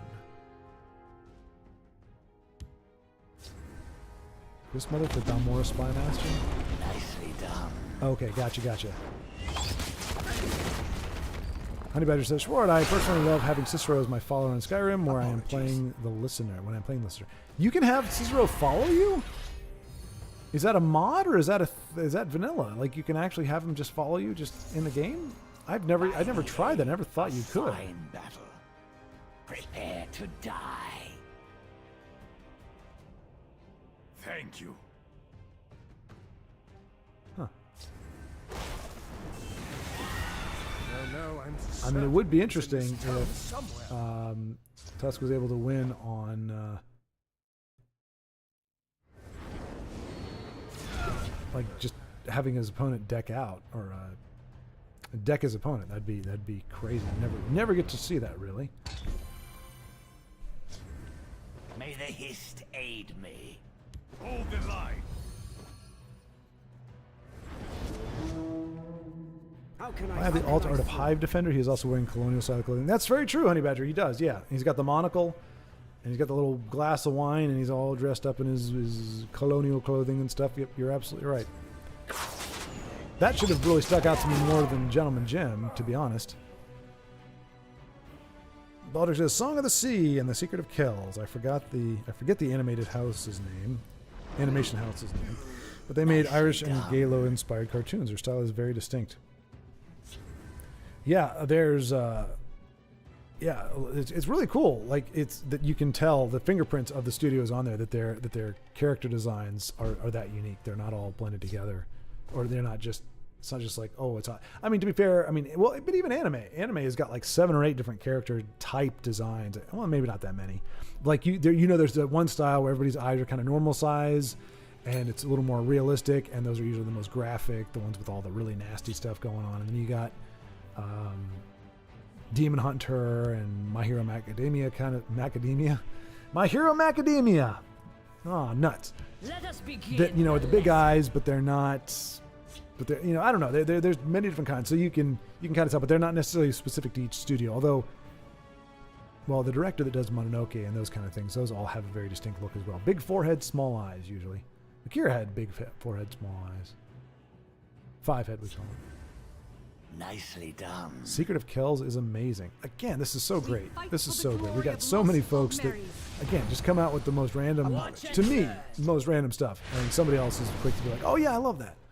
Which is great. By the egg, a fine battle. All right, so Ice Storm and Fingers, maybe?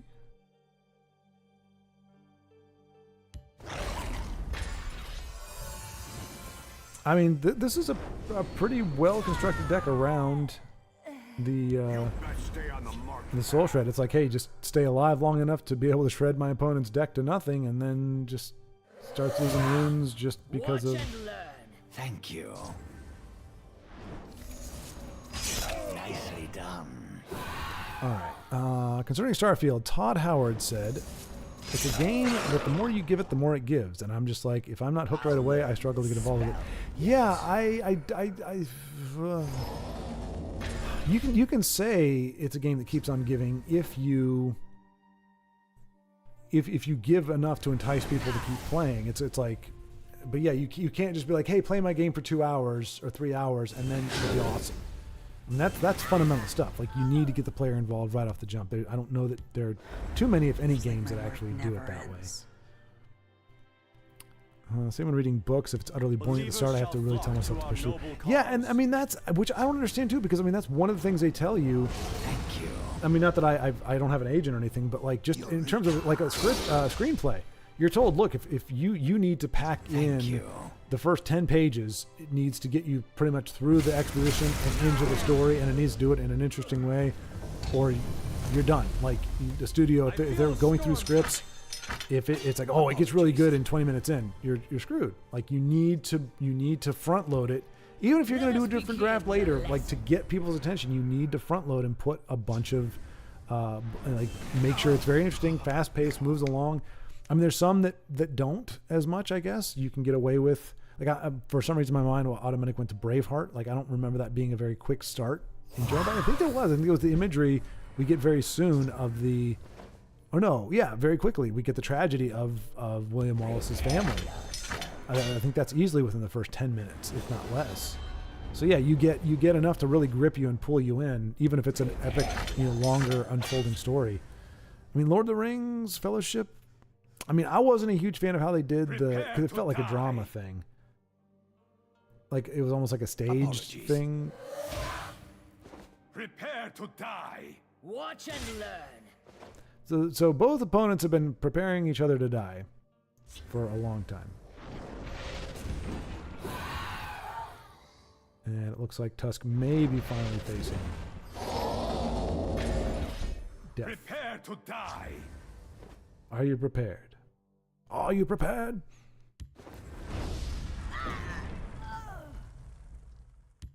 Careful there, friend. Prepare to die. Okie dokie. Apologies. But yeah, it's really weird that they would allow. But I mean, it's Bethesda. What are you gonna do? Io says, yeah, I feel you. I always try to give things like that a chance, though. People spent time on it, gotta at least try. I mean, the thing is, the people that spent the time on it, they got paid. They the people that sometimes do most of the work, you know, they're not getting royalties. There's no, they get their paycheck. Now, granted, if the studio goes under, that could be a problem. But you know, they kind of got theirs, and yeah, I mean, but I hear you. You know, it's the same thing when it comes to, well, I don't know about movies. Like, I can appreciate if somebody's like, oh man, this was such a hard thing to produce because we had all these obstacles and all these challenges and yada yada yada. I'm totally okay. Like, I can empathize with that, and I can be like, wow, this movie turned out really great despite what you had to do. But I don't, you know, if it still stinks, it still stinks, you know. And, I mean, that's hard. That's the stuff with all my things. I would be like, oh, I did this all myself, and it took me, you know, 3 years to do. And somebody's like, yeah, but it's not really cool. And I'm like, oh, okay, well, can't say much to that. It's here to entertain you. If you're not entertained, then I didn't do my job. But yeah, in theory, you want to reward people for doing hard work, but at the same time, it's like, well, a lot of people spending a lot of time on a crappy project is still kind of a crappy project. But yeah, no harm in giving it a try if you got the time. Monk and casual, really? Why wouldn't Monk be in casual? Although I will say Taff Iskatel, I do recognize that name. Isn't the thief making his way to legendary? Let's see here. Joseph says, facts. I have that problem too, Honey Badger. I've been gripped by some of the weirdest niche games. Nier Automata, Witcher 3, Persona 5, but so many games just can't do it. Which, again, is very strange, because you'd think that would be... But, you know, without leaning into it too hard, there are priorities. Priorities are stated by the company, and sometimes you can just tell what they are. And if it's not, make sure we're getting the people engaged and telling the story. If it's more about other things, I'm not going to say what they are, but there are other things that studios have focused on as of late, and if that's what you're focused on, I'm not saying there's anything nefarious going on, but you know, again, if you're not 100% on make the best game we can and hold true to story fundamentals, then those aren't priorities, and you prioritize other things, and you can torpedo your entire project by taking your eye off the ball, or deciding that there's other things that are more important than fundamentally sound storytelling and pacing. Nice, Io. Look at you. You almost never see this guy. I will protect the hist. Not sure why he needed to be shirtless, but hey. Just seems an odd thing, like, I'm just standing here wearing nothing but my pants. And holding a scroll. And now I'm going to buff your entire hand. Pretty cool. I never really see that go off, so that's pretty cool. I hear and obey. Let's see. Is this Invade player really utilizing Underforged with his Invade deck? He really was, Honey Badger. He really was. Crap you not. You will not pass.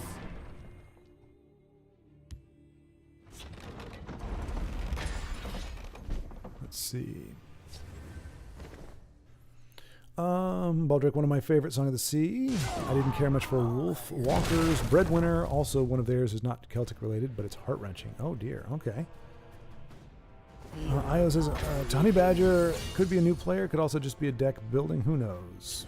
Yeah, who wants to decipher the hearts and minds of Invade players? Not I. Just give them the benefit of the doubt. They're crazy people. Baldrick, yep, one of my favorite songs. I already got there. Joseph, Nier Automata is one of the best storylines of any game I've ever played. Is that the one with the blindfolded gal? I'll take them with me. I don't know. I don't know. It's weird. Like, anime or those kind of games seem to be, for me anyway, they're like hit or miss when it comes to. Sometimes they're a little too artistic, a little too like, oh, it's about the heart and evil of man and blah blah blah. And I'm like, I don't. I hear and obey. But that's one. I think it's the one I'm thinking of. But I mean, honestly, I never actually played it. I think it is the one I'm thinking of. Yeah. Okay. So that actually has a good storyline, huh? I had a friend who said the same thing, but like all the dialogue and everything I heard just sounded kind of like. I'm not saying this is the case, but the perception was it was just this kind of artsy fartsy, like, you know, what is man? Why are we here? What made me? And I'm like, don't stop asking rhetorical questions. But I could be way off. Obviously, if it had a great best storylines, then I am clearly missing out. And the game is so unlike any other stuff I played. Is so weeb. Sorry, so weeb. Honey Badger says, I agree. It's like how much money and time was spent on this 25 years in the making with Starfield, only to make a mediocre splash in the gaming world. Such is the way of things, unfortunately. Such is the way of things. Like I said, you gotta. And it's just weird, especially when you think of AAA stuff. It's like you'd think it would go through revisions, people would play test. In other words, it just doesn't seem like there's a good excuse for something with that amount of resources to fail right off the jump, or to fail that. If people are like, it's not the best game I've ever played, it's not the worst. Like, okay, you can kind of get that, but like that amount of resources, that amount of time and effort, and that many eyes on it, and nobody was like, well, and it doesn't mean that nobody was like, this sucks, but maybe they were shouted down, maybe they were afraid to say anything, or maybe they said something and the guy was like, no, I think this is awesome. Michael Bailey says, I want to try and play through Okami again. Never finished it as a teen, but I started school up again in less than a month, and a biotech is way too time consuming to play story-based games. Is that the dog game? Okami? The white dog with the... Yep, okay. It's great. I get all your references. I don't know them. Hey, and there, IO with another win. Sneaking it in while I was doing some investigating. Nicely done. So it's great. I get all of your references, but I've never played or touched any of the games. Understandable. You know, you have my empathy. All right, so it looks like we're running down here, so I'm going to go ahead and see if we can get through this here, and we will go ahead and wrap it up in the next 15 minutes or so. Let's see. If you went to one of the games, it would be real, like a live-action movie. You'd be able to... Oh, okay. If you went to one of the games, it would be real, like a live-action movie. Okay, so graphics aren't an issue. I was joking about that anyway, but I understand. You would just be the character with all the skills and abilities you garner in the game.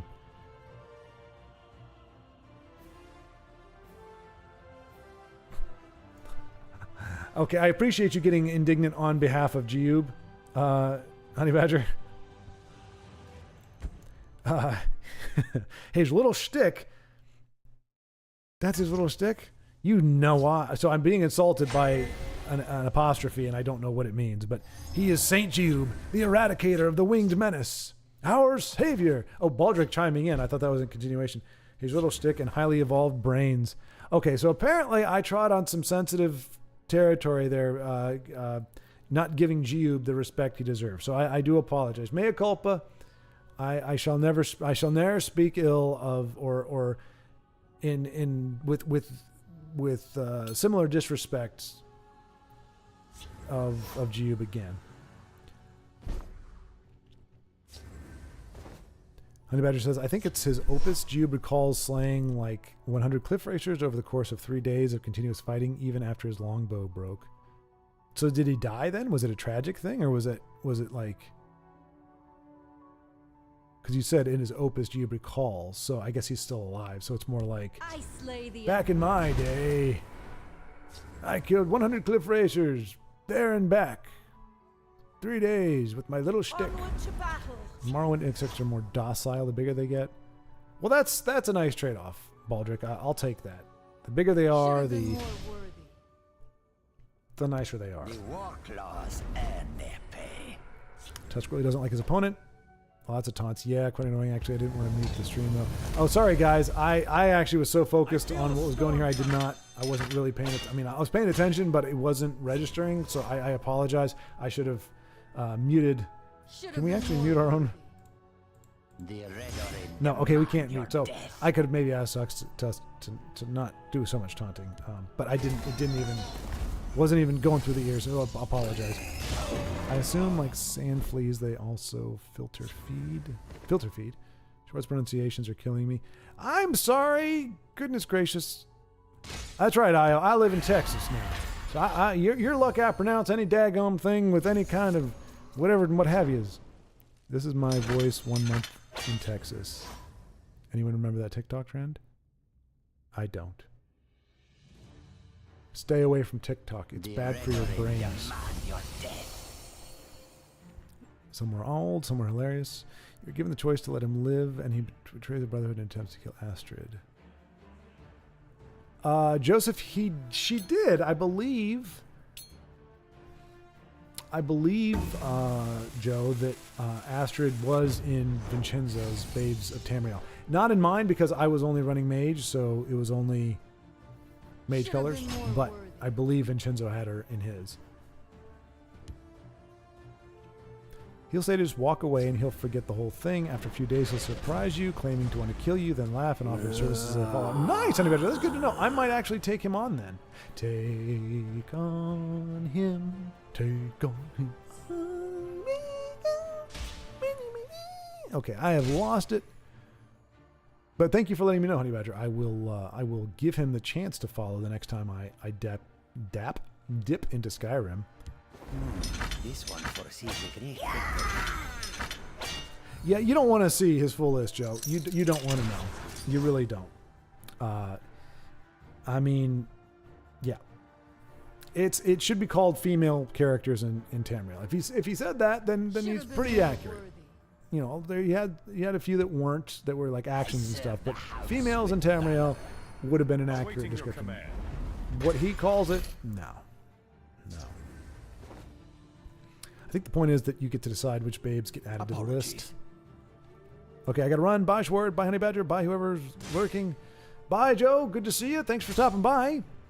Hopefully we'll see you maybe for what may be the 100th episode or celebration of the 100th episode next week. Whoever's lurking. Whoever lurks in the hearts of man. What evil lurks in the hearts of man? Big Smash. Exactly, yes, Big Smash. Jube actually died in Kvatch during the Oblivion Crisis. Oh, Thank you. oh wow, I got to the end. Essentially, Jube lost to invade. Oh no. Oh, there's tragedy. That is tragedy of the worst kind. Apologies. Didn't he exterminate nearly every cliff racer? Yeah, he cleared Morrowind. A fine battle. What were the cliff racers doing? Weren't they just birds flying around? Were they hunting people? Were they killing people? Like, why all this hate for cliff racer? I mean, granted, I hate them because how many top decks and how many games I've lost to a top deck cliff racer, but I'm sure Jube wasn't playing Tessel. Slew them all, not just the men. Had to work it in there, Honey Badger, didn't you? Prepare to die. Had to work it in there. I know what you're doing. I see what you're doing there. Because you know what? I read that line. I was like, this line looks ridiculous. This line seems a bit lame. Why does it seem that way? Why would Honey Badger say something so insidious or something so insipid? But he actually was saying, he's quoting a movie. Well, some people call it a movie. Some people call it a disaster. A cinematic disaster, we might agree to say. I slew them all. Not just the men, but the women and children too. But I did it off camera because we can't actually show me killing anybody. Even though I am supposed to be turning into evil incarnate, we're not going to show anything. But this should get you nice and prepared for when I kill a bunch of children again off screen and do nothing but that. But Padme, they got everywhere. Not just the men, but the women and children too. Their entrails got everywhere. Gritty and rough and coarse. And gets in my hair and my pants. Like a hornet. My Bermuda shorts. Honey Badger, sorry Schwartz, just had to include an Anakin quote. Oh, you actually admit it! You came out and admitted it! Apologies. Brave move. Honey Badger, in my opinion, Astrid is the traitor to the Dark Brotherhood. Cicero is the one attempting to bring it back to the old ways. So for me, that's why I don't kill him, because he is a true Dark Brother. Fair point. Fair point, Honey Badger. Fair point. I mean, is he really insane? I guess he kind of is. But yeah, but I guess that is, as people have said, that's the great thing about Skyrim, or I guess Elder Scrolls in general. There is no right way per se. It's more about, it's the same thing with kind of like Mandalorian. I mean, realistically, we shouldn't like Mandalorian because his whole thing is, I'm a bounty hunter. I'm impassive. I don't care. I'm impassioned. I don't care about the bounty. I don't care what their story is. I don't care anything. I get paid to do a job. I do the job. I don't turn. I don't take extra money, because that's Boba Fett's thing. He's like, I'm not. People offer him more money. He doesn't take it because there's an honor there. And if he all he does is take, whoever gives him more money, he's not going to get any clients. So Mando is supposed to be this, kind of Boba Fett type character, and he got paid to do a job. He got paid very well, yes, by Imperials, but he'd never had a problem with it before.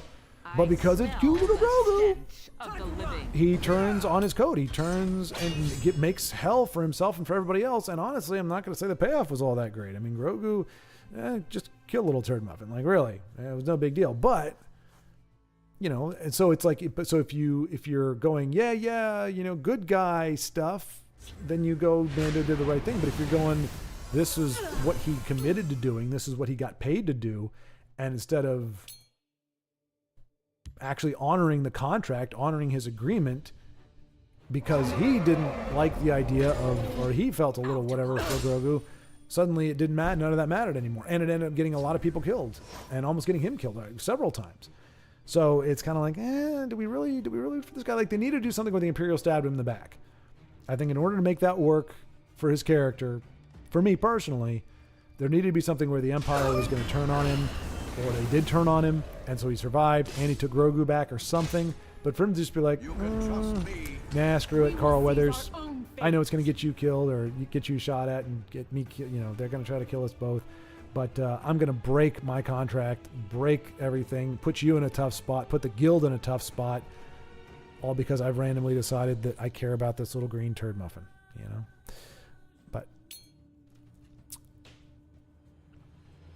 Tusk, my pleasure. My pleasure. Great to see you. Glad to see you playing. I know the ladder was rough for you today, my friend, but you kept playing even in casual, and had some good games. I guess there was a little bit of taunting at one point, so maybe We must protect our don't have to do as much of that. But I understand the frustration of getting screwed by the game. But it was great to see you. Great to see you active and playing, being able to see some of your games and see a little bit of soul shredding going on, if we didn't pull out a W on there. Let's see. Congrats, Troy, you made it to the end again. I know. I am something of a rock star at this point. I had to skip over a few stuff, but a lot of it was just talking about like games that I actually don't know. Cliff racers are one of the most aggressive animals in Maryland. Oh, okay, good to know. Cliff racers were attacking innocent bystanders. Okay, so these are very aggressive avians. Avians. When they spot you, they immediately start pecking at you. Ooh, they're not that small for the birds. To quote Denise, they're just misunderstood. Right, exactly, yes. It's actually a sweet character arc from Geob if you talk to him in the Soul Cairn in Skyrim. Oh, no kidding, you can talk to him there. I knew that I should have explored that place a little bit more than I did. That would have been awesome to talk to Geob. Maybe I'll have a chance to in the future. Cliff racers also follow you to the end of the world if needed. They're really persistent, like very persistent, aggressive giant crows. Okay, so they weren't necessarily the bees of Tamriel's ecosystem. They weren't like part of the cycle of life. They were outliers that were being turd muffins to people. Grogu being included in the other seasons after season 1 is the fault of Kathleen Kennedy because Baby Yoda's making too much money not to include. Favreau and Filoni weren't. Going to include him after season 1, but let's not get into Star Wars this late in the game. No, exactly. Well, and that's why I went Mando, because I've said Mando's okay. I'm guessing you think Mando's okay. Like, it was pretty innocuous. It's just, again, talking about the story. It wasn't so much of a contentious point, I didn't think. But that's at the very start of it, though, is this whole character breaking rank, which, but my point being in that, like, you could see that as good or bad depending on your particular event. Like you were saying, Astrid, who seems more like the sane and rational one, but who broke with the Brotherhood. If you're going, hey, loyalty to the Brotherhood is a good thing, you would say Astrid is a good person then Cicero is the right good one because he's loyal to the Brotherhood and to the Night Mother. If you go Night Mother's creepy and Cicero's crazy and we want to have a little more sane people, then you'd go Astrid. So it's just that interesting kind of which side you take on there. Kind of depends on 2 hours of sleep doesn't matter. Yeah, no, but yeah, exactly. We don't need to get further into Star Wars. Anyway, yeah. So thank you all for watching. Let me see if I missed anything here. I smell blood on the wind. My arcade sphere. This Okay, state will do, be man. mine. Will do. A clash for the ages. Yeah, I may end up doing friendlies again one day or playing again one day. It has been my Right now, not at the moment, but we'll see. So yeah, I will probably be touching base with Io and several others perhaps and see what we can do about the 100th episode. But it probably will not be Wednesday. So if it happens next week, it'll be the next live at 5. But I may not be able to. It's going to depend if I can actually pull that off, just because I need to get the move done. So we will see. Everything's up in the air, but after that, everything should be pretty smooth sailing for the next month or so, at least. Promise not to use invade. I should hope not. I should hope there's no self-respecting Tesla player who would ever play invade amongst his friends. But anyway, it has been a pleasure, gentlemen, and any ladies who may have actually been there as well. And I look forward to seeing you again